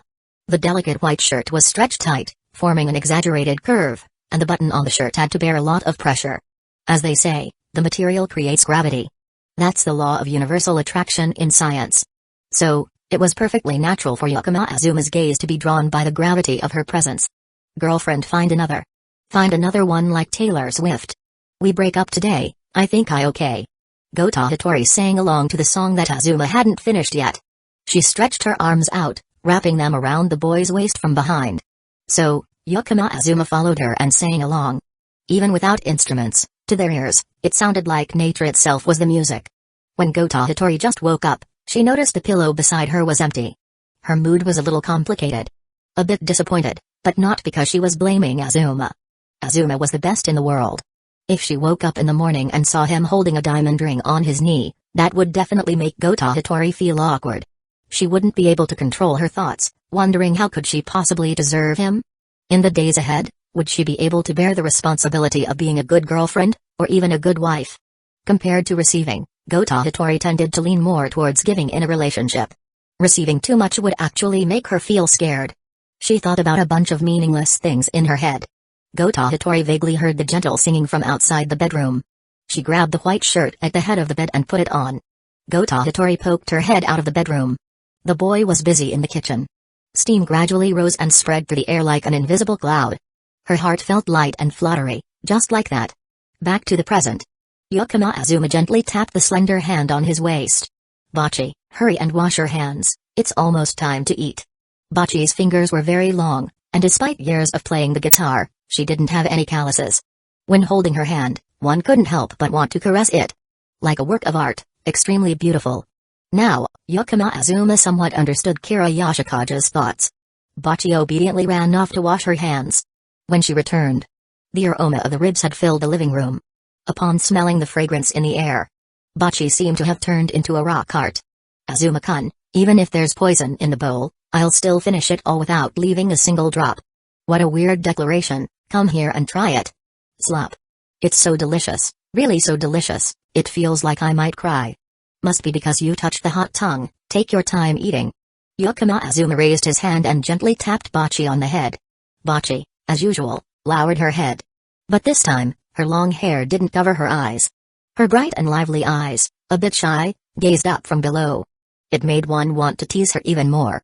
After being scolded, Bocce slowly drank the soup with a small spoon. It was truly delicious.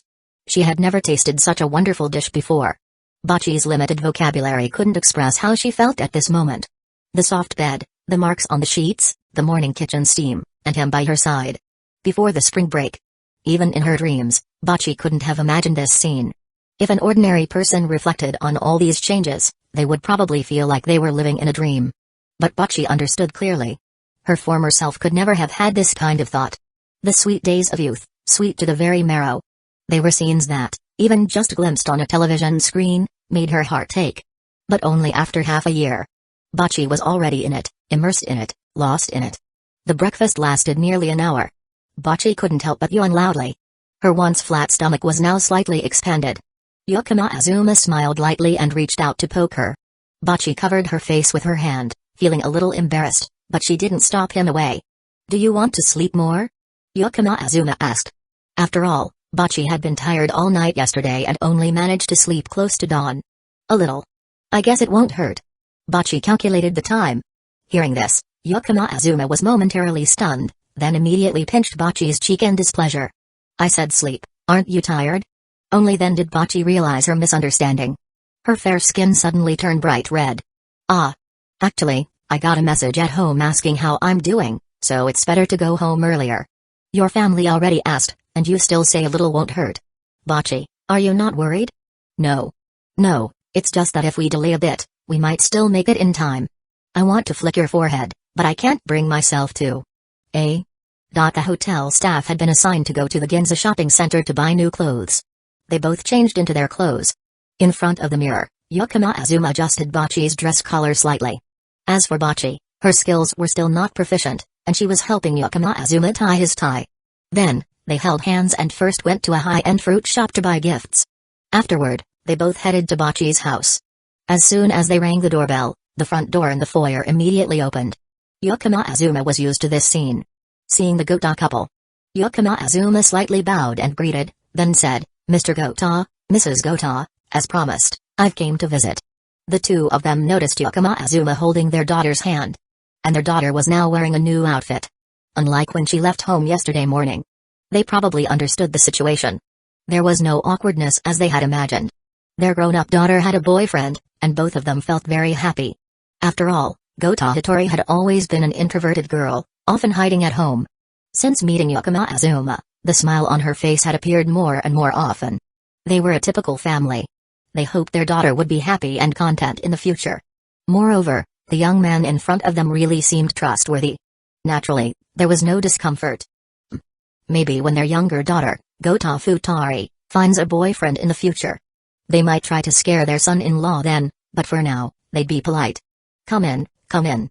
Yakama-kun, really, bringing gifts when visiting. Mrs. Gota took the gift from Yakama Azuma's hand, smiling and inviting them both inside. Bocce was a little surprised. She thought Yakama Azuma was just escorting her home. She didn't expect him to visit. Immediately, her small hand began nervously drawing circles on the palm of Yakama Azuma's hand. Yakama Azuma tightened his grip, holding Bocce's worried hand firmly. Inside the apartment, the Gota couple, Yakama Azuma, and Bocce sat across from each other at the long dining table. Yakama-kun, would you like something to drink? We have green tea and orange juice. Green tea is fine, sorry to trouble you. It's no trouble at all, Yakama-kun, you're just being too polite. Soon, a cup of green tea was placed beside Yakama Azuma. Bocce felt a little nervous, her fingers swaying restlessly. Her small foot brushed against Yakama Azuma's thigh under the table. The situation of meeting the parents made her feel a bit tense. The Gota couple also felt somewhat shy. After all, it was the first time they were meeting their oldest daughter's boyfriend. Ah, Yakama-kun, what does your family do? What do you want to do in the future? Husband. What kind of question is that? It's so rude. Ah, sorry. I didn't mean anything, just making conversation. Mr. Gota realized his question was a bit inappropriate after asking. But in TV dramas, don't they often ask such questions? Mrs. Gota shot him a glance. She thought, this is the boyfriend that our oldest daughter worked so hard to find, and you're trying to ruin it? However, Yakama Azuma didn't feel any pressure. It's fine. He waved his hand. I was actually planning to talk to you both about these things. Unlike regular high school students, Yakama Azuma wasn't just talking about his feelings for Bocce. What he could promise wasn't limited to just protecting Bocce in the future. Chapter 102, Laplace Corporation acquires the office building. Yakama Azuma had made relentless efforts up until today. Just so that on occasions like this, he could speak with a refined tone to everyone sitting across from him. If it weren't for that, why would he bother struggling and calculating like this? Wouldn't it be better to marry Ariri and live off her? Or marry Kasamijoka, and live a carefree life like that? It's fine. Yakama Azuma waved his hand slightly. I also wanted to talk to both of you about these things. Seeing Yakama Azuma's humble and polite attitude, the Gota couple finally felt at ease. As long as they didn't mess things up, it would be fine. However, when I was in junior high school, my family went through some hardships. Now, I'm the only one left in my family. Yakama Azuma said this gently, as if it were of no importance. The Gota couple felt as if they had just been punched in the heart. It's ruined. They must have messed it up. We're really sorry, Yakama-kun. I absolutely didn't mean to bring this up. Mr. Gota quickly explained, flustered. Mrs. Gota pinched her husband's waist hard, making him grit his teeth in pain. But he didn't dare to let out a sound. It's okay. After all, this is something I brought up myself, you two don't need to worry about it. Yakama Azuma spoke to ease the atmosphere. The two of them finally calmed down. However, their eyes when they looked at Yakama Azuma were filled with sympathy. How old is this child? He had to live alone in junior high school. He must have suffered quite a lot over the years. If it weren't for the awkwardness, the Gota couple would have already wanted to ask Yakama Azuma to move in with them. But what Yakama Azuma said next left the two of them speechless with astonishment. Right now, I'm studying at Toei Agasaki Academy, the same age as Bachi. Aside from being a high school student, I've been learning to play shogi since I was young, and now I'm a professional 7-dan player. Although the income of a professional shogi player is unstable, since the beginning of this year. Through official matches, my income is approximately like this. Yakama Azuma raised his hand and wrote a rough number on his palm. For an average family, the prize money that Yakama Azuma earned just from official matches was an astounding amount. It had been mentioned before. Professional shogi players in Japan are very well paid. After all, it's very difficult to enter the professional field. Every year, only a handful of people can pass the tests of the shogi associations and be promoted to official matches. Not to mention those who reach the professional level. Currently, in the professional shogi world, there isn't even a single female player, which clearly shows the fierce competition. Yakama Azuma, professional 7-dan player. Even if he were 15 years older, in the Japanese marriage market, he would still be a sought-after son-in-law. The Gota couple were left speechless and astounded by this sudden turn of events. The teenager in front of them was clearly not what they had imagined. Although he had suffered quite a bit, now, he had risen like a phoenix, soaring to the high sky. So, you two don't need to worry about me at all. I'll definitely have the ability to take good care of Bachi in the future. Yakama Azuma lowered his hand, sitting upright, looking as serious and obedient as a well-behaved boy. It took quite a while for the Gota couple to regain their composure. Aha. I see now. Amamu. It feels like we're getting old. That's right, you two can decide things for yourselves. Yes, it's a matter for young people, let them take care of it themselves. With that, the couple stood up and went to their room. They casually picked up Gota Futari, who was trying to climb onto Yakama Azuma, and took her with them. Bachi stood there, wide-eyed in astonishment. She had been so tense just now, she could hardly stand it. She was afraid that her parents and Yakama Azuma might clash during their conversation. After all, in the dramas she'd watched before, such conflicts often happened. Parents would oppose a relationship and cause the two people to break up. But in the end, things turned out in an unexpected direction. Azuma-kun. You don't have to do that. After a long while, Bachi finally managed to say something like that. Hearing this, how could Yakama Azuma not understand her meaning? He raised his hand and gently lifted Bachi's soft face. Don't worry, our relationship can stay just as it is. The reason I came here was simply to avoid making you feel awkward. Bachi might be a fool, but at least we should give your parents a bit of peace of mind. As he spoke, Yakama Azuma gently pinched Bachi's cheek. This girl really couldn't bear the responsibilities of being a girlfriend or wife. On the contrary, the feeling of being a secret lover seemed to suit her better. How could there be such a fool in the world? Moreover, Yakama Azuma looked straight into Bachi's eyes. If you've decided you won't regret it, then of course, I won't give you the chance to back out. Bachi seemed drained of energy, her body slumping against Yakama Azuma's hand. She had completely given up. In short, it seemed like she couldn't escape his grasp now. That afternoon, they had lunch at the Gota house. Afterward, Yakama Azuma said goodbye to all 4 members of the Gota family. He left the Gota house. Under the scorching heat of summer, the sun blazed down from above. Yakama Azuma looked up and raised his hand to shield his eyes from the sun. In any case, he needed to be more serious about his work. If he couldn't dominate Japan in the future and change the laws here, then marriage wouldn't be possible. Note, lol hahaha, this is really familiar. Correspondingly, he needed to provide more basic security for the girls. Although Yakama Azuma hadn't mentioned Laplace Corporation while at the Gota house, what he wanted to provide Bachi in the future certainly wasn't just the title of a professional shogi player. He hailed a taxi from the side of the road. After getting in, Yakama Azuma told the driver, to Shibuya. He paused for a moment and then continued. To the Laplace Corporation building. The taxi driver hesitated for a moment. Then, he took out his phone to confirm a location. He searched the map. It didn't take long for him to find the building Yakama Azuma mentioned. The car began to roll forward. Young man, are you an employee of this company? On the way, the driver struck up a conversation with Yakama Azuma. Yeah, you could say that. Ah, good for you, a bright future ahead. It's nothing special, just a small startup company. In today's environment, what small startup company could afford to buy an entire office building? It must have a lot of potential. Haha, then I'll gladly accept your best wishes, sir. As they chatted, the taxi arrived in front of the building. Yakama Azuma paid the fare and stepped out. He looked up. The high-rise office building completely blocked out the sunlight, so there was no need to worry about the glaring light. The old sign on the building had been taken down. Now, on the facade of the high-rise, two large words made of LCD screens were displayed: Laplace Corporation. Yes. Yukino Azuma had bought this office building. Now, the entire building belonged to Laplace Corporation. Leasing office space was just a temporary solution. Once you have money, who rents anymore?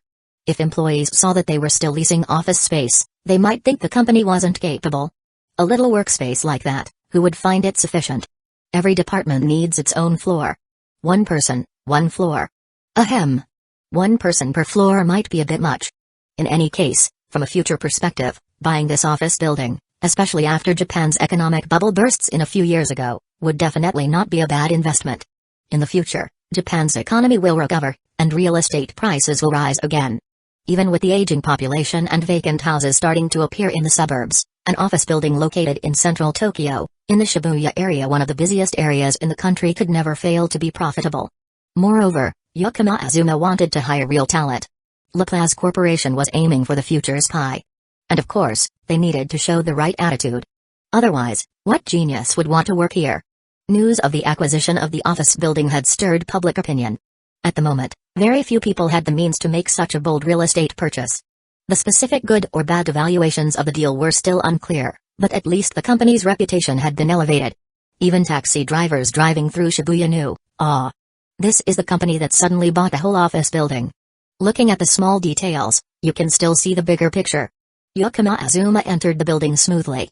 The security staff at the door, upon seeing Yukino Azuma, all greeted him with a bow. There was no typical scenario where the guards looked down on him or mock him or slap face casually. At present, most people working in the Laplace Corporation building knew who Yukino Azuma was. Although, since the building was acquired and the staff expanded, Yukino Azuma rarely appeared at the company anymore.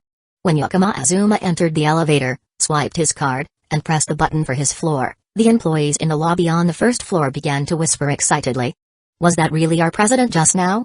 He's so young. He is even more handsome in person than in the photos, like a perfect male lead from a CEO romance novel. Didn't some people complain before, saying the president pictures were overly edited, looking fake? Didn't you think that at the time? Who would have thought he'd be so handsome in real life? The receptionists huddled together, chattering away. The elevator moved up. It stopped on the 22nd floor. Yukino Azuma stepped out of the elevator, walked down the quiet corridor, and reached the office at the end of the hall. Knock knock. At the sound of the knocking, a dignified female voice echoed from inside. Come in. Yukino Azuma pushed the door open and immediately saw Yukino, busy at her desk, not looking up. Which department are you from? What's the matter? Receiving no response, Yukino frowned and looked up. To her surprise, she saw Yukino Azuma standing right next to her. Seeing his familiar face made her heart flutter. The coldness on Yukino's face quickly melted away, her eyebrows relaxed, and the corners of her mouth involuntarily curved into a smile. Yukino Azuma walked over to her, placed his hand on her slender shoulders. Her muscles were tense. She must have been in that posture for too long. Yukino Azuma applied gentle pressure with his hand, finding the pressure points on her shoulders and neck, and began massaging to help her relax. Yukino, who was always so dignified, let out a soft, somewhat suggestive moan. As she felt his hand massaging her, the soreness in her shoulders was quickly relieved. May I ask, is there something you need from me? Big boss suddenly being so considerate, it makes me a little uneasy. Despite saying that, her tone carried no actual unease. Instead, it was more about hiding the embarrassment. Though she had decided to pursue Yukino Azuma, being massaged like this still made Yukino too shy to look up. Your comments are really heart-wrenching. I didn't mean it. Eh? You didn't choose to be tough and keep quiet? Apologizing like this makes me embarrassed. Yukino looked up, her black hair flowing down like a waterfall behind her.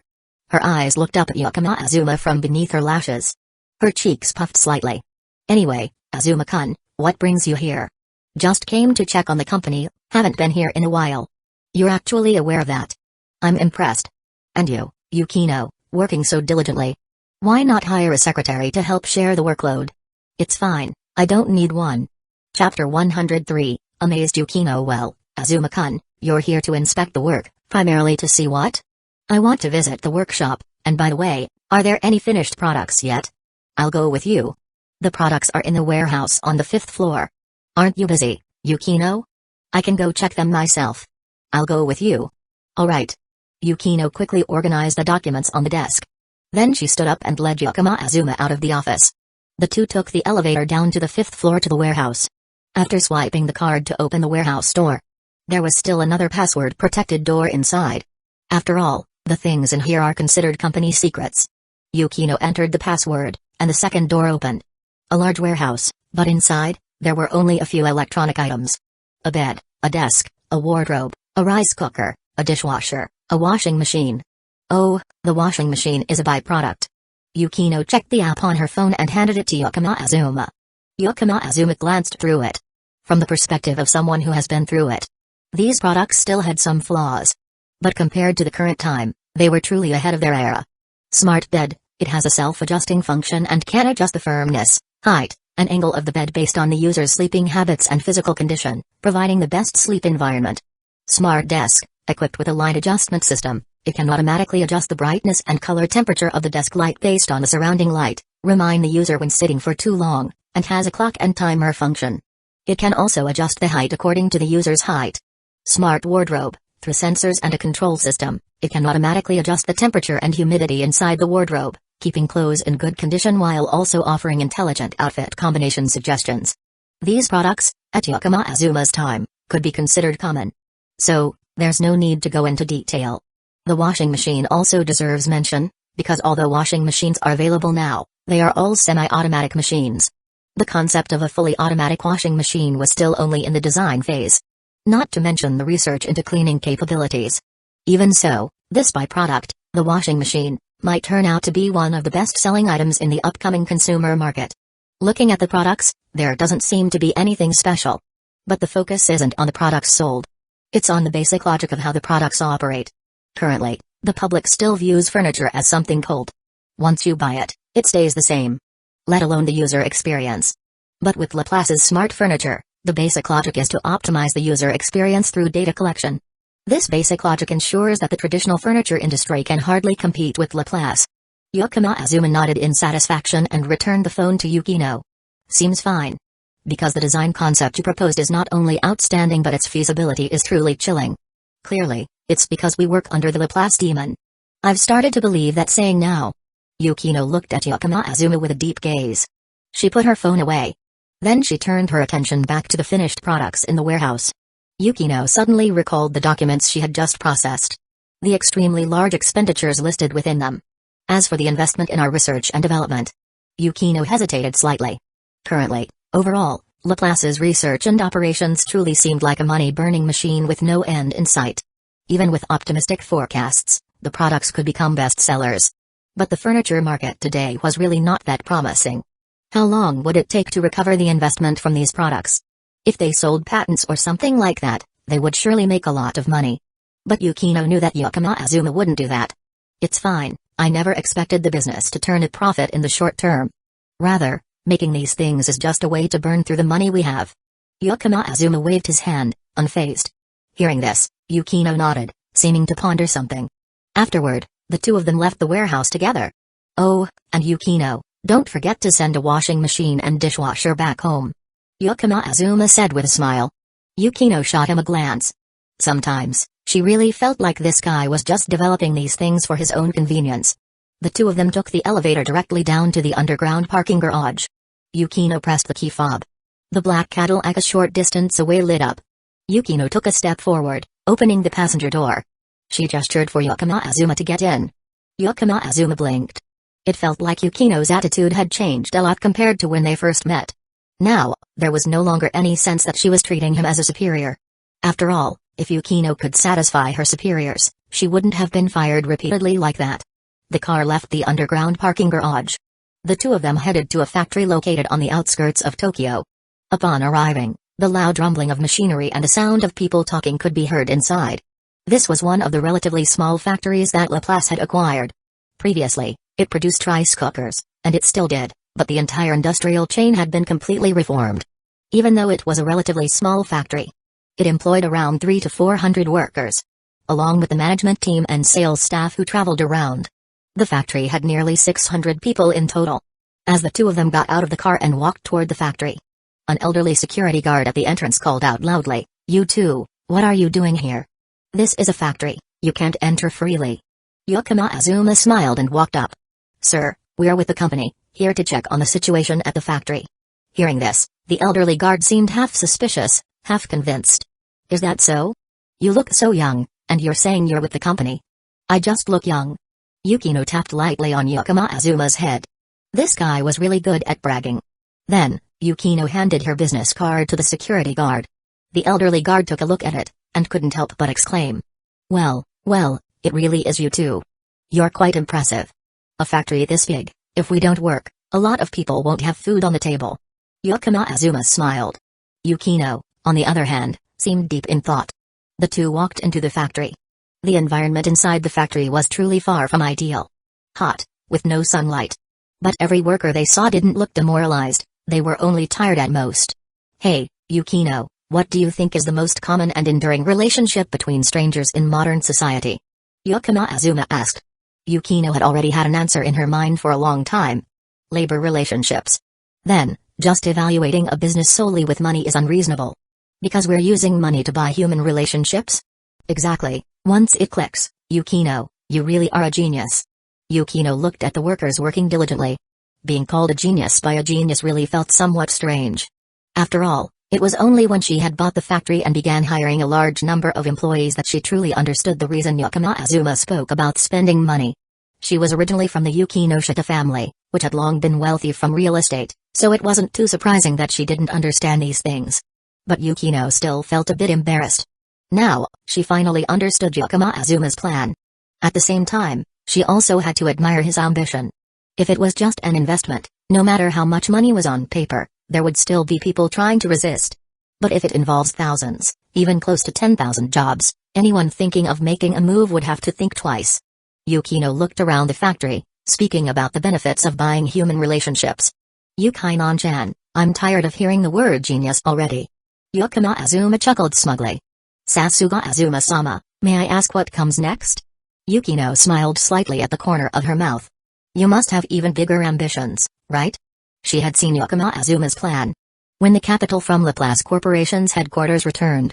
Or when the Japan branch started making substantial profits. Next, they would continue expanding at all costs. It was like walking a tightrope. After this madness, there would certainly be even greater ambition. Yukino Azuma paused when he heard Yukino's address. Is this really Yukino? She's even joking now. Incredible. Yukino Azuma also wanted to show a bit of his own flair. Yukino, do you know the benefits of doing business in a small country like Japan? This question made Yukino a little confused. She really couldn't think of any particular advantage. Benefits usually came from population size or cheap materials. These were the typical industrial advantages of large countries. Japan was small, its population wasn't too large, and it was aging. There didn't seem to be any advantages. She thought for a long time, but couldn't come up with an answer. So, Yukino decided to look directly at Yukino Azuma, waiting for him to answer. When Yukino Azuma saw Yukino looking back at him, he snapped his fingers. The advantage is, a small country. This answer, which seemed like a joke, made Yukino furrow her brows. She didn't quite understand, so she continued waiting for Yukino Azuma to explain. One hint, Samsung for South Korea. That's the advantage of a small country, and it's something that could never happen in large countries. This time, Yukino immediately understood. She widened her eyes as she looked at Yukino Azuma. Samsung, one of the pillar corporations of South Korea. Last year, Samsung accounted for around 20% of South Korea's total trade profit. Unlike 99% of companies around the world, which rely on government direction, Samsung has the power to somewhat influence the country's official decisions. This is something that could never happen in large countries. That was the advantage Yukino Azuma had been referring to. Upon understanding the meaning behind this answer, Yukino felt goosebumps rise on her skin. The hairs on her body stood on end. And at that moment, Yukino Azuma clapped his hands, brushing away the feeling from Yukino's body. Of course, talking about these things now is just daydreaming. It's good to have dreams, but making them happen would definitely be troublesome. Let's work hard together, Yukino-chan. Yukino absent-mindedly nodded. The two of them toured for a while. Then they drove to the next factory. Throughout the day, they visited 3 factories. Whether large or small in scale, the conditions inside were almost the same. In the current era, many people in Japan were unemployed due to the collapse of the economic bubble. Laplace Corporation seemed to hire many people. But in reality, it was just a spoonful of water taken from a bucket. It might cause a small ripple, but it couldn't create a big wave. Under the cover of night, Yukino drove towards Yakuma's house. By the way, the people from the electronics division are really free right now. Yukino suddenly mentioned the branch. Laplace Electronics had only completed one project so far. That was the White Album project. Of course, the project had been very successful. To date, global sales of White Album had surpassed 1 million copies. A phenomenon in the gal game industry. A huge sum of money had already landed in the company's account. And it was foreseeable. The company would be able to earn money from the IP of White Album in the future. But what are they so free for? They should be making plans. I didn't hire them just to sit around all day. Yukima Azuma said uncomfortably. It was outrageous. How could someone be hired and still be so idle? Chapter 104, Let the World Witness Megumi's Charm. Damn right. Just a bunch of second-rate programmers sneaking into Laplace Corporation, and they dare to slack off. Yukima Azuma sat in the car, loudly voicing his complaints. Yukino could only smile wryly. Clearly, plenty of employee-friendly policies had already been established. And yet, here he was, loudly making statements that could easily be misunderstood, like a demanding boss. Isn't it because you didn't make things clear? They're waiting for the plan for White Album too. Yukino calmly replied. Anyone in the industry could see it. White Album left a lot of loose ends, numerous clues that were deliberately unresolved. It was obvious there would be a second part. The first part told a university story. But the second part was truly the main stage of gal game storytelling. High school. With the explosive phenomenon of the previous installment, merging the clues and youthful themes into the second part, it nearly touched the hearts of every White Album fan. Moreover, it drew in a large group of staff involved in the production of White Album. Hearing that, Yukima Azuma suddenly remembered he had completely forgotten about this matter. The plan for White Album 2 will definitely need to be delayed for a while longer. Everyone has their own things to deal with, they can't drop everything just to focus on this. Hearing this, Yukino appeared thoughtful. The two Bishujo in charge of the script and main illustrations were currently living at Yukima's house. Yukino, of course, was aware of this. After all, it had been a long time, and as the tenant, as well as a member of Laplace Corporation, she couldn't be unaware of such internal matters. However, from Yukino's perspective, the current work those two were handling shouldn't have been more important than the plan for White Album 2. While Yukino was thinking this, Kasumijoka-senpai is a talented novelist. She's currently busy with the next volume of The Metronome in Love. Word is, it will be the final installment. As for Eri, she's a famous online illustrator with a huge fan base. Because of White Album, she delayed releasing her Junshai and was chased down by fans for an explanation. They both have their own lives. Even though they came together because of me, I can't expect them to revolve entirely around me. Yukima Azuma gently tapped his fingers on the car's armrest. Yukino glanced at him. Then slightly nodded. I understand. Tomorrow at work, I'll take on some tasks and assign them to electronics department. Compared to money, the young man sitting in the passenger seat clearly valued people more. This was entirely different from others. Normally, someone in Yukima Azuma's position would almost inevitably be swept into the current of capitalism, advancing relentlessly. Like a snowball rolling on the ground, it could only grow bigger. Once it stopped, it would only end in collapse. But Yukima Azuma was different. He wasn't swept away by any influence. He only moved forward when he wanted to. In the direction he chose, he advanced only when he decided to. This was the result of his cheat-like abilities. All one could say was, he truly lived up to the name Laplace Demon. Such thoughts naturally arose in Yukino's mind. The car slowly pulled into Yukima's garage. Moreover, I have something else to do right now. Yukima Azuma spoke with a hint of resignation. What is it? Yukino's curiosity was piqued. Writing a light novel. Yukima House. Yukima Azuma immediately felt a gaze full of resentment fixed on him. He gulped. At that moment, the boy suddenly remembered he hadn't returned home last night. Kasumijoka Utaha glared at Yukima Azuma for a while. But in the end, she said nothing. If she were to scold him too much here, it might come off as excessive and suffocating. On the contrary, it could provoke annoyance. Kasumijoka decided to note this down in her little black book. She would settle the score another time. You asked me to contact Fujikawa Publishing, and I've had Machida arrange it. The meeting is scheduled for tomorrow afternoon. Have you finished your first draft yet? Kasumijoka Utaha sounded skeptical about Yukima Azuma's progress. Lately, she had often seen him staring at his light novel manuscript, revising it repeatedly. He had rewritten it countless times. I think it'll be ready in time. So, It's not done yet. Well, the deadline isn't here yet, so I still have time. Kasumijoka felt like Yukima Azuma was using a sarcastic tone with her. But she had no proof. As for the content of the work, I can't help you with that. You're on your own. Kasumijoka waved her hand dismissively. Hearing this, Yukima Azuma chuckled softly and changed the subject. In July, there's going to be a rare, once-in-a-thousand-years comet. Let's go to Hokkaido to see it together. Hearing this, Kasumijoka Utaha blinked. Hokkaido and stargazing. That didn't sound bad. Moreover, it was an invitation from him. Her mood instantly improved. Sure, but there's been a lot of storms lately. We might not see the comet, just rain. Kasumijoka recalled recent weather forecasts and reminded him. This storm doesn't seem like it'll affect late June. The skies over Hokkaido might even be clearer then. Yukima Azuma sounded optimistic. Kasumijoka Utaha said nothing further and simply nodded in agreement. After that, Yukima Azuma hurried back to his room to continue revising his manuscript. The youth of a lonely boy will not dream of a passerby heroine. In fact, once the title for this light novel was decided, the rest of the content became much easier to fill in. The heroine was right beside him. Yukima Azuma was intimately familiar with her every word and gesture. As for the plot of the light novel, that was even simpler to handle. Yukima Azuma's mind was brimming with countless outstanding light novel plots that had yet to be written. The reason he had to revise it repeatedly was, notification, your literature skill has reached the maximum level. Literature, level 6, literature, level 7. Seeing the notification from the system appear, Yukima Azuma smiled. He had finally achieved it. He opened the system control panel. Owner, Yukima Azuma, physique, 7 intelligence, 8 charm, 8 skills, language proficiency, level 6, literature, level 6-7, cooking, level 7, programming, level 4, shogi, level 9, note, skills below level 4 are hidden and not displayed on the control panel. He had gained his 3rd level 7 skill. Yukima Azuma closed his eyes, focusing carefully. A moment later, he opened them again with a hint of doubt.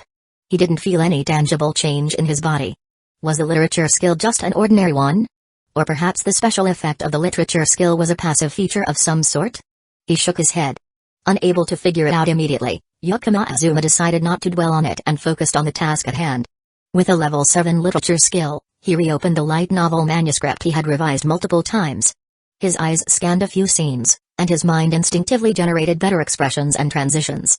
Surprised, Yukima Azuma began reconstructing the entire manuscript. The heroine's name. To avoid affecting Kato Megumi, he made some changes, naming her Kuju Megumi. She was an unremarkable heroine, devoid of the standout traits typical of light novel characters.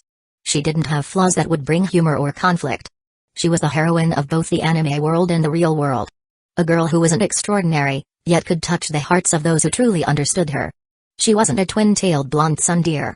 But she would don an apron and cook for you. She didn't have long, jet black hair, nor a sharp tongue. But she would delve into areas she'd never known about, just because of you. Even if you rambled endlessly, she wouldn't reprimand you. Perhaps she would gently say, I don't quite understand. Yet beneath that gentle demeanor was her wholehearted effort to understand you. Few noticed her presence, because she was always by your side. When your eyes fell on her, you'd suddenly realize you'd already fallen for her tender charm without knowing when. But it wasn't the kind of calm tenderness most people think of. At times, she could be jealous. She might puff her cheeks at you. Occasionally, she'd harbor small schemes or hold grudges. These weren't emotions typical of anime characters but rather the tiny, concealed thoughts of a real-world girl. Such a girl was both the heroine of the anime world and the most remarkable heroine of the real world. Yukima Azuma strived to capture Megumi's allure in his light novel.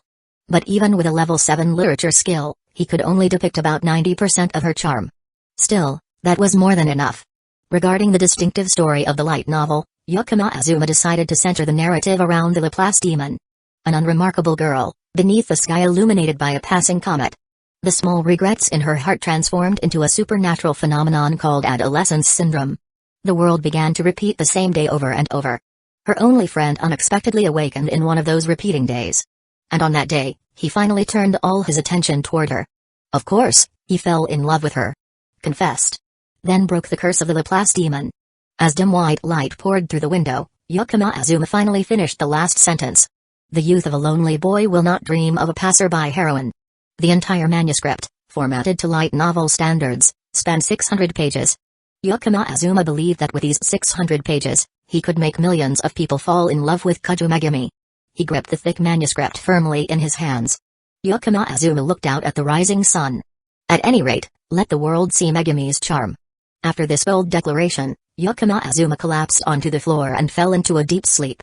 A small tip: if you think sleeping on a bed will make you not want to wake up, try sleeping on the floor. Usually, in about 4 hours, you'll wake up. Ah! Truly an unhealthy tip. That morning, Kasumijoka Utaha woke up quite early.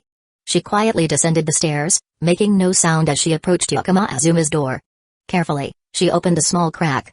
The scene inside didn't surprise her. She sighed softly. Then, checking the time and recalling the meeting with Fujikawa Publishing, Kasumijoka Utaha pondered for a moment before heading into the kitchen. It had been a while since she last cooked. She wasn't sure if she still could. But whether she could or not was one thing, whether she would or not was another. She took some eggs from the fridge. Kasumijoka Utaha began to prepare a meal. The first attempt was a failure, but the second turned out almost perfectly. She wrapped the amaris and placed it in a thermal bag to keep it warm. Then, taking out her phone, she looked up how to brew tea. Coffee? That lonely Kun wasn't used to drinking it. But if he didn't wake up properly, how could he negotiate in the afternoon? Thus, tea was the only option. Following the guide, Kasumijoka Utaha busied herself for quite some time. Her fingers became swollen from the icy water. In the end, she managed to make a somewhat acceptable cup of tea. At that moment, her phone alarm rang. Kasumijoka Utaha dried her hands, glancing at her pale, swollen fingers. Then she curled them slightly. Yes, this way they wouldn't be noticeable. And so, Kasumijoka Utaha walked toward Yukima Azuma's room. Chapter 105. No wonder Fujikawa Publishing has always been a second-rate publisher all these years. Lonely Kun, how long do you plan to laze around lecture at Tamaru? The familiar voice of Kasumijoka Utaha woke Yukima Azuma from an uncomfortable sleep. Azuma groggily got up from the floor. His entire body ached. Yeah, sleeping on the floor is definitely bad for your health. Using Shiritamaru to mock me is too much, senpai. Anyway, what time is it now? It's already noon. Oh, I'll go cook right away. Come on, Lonely Kun. Can't you think for a little? Do you think I'd starve just because you didn't cook? Huh? So you've already eaten, senpai? There's some food left in the kitchen for you. Kasumijoka Utaha subtly tilted her head toward the kitchen. Her swollen hands, reddened from ice, were hidden behind her back. Yukima Azuma, still groggy, shuffled toward the kitchen. There, he saw a plate of amaris, meticulously plated, and a cup of tea that had gone cold. Seeing these, Azuma's foggy mind suddenly cleared up. Had Utaha-senpai really already eaten? If he believed this was leftovers, then there was definitely something wrong with his head. Picking up the plate of amaris, Yukima Azuma devoured it like someone who hadn't eaten in days, exclaiming between bites, "It's so good. Absolutely delicious." His vague compliments made Kasumijoka Utaha roll her eyes in exasperation. After all, she knew herself well enough. Compared to Yukima Azuma's exceptional cooking skills, this dish was just barely edible. Lonely Kun, you really are out of your mind. Utaha-senpai, it's truly delicious. I'm not lying. With that, Yukima Azuma scooped up a spoonful of amaris and brought it to Kasumijoka Utaha's lips. Seeing Azuma's earnest expression, Kasumijoka Utaha began to doubt herself. Could her cooking skills really have improved? When she opened her mouth to taste that spoonful of amaris, however, all her doubts vanished instantly. Indeed, compared to Yukima Azuma's flawlessly crafted dishes, this was just barely passable. Kasumijoka Utaha shot Azuma a glare of frustration. But Azuma, undeterred, scooped another spoonful after finishing his own and brought it to Kasumijoka's lips again. Kasumijoka was about to say something, but the spoon of amaris touched her lips, leaving her no choice but to accept it. Like this, the two took turns eating spoonful after spoonful until the plate of amaris was gone. It was so good that I feel like crying. Yukima Azuma said with a smile. He picked up a cup of cold tea and took small sips. The taste was so exquisite that it was hard to put into words. Even though Yukima Azuma's literary skills were at level 7, he couldn't describe even a tenth of the tea's flavor. I'm heading out. Take care. Yukima Azuma waved goodbye to Kasumijoka Utaha. Kasumijoka Utaha returned the gesture with her usual calm demeanor. As Yukima Azuma left, Kasumijoka looked at her fingers, where the swelling was gradually subsiding. This guy really is too sharp. Even just hiding her hands behind her back wasn't enough to fool him. Fujikawa Publishing Machida Sanoko had been waiting in front of Fujikawa Publishing's building for quite some time. When she saw Yukima Azuma walking leisurely toward her, She quickly approached him in a hurry. "Hey, kid, why did you suddenly decide to start writing light novels? Didn't Shi-chan say you were playing shogi? And you're even a professional?" Debuting as a professional light novel author was no easy feat. Those who qualified for publication had emerged victorious among countless competitors. This, in fact, was quite similar to shogi. Machida Sanoko thought that Yakama Azuma, being a professional, would surely understand the difficulty of the profession. Just an idea sparking in one's mind isn't enough. It takes significant determination, even exceptional talent, to reach this door. Yakama Azuma said nothing and simply handed the manuscript he was holding to her. Machida Sanoko glanced at Azuma before taking the manuscript. Her eyes skimmed the title, "The Youth of a Lonely Boy Will Not Dream of a Passerby Heroine." The title definitely feels like a light novel. Machida Sanoko opened the first page. And then froze. Most works require reading several chapters to feel their charm. Because of this, many light novel authors try to create an attractive opening. They just hope readers will continue with expectations. From an editor's perspective, however, things are different. By simply looking at the first page, one can make a preliminary judgment about the writing style. After flipping through 10 pages, one can get a rough idea of the plot. After reading through the manuscript once, one can conclude whether the work has potential. Machida Sanoko was an experienced editor. She had encountered numerous amateurish writers, and she had also read works by authors with remarkable writing skills. In theory, no matter the quality of the work, she should not be easily moved. But when she opened this light novel in her hands, Machida Sanoko was so taken aback that she froze in place. The writing style. Isn't this just too exceptional? It's the kind of writing where even if the story were bad, the writing alone could still sell the book. Someone like this. Why are they writing light novels? Go conquer the literary world, aho baka. She had only flipped through 2 or 3 pages when Machida Sanoko closed the manuscript. "What's wrong, Machida-san? Is there something wrong with my light novel?" Yakama Azuma asked. Machida Sanoko shook her head. She wanted to give some critique but held back. "I have a feeling if I keep reading, the two of us will be standing in this sun for another hour. Also, evaluating this manuscript isn't entirely up to me. I've already set up a meeting with the editor-in-chief for you. Anyway, let's go upstairs first."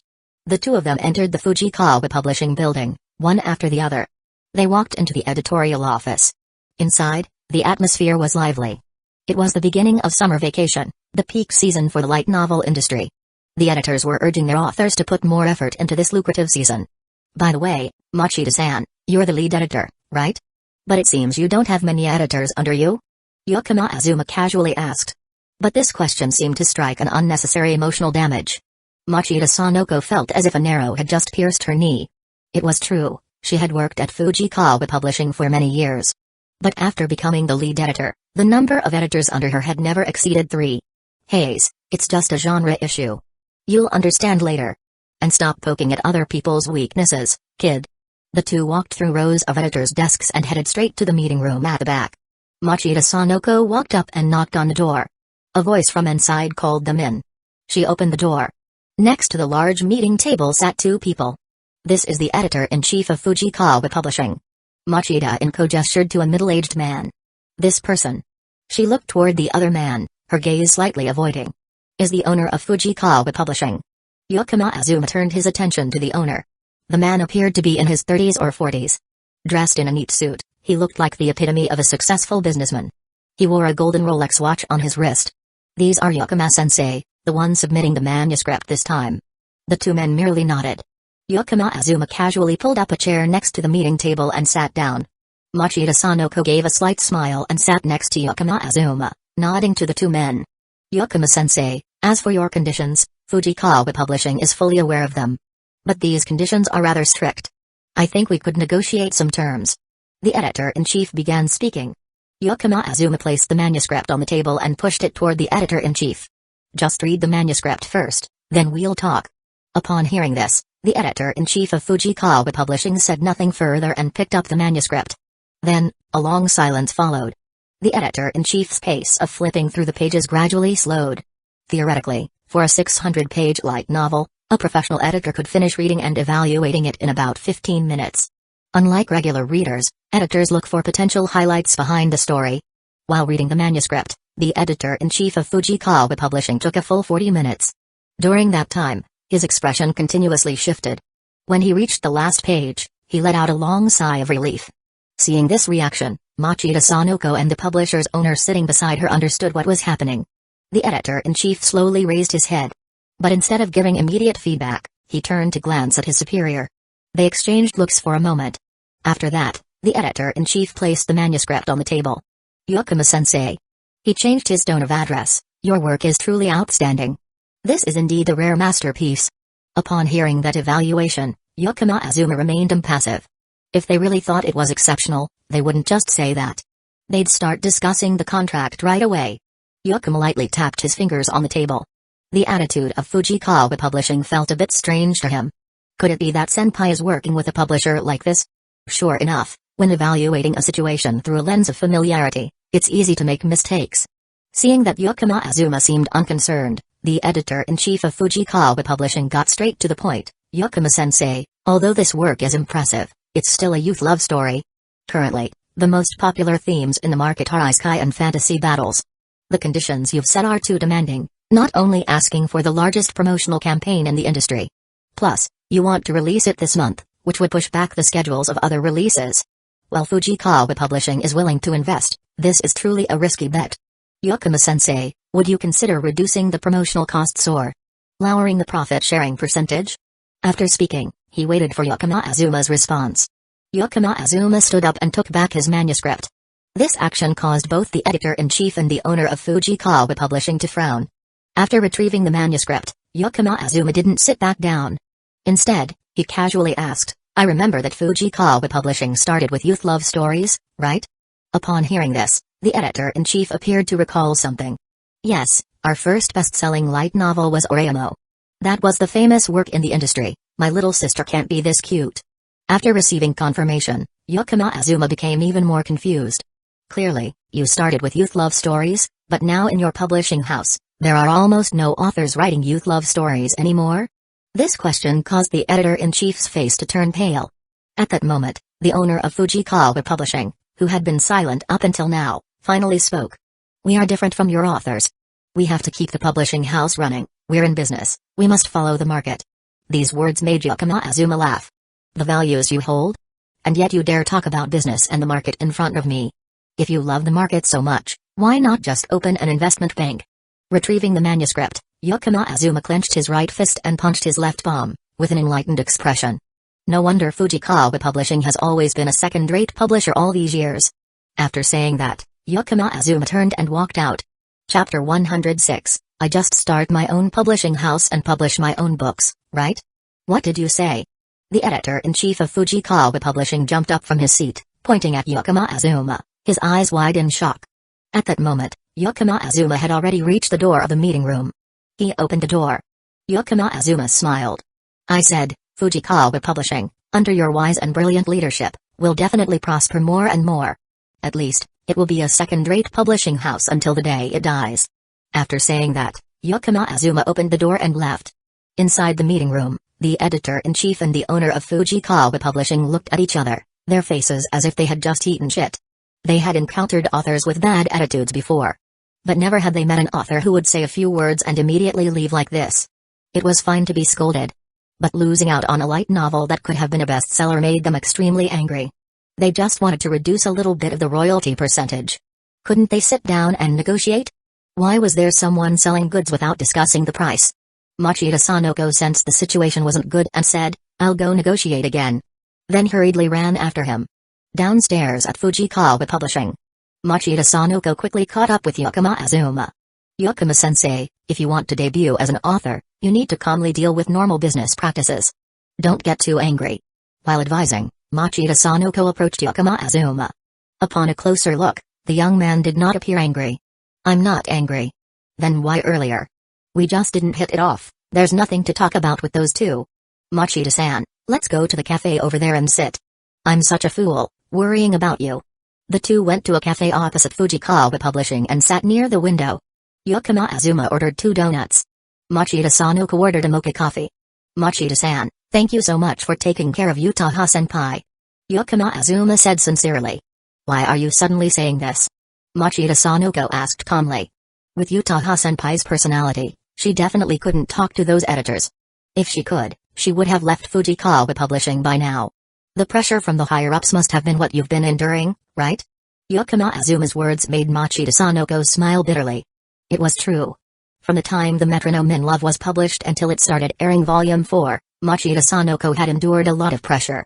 Especially during the slump of Volume 2. Fujikawa Publishing had been thinking about cutting the romance-themed book.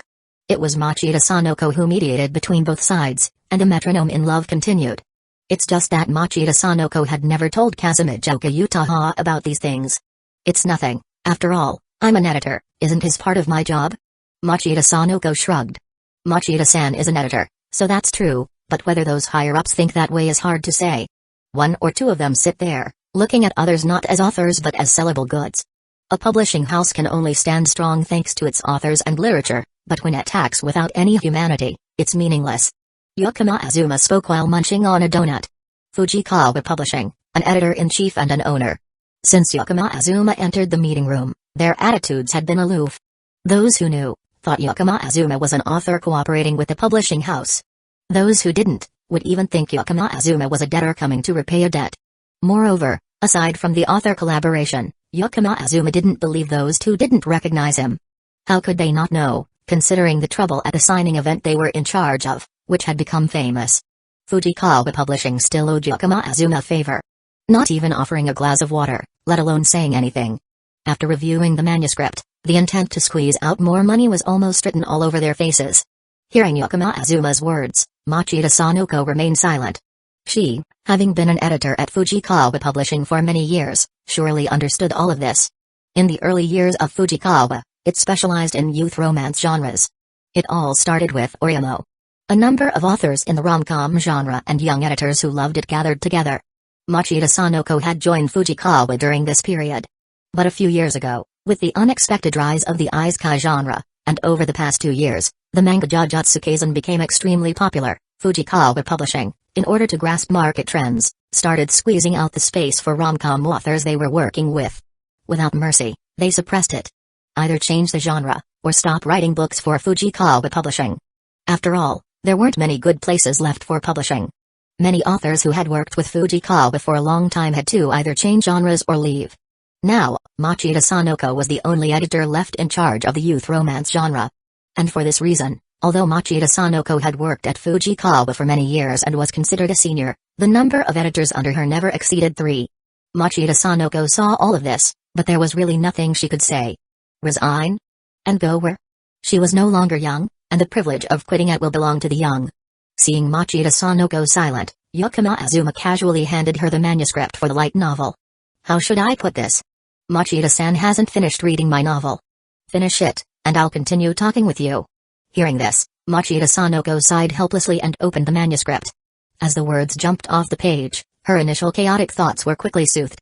Machida Sanoko was drawn into a summer with the sound of cicadas and a cool breeze.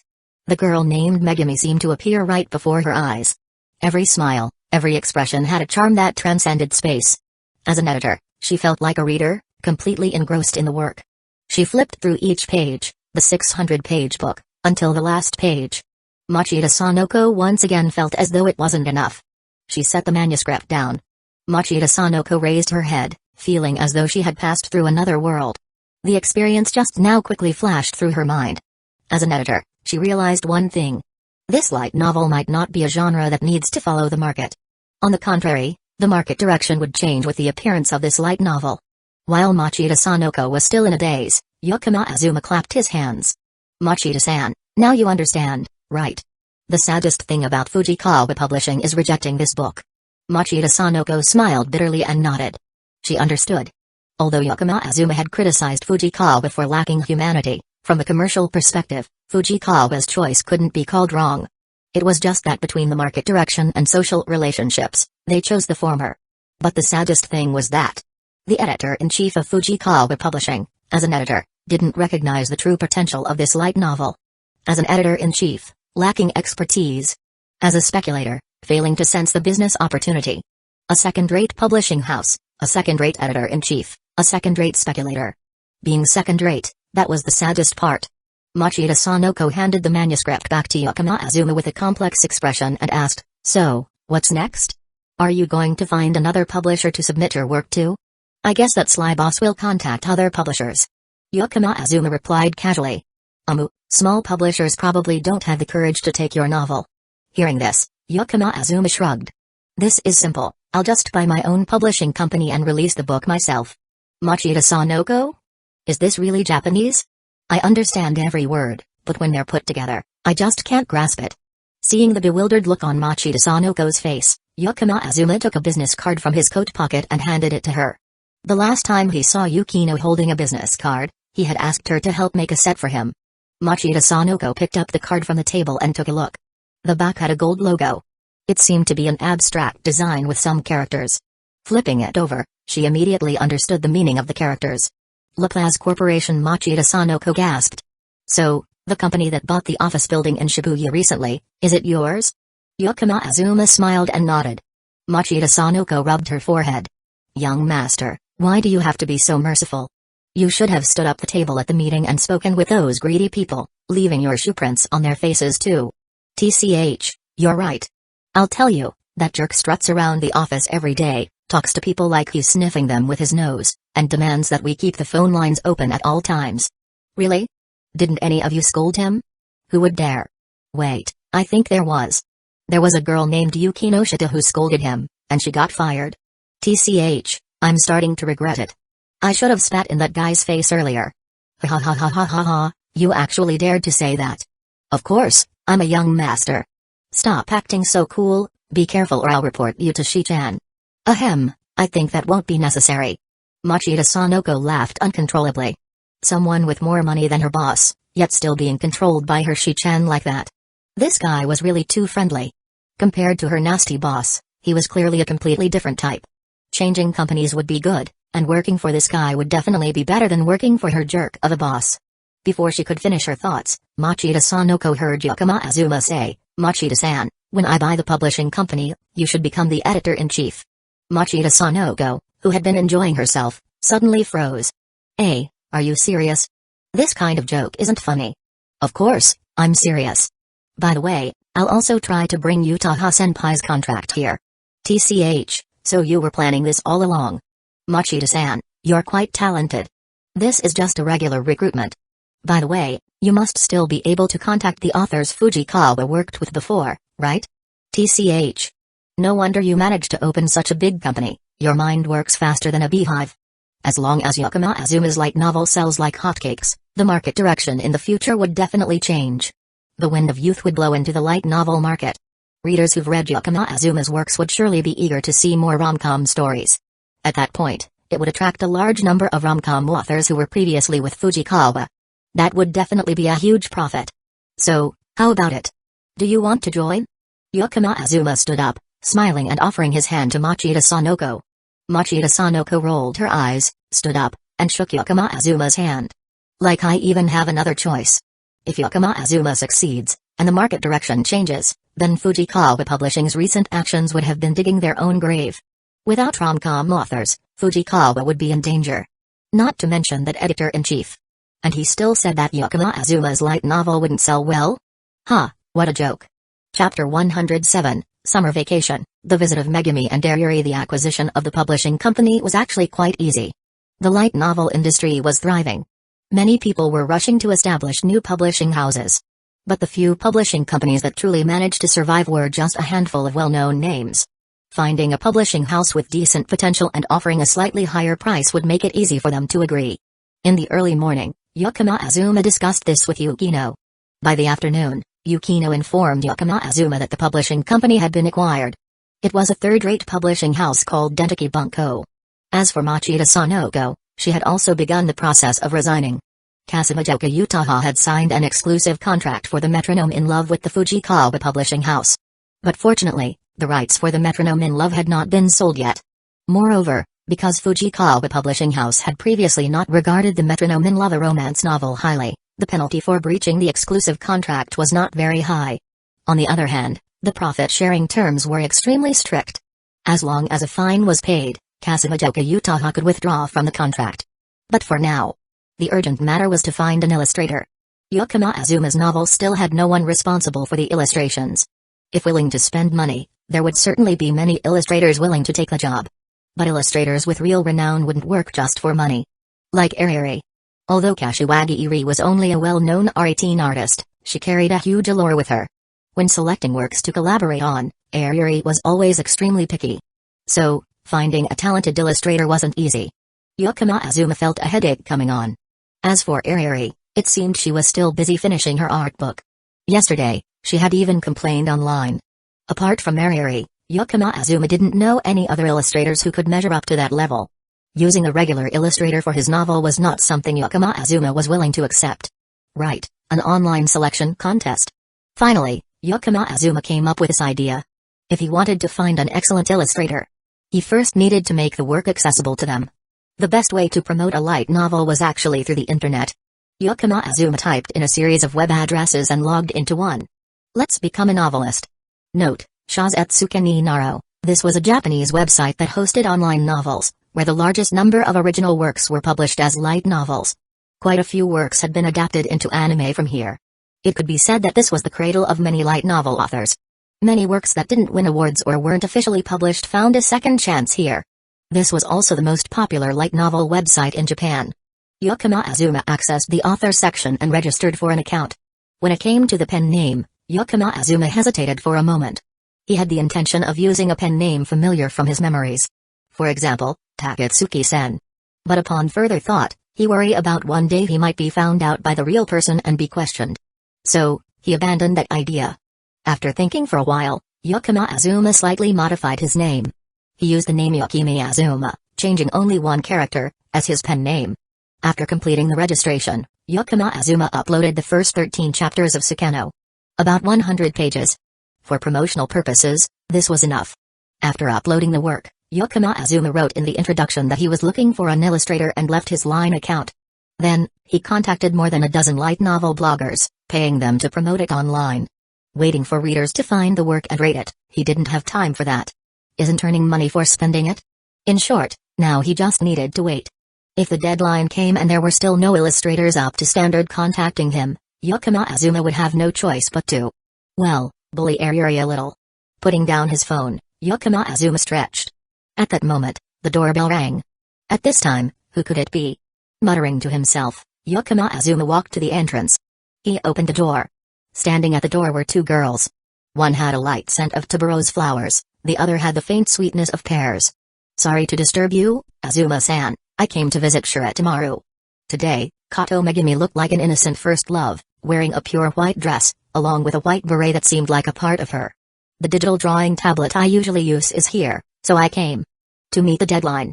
Eri turned her face away, her yellow pigtails swaying slightly. She was wearing a youthful white shirt paired with a pleated skirt. And then, bang! Yakama Azuma slammed the door shut. The two girls were stunned, their faces full of confusion. What's going on? Eri looked at Kato Megumi in bewilderment. Kato Megumi also shook her head in suspicion. At this moment, inside the apartment, Yakama Azuma ran straight to his room. He hid the printed manuscript of Sakano under the mattress. He hadn't expected Kato Megumi to show up so suddenly today. If the manuscript of Sakano had been exposed right now, it would have been a disaster. Only when this novel had been acknowledged by countless people, then showing it to Kato Megumi would achieve the effect Yakama Azuma desired. What are you hiding, lonely-kun? Kasumijoka's suspicious voice rang out. She had heard the doorbell, so she came downstairs to check. But in the end, she only saw Yakama Azuma rush into his room. There was no one at the door. Adult magazines? Yakama Azuma chose a lie that would make him incredibly embarrassed, but also relatively believable. After all, this was Uchiha-senpai. The senpai who was always driving and running over others without hesitation. Upon hearing adult magazines, Kasumijoka Uchiha just blinked, clearly skeptical. Had she not helped him too little lately? Making lonely-kun so upset? Well, next time, she might try using her mouth. Yakama Azuma didn't know what Kasumijoka Uchiha was thinking at the moment, but he quickly walked to the front door. He opened the door again. What are you doing? Eri flashed her small, cute fang. Kato Megumi didn't say anything, just tilted her head in confusion. Just now, Shirotamaru was right outside the door, and it was about to run out when the door opened. So, I had to close the door first, then bring Shirotamaru back to my room, and only after that did I come back to open the door for you two. Yakama Azuma silently apologized to Shirotamaru in his heart. I'll treat you to a nice meal tonight. Brother, the two girls heard this and turned their heads to look at Shirotamaru, who had just run out of his room, seemingly ready to welcome guests. That makes sense. Both of them entered Yakuma's house. Then, they changed into indoor slippers. Kato Megumi walked over and picked up Shirotamaru. She gently petted Shirotamaru's head. Don't run away, okay? If you become a stray cat, Azuma-san and I might not be able to find you again. Ariri also walked over. She poked Shirotamaru's behind. That's right, if you go outside, in no time, you'll turn into a piece of charcoal. By then, we won't even recognize you. Shirotamaru, Nyan. Being held in Mistress' arms, Shirotamaru looked confused, not understanding what was going on. What is happening? Poor Shirotamaru, unable to speak a word of human language, couldn't argue back. The three girls sat down on the sofa one by one. This time, because Kato Megumi was holding Shirotamaru, she took the seat in the middle. She was sandwiched between Kasumijoka and Ariri. Ariri casually grabbed the remote control from the table and turned on the TV. Sawamura-san, what exactly did you come here for? Kasumijoka glanced at Ariri. This girl was saying she was rushing to finish her manuscript. But the moment she sat down, she turned on the TV. And she also said something about the drawing tablet being here. Clearly, she still had a pile of drawing tablets at home. Humphrey, illustrators have a tough job, of course, they need to balance work and rest. Ariri tilted her head back and started making excuses for herself. Megumi, would you like something to drink? Yakuma Azuma stood behind the sofa and asked. Orange juice would be fine for me. Do you need any help? Kato Megumi turned her head back, about to stand up to help Yakuma Azuma prepare the drinks. Yakuma Azuma waved his hand. What about you, senpai? It's rare for you to have a break today, don't drink coffee. Kasumijoka Uchiha thought for a moment after hearing this. Then I'll have red tea, please, Azuma-kun. Yakuma Azuma nodded, then headed for the kitchen. A big exclamation mark appeared above Ariri's head. What's this? Why ask them but not me? Am I just an unimportant character? Ariri stuck her head out from behind the sofa, pouting slightly, and asked, why didn't Azuma ask me? As soon as Ariri voiced this question, she realized that both Kasumijoka and Kato Megumi were looking at her with strange expressions. Sawamura-san is such an idiot. Ah, so Sawamura-san is the kind of character who's slow on the uptake? Ariri pointed at herself, looking completely bewildered. At that moment, Yakuma Azuma's voice echoed from the kitchen. Is it necessary to ask Ariri? Ariri gritted her teeth, revealing her small fangs. Of course it's necessary. Then, what would Ariri like to drink? I'll count down from 3, 2, 1, and then you can say it. 3, 2, 1. Under pressure, Ariri reflexively blurted out the choice in her mind. I want lemonade, but not Lipton, because it feels exactly like red tea when I drink it. Ariri's voice and Yakuma Azuma's voice from the kitchen echoed together. Every word was synchronized perfectly. Yakuma Azuma stepped out of the kitchen, holding red tea, orange juice, and lemonade. Ariri's eyes widened. Eh? How did Azuma know? Eh?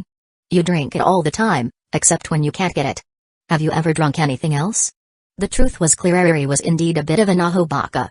Slowly pulling her head back behind the sofa, Ariri raised her hand to cover her face. After placing the drinks on the coffee table, Yakuma Azuma was initially unsure where to sit. On the left side of the sofa, next to Senpai? Or on the right side, next to Ariri? But now, it was clear. No need to choose anymore. Yakuma Azuma decisively sat next to Kasumijoka Uchiha. But Ariri deserved it. Taking the remote, Ariri absent-mindedly searched for an interesting channel. While scrolling, Ariri accidentally passed a very terrifying horror program. Immediately, her channel switching speed increased dramatically. Ariri pressed the remote button frantically, nearly making it smoke. After switching through a few channels, she stopped. Huh? This one looks interesting. Let's watch the dating show. Ariri stopped at a variety show. The other three of them looked up at the screen. The title of the show was, From Today, Fall in Love Seriously. It turned out that this was the 5th season of the program. A new season had arrived, and it was time for the love season. The show was an unscripted reality dating show, featuring 6 teenage boys and girls from the entertainment industry as guests. In short, it was a show where fans could ship different couples. Chapter 108, Ariri's Aura Failure Activated. From Today, Fall in Love Seriously. Kato Megumi read the title of the show. That's right, it's short for Koi Koi, a super popular dating show. Ariri looked very excited. Seeing that Kato Megumi still seemed not to understand, Kasumijoka spoke up to explain. A dating show means a group of famous stars act out a love story in front of the camera. Usually, they claim there's no script, Or it's called the reality show, where the crew just films, and the stars express themselves freely. But in reality, it's just a bunch of people wearing masks, cooperating to make money, creating surprise situations to increase viewer ratings. I didn't expect you, Sawamura-san, to like this kind of show. Oh, it's because no one loves you in real life, right? Ariri. Why explain like that, and then attack me? You're the one no one loves.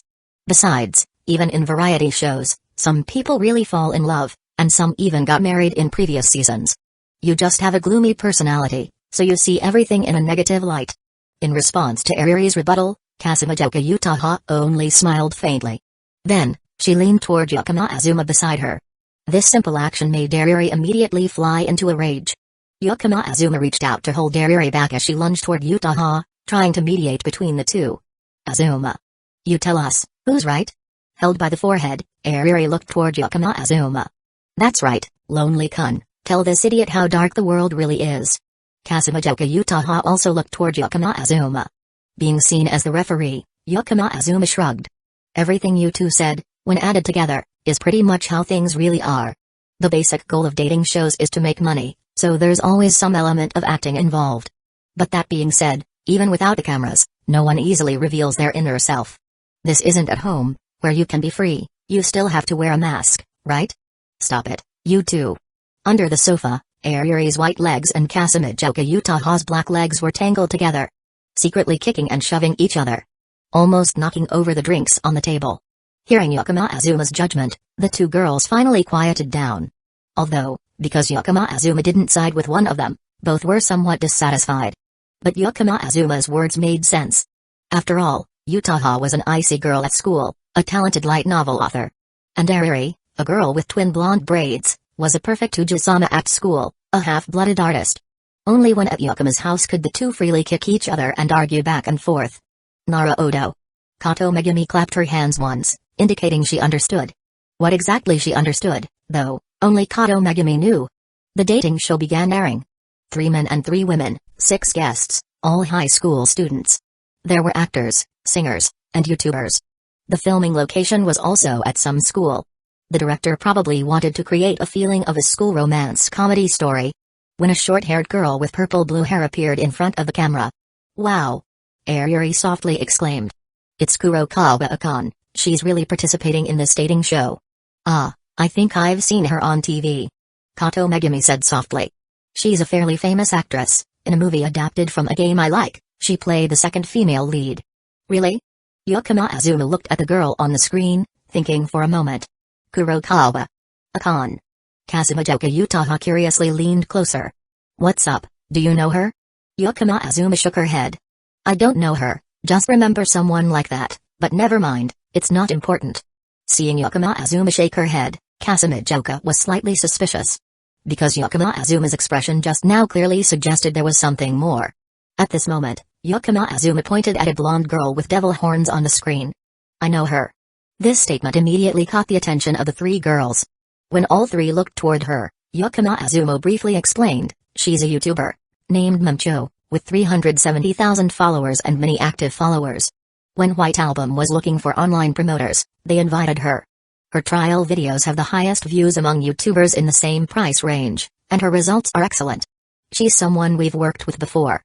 Upon hearing this, the 3 girls immediately understood. Their gaze at the girl with devil horns softened considerably. After all, she was someone who helped promote the club's work. Of course, the money has been received in advance. The first 2 episodes of the dating show didn't stand out much. But the director managed to create a very good sense of youthfulness. Moreover, the actors were all real high school students. So overall, it was still quite interesting. Time passed quietly until noon. Yakama Azuma stood up and stretched. I'm going to cook, who wants to help me? Normally, Kato Megumi would be the one to help cook. Because Kato Megumi's cooking skills were very high. But today, Ariri raised her hand. I'll help. Kato Megumi, who was about to stand up, silently sat back down when she saw this. Hearing that, Yakama Azuma didn't say anything like, can you even do it? He simply nodded. At this moment, Ariri was visibly excited. Finally, it was her turn to show off her skills. Since the midterm exams, Ariri had been learning to cook under the guidance of Sayuri, her mother. The goal was so that at times like this, she could actively step in and stay in the kitchen with Yakama Azuma. The position in the kitchen was something Ariri had long been looking forward to. Moreover, as long as she could demonstrate her excellent cooking skills, she was sure it would make Yakama Azuma feel her charm. Ariri thought to herself. The two were about to head into the kitchen. Then, Yakama Azuma's phone rang on the coffee table. Azuma-san, your phone. Kato Megumi picked up Yakama Azuma's phone, flipped it over, and then picked it up.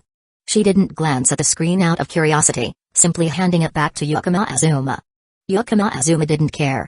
Can you check who it is? If it's not something work-related, I won't bother. Cooking is more important. Hearing this, Kato Megumi turned the phone back over. Then, Kato Megumi's eyes widened slightly. After a brief pause of less than a second, this is a line message, sent by a girl with an anime character avatar in pink. Kato Megumi's light description made the atmosphere grow tense. Yakama Azuma blinked in confusion. Kasumajoka Utaha, as if she had used teleportation, immediately moved next to Kato Megumi to look at the phone. The sender says, "Hello, sorry to bother you, I really like you." The rest is cut off. It seems the line name is Ero Manga. The tense atmosphere seemed to gradually boil over. It felt like there was wood burning in the room, crackling. Yakama Azuma took the phone and sat back down on the sofa. Without any attempt at concealment, he unlocked the phone and opened the line interface. The best solution here was to speak directly. After all, Yakama Azuma had nothing to hide. After all, there was no way Sora Ginkgo would suddenly send a message like this. And she couldn't possibly be using a pink animated avatar. When the phone was unlocked, the line interface appeared. It fully displayed the content of the message. It was a friend request message. The full text was, "Hello, sorry to bother you, I really like your light novel, and I would love to illustrate your novel by any means." After seeing the entire message, Kato Megumi's to rose-colored eyes returned to their normal state.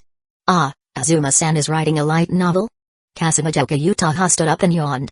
How boring, I'm going to lie down for a bit. Call me when it's time to eat. As for Ariri was extremely worried. Light novel? Illustration? What's going on? When? Why didn't I know about this? Why did Azuma's light novel hire other illustrators for the job? I don't understand. Why not pick me, someone as talented as this, and choose some stranger instead? I'm Kashiwagi Iri-sensei, you know. Ariri loudly proclaimed her identity as an R18 illustrator, something she had never admitted before. After her mixed blood trait was threatened by after being mocked as just a close friend who knew nothing, even the rights to her illustration work were taken away. It's ruined. Now, she truly has no place anymore. Upon hearing Ariri's declaration, Yakama Azuma only had a confused expression. But, Ariri, didn't you complain every day about your work piling up and being unable to keep up?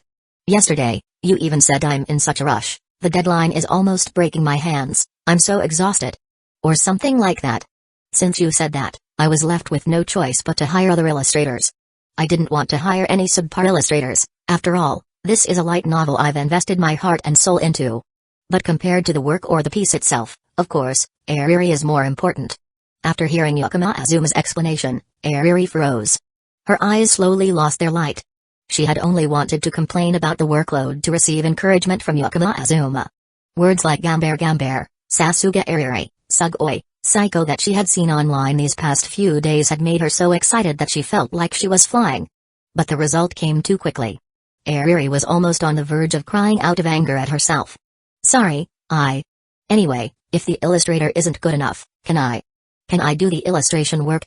Ariri realized this was the result of her own making, and since she had matured a little, no longer being, still trying, the tsundere girl, she quietly proposed her thought. Of course, that's fine. Yakama Azuma replied, but in his heart, he sighed. Could Ariri's luck really be this bad? Is this the failure aura of the female leads from Legends? And receiving the confirmation from Yakama Azuma, Ariri looked at Kato Megumi with hopeful eyes. By the way, what was the name of the illustrator applying? Kato Megumi, upon hearing that, tapped her cheek and thought for a moment. Seems like the name was Ero Manga, it does sound a bit special. Immediately, Ariri buried her head into the sofa. Only the two blonde braids hung down behind her. Ariri, it's okay, I'm fine. Ariri, I just need to cry for a month and it'll be fine. Chapter 109, Ero Manga Sensei. Ariri was in deep sorrow. Curled up on the couch, she cried incessantly. As a result, the task of helping in the kitchen fell to Kato Megumi. The two of them went into the kitchen and started their time cooking together.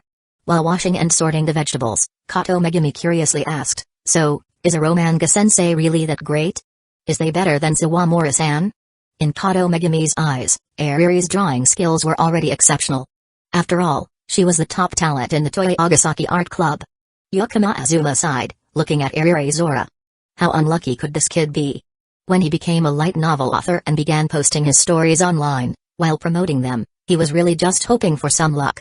But the result, after just one morning, he hit the jackpot immediately. Well, they's amazing. Yakama Azuma explained. Although emotionally, I lean more towards Ariri. If we're talking purely about drawing skills, Eromanga is definitely a step ahead. Kato Megumi slightly parted her lips, showing a surprised expression, almost saying, "Oh. Ariri. You know, she draws R18 works, and in that field, she's considered the best. But Eromanga is different, they're an artist aimed at all ages, not a manga artist, just an illustrator.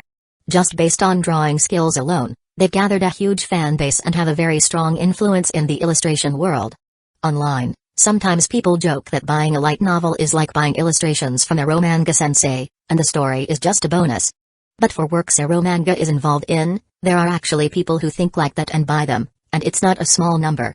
With Yakama Azuma's simple and easy-to-understand explanation, even someone like Kato Megumi, who wasn't in the industry, now understood the value of the name Eromanga. She turned her head and looked out of the kitchen.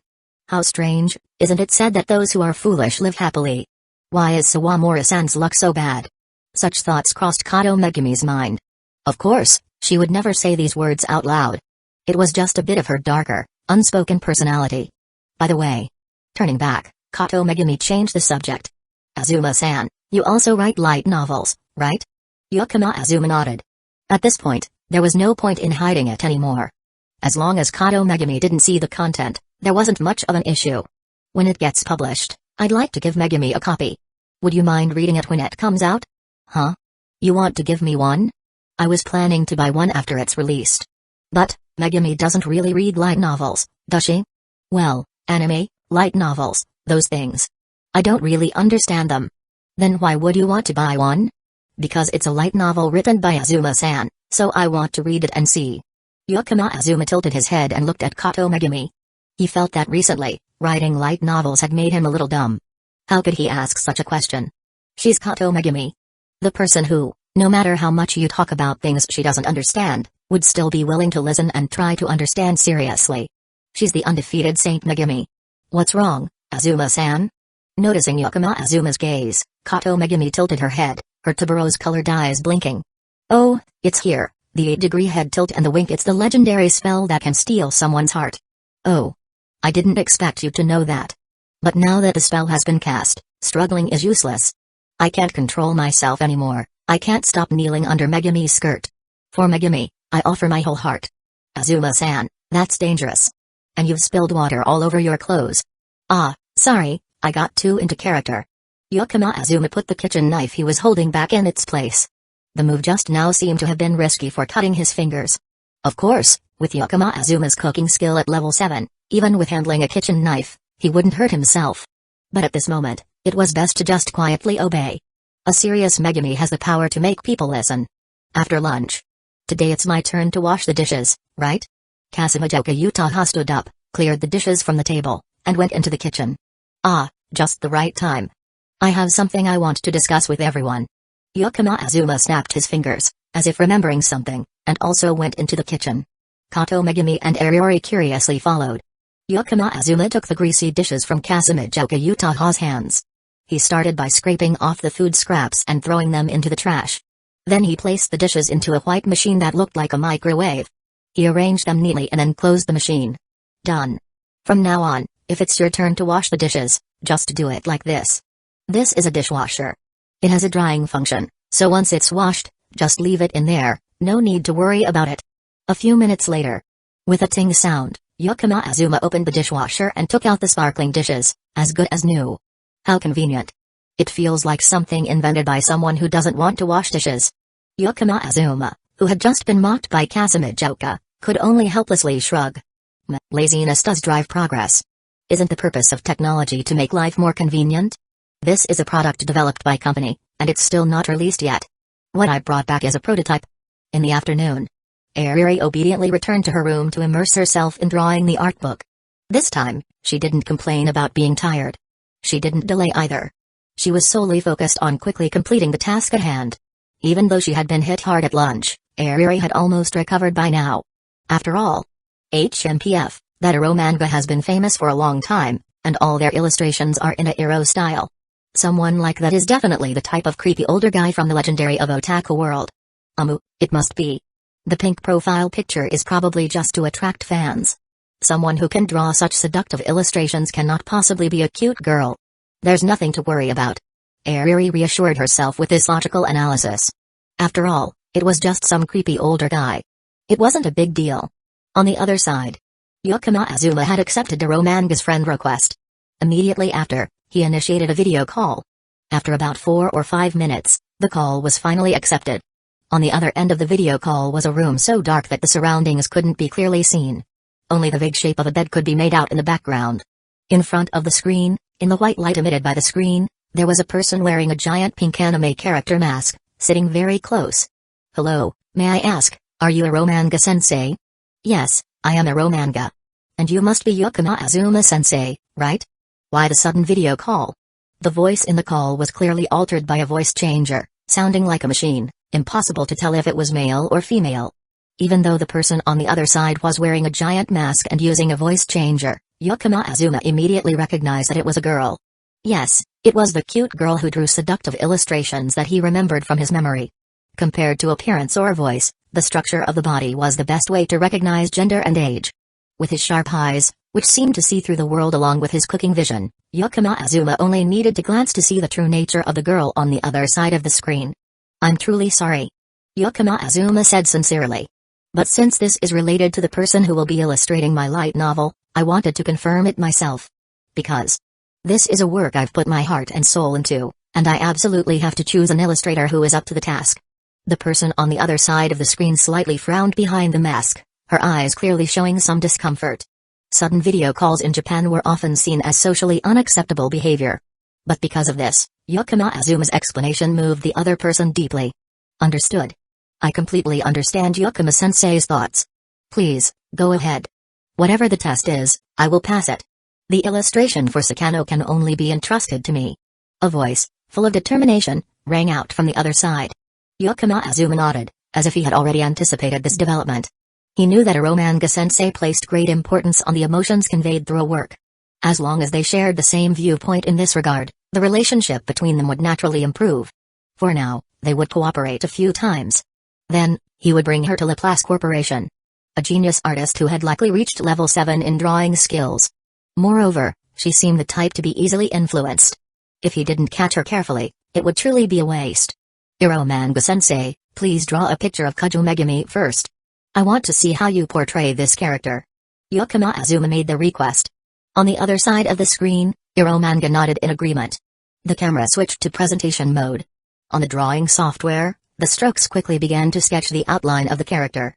After defining the basic bone structure, each detail was added from top to bottom. In less than 10 minutes, a full-body black and white illustration appeared on the screen. Even though it wasn't colored yet, the character already exuded such life that it amazed anyone who looked at it. The character in the drawing seemed as if it could step out of the picture at any moment. The appearance of the character resembled Kato Megami by about 50%. To be able to imagine a character so well based only on textual descriptions was, without a doubt, the work of a genius. As Ero manga was about to begin coloring the character, Yukima Azuma suddenly spoke up to stop her. "Ero manga sensei, please wait a moment." The strokes halted. The camera switched back to face mode. Perhaps thinking that a direct conversation would show more respect to Yukima Azuma, but she still wore the mask. The eyes behind the mask showed signs of worry, as if she feared Yukima might say something displeasing. After reading Sakano on the Let's Become a Novelist page today, she immediately became fond of the work. No matter what, she wanted to be the illustrator for this project. "Ero manga sensei, I understand how you perceive the character. I can feel your intentions through the illustration. I'll send you 2 photos. Please use the character in the pictures as a reference for Kujo Megami. And one more thing. I know your style leans toward the seductive, but for this work, please hold back a little."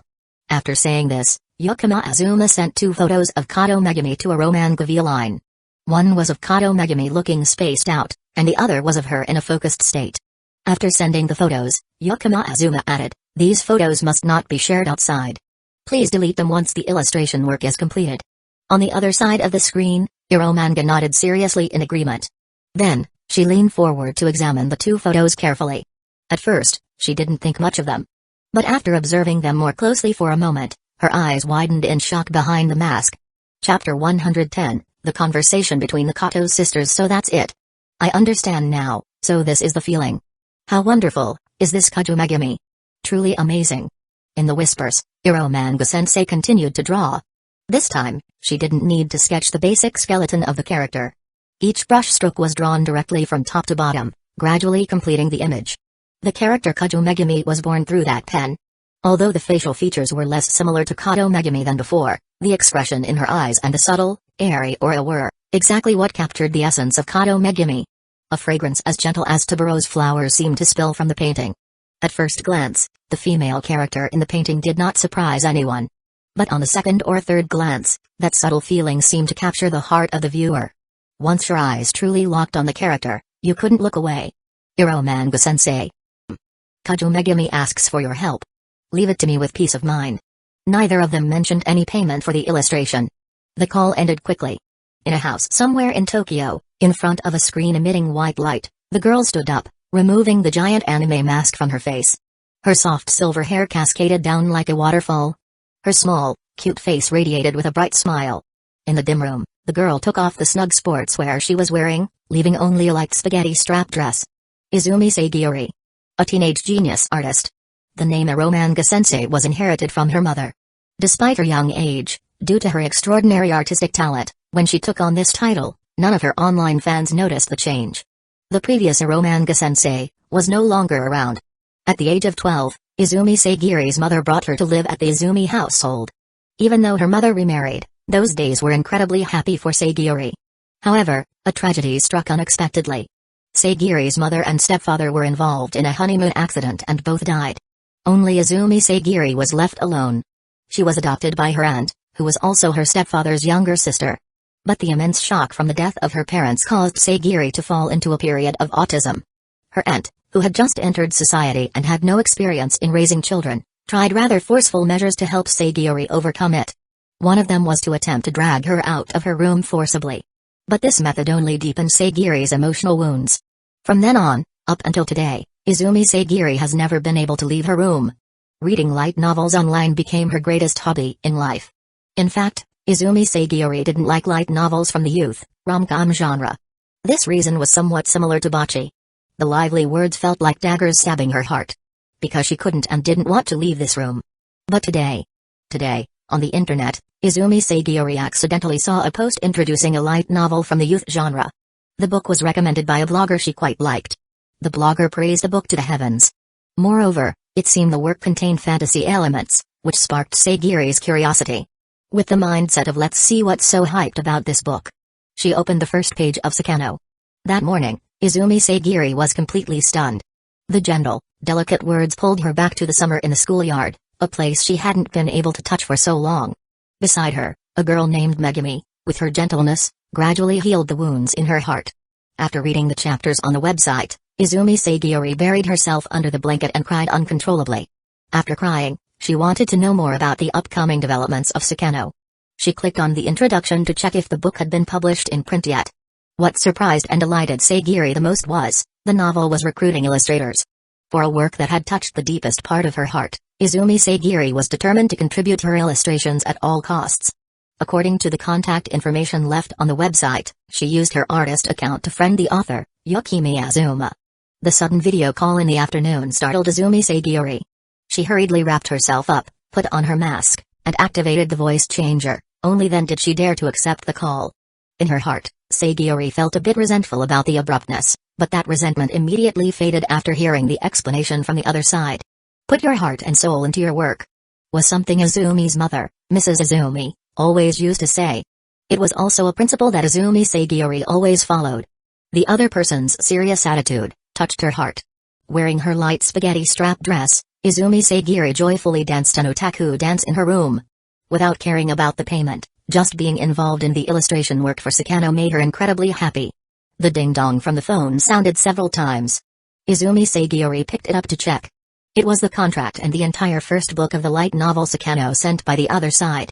She completely ignored the contract, focusing all her attention on exploring the world of Sakano. Unlike her first read, Izumi Sagiori realized that upon rereading, the female protagonist in the novel had completely come to life. The girl on the pages of the book started to live in this world. However, the male protagonist of the novel, Izumi Sagiori, could no longer immerse herself in his character as before. The boy in the video call earlier seemed to have stepped out of that world. In fact, the descriptions of the male protagonist in the novel, Izumi Sagiori had secretly mocked before. She thought the author was overly imaginative. How could anyone like that really exist, charming and powerful enough to be the center of attention at school? But when she linked the image of the boy she had just talked to in the video call, Izumi Sagiori suddenly felt everything seemed to make sense. After finishing the read, Izumi Sagiori puffed her cheeks in frustration. It was all because of that boy.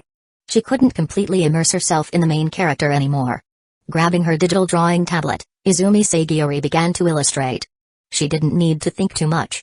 In her mind, the lives of the boy and the girl were clear, she just needed to draw what she saw. Elsewhere. At Yakuma's house. Home so early? Not going to have dinner before heading home?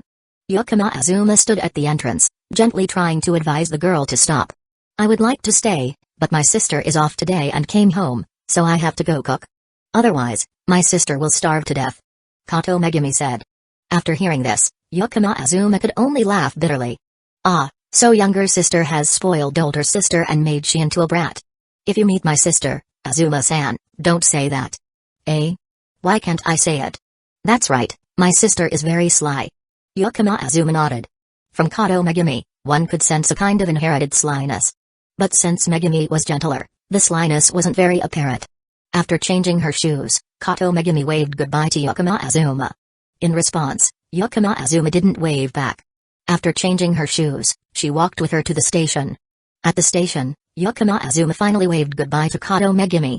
Getting on the train at Shibuya Station, Kato Megumi got off at the station near her home. She arrived home, took the key out of her bag, and opened the door.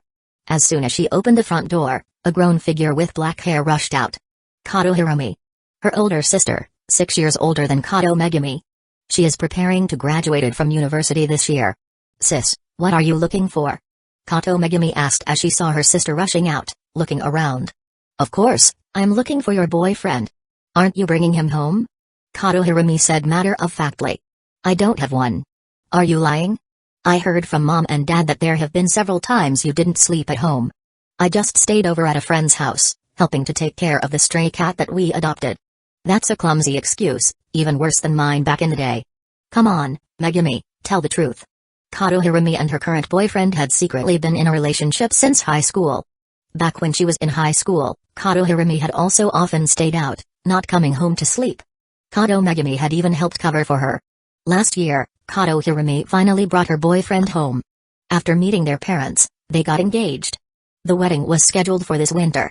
The same time Kato Hirumi graduated from university.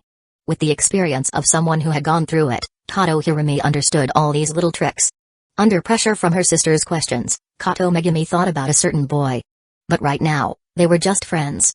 They could only be considered good friends, not quite to the level of a romantic partner. Besides, there were still many competitors. Kasumijoka-senpai was the biggest threat. Then there was Yuki no Shita-san. And the pink-haired girl Megumi met at the live house in Shimokitazawa. Garasu-sensei also didn't seem easy to beat. Each competitor was very strong. Did I forget someone? Never mind, it's not important. Anyway, Kato Megumi didn't want to talk about romance with her sister for now. At least, she would wait until after achieving success. If you keep talking nonsense, you'll be cooking dinner yourself tonight. Kato Megumi said lightly. With that strong threat, Kato Hirumi chuckled and immediately ran into the house.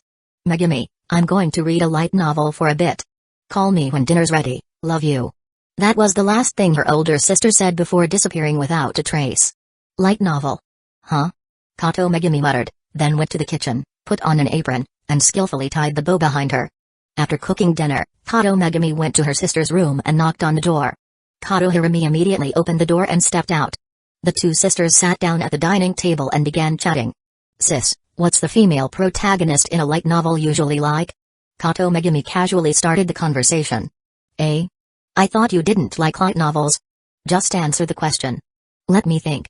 First, the female protagonist has to be very beautiful, someone who stands out in a crowd.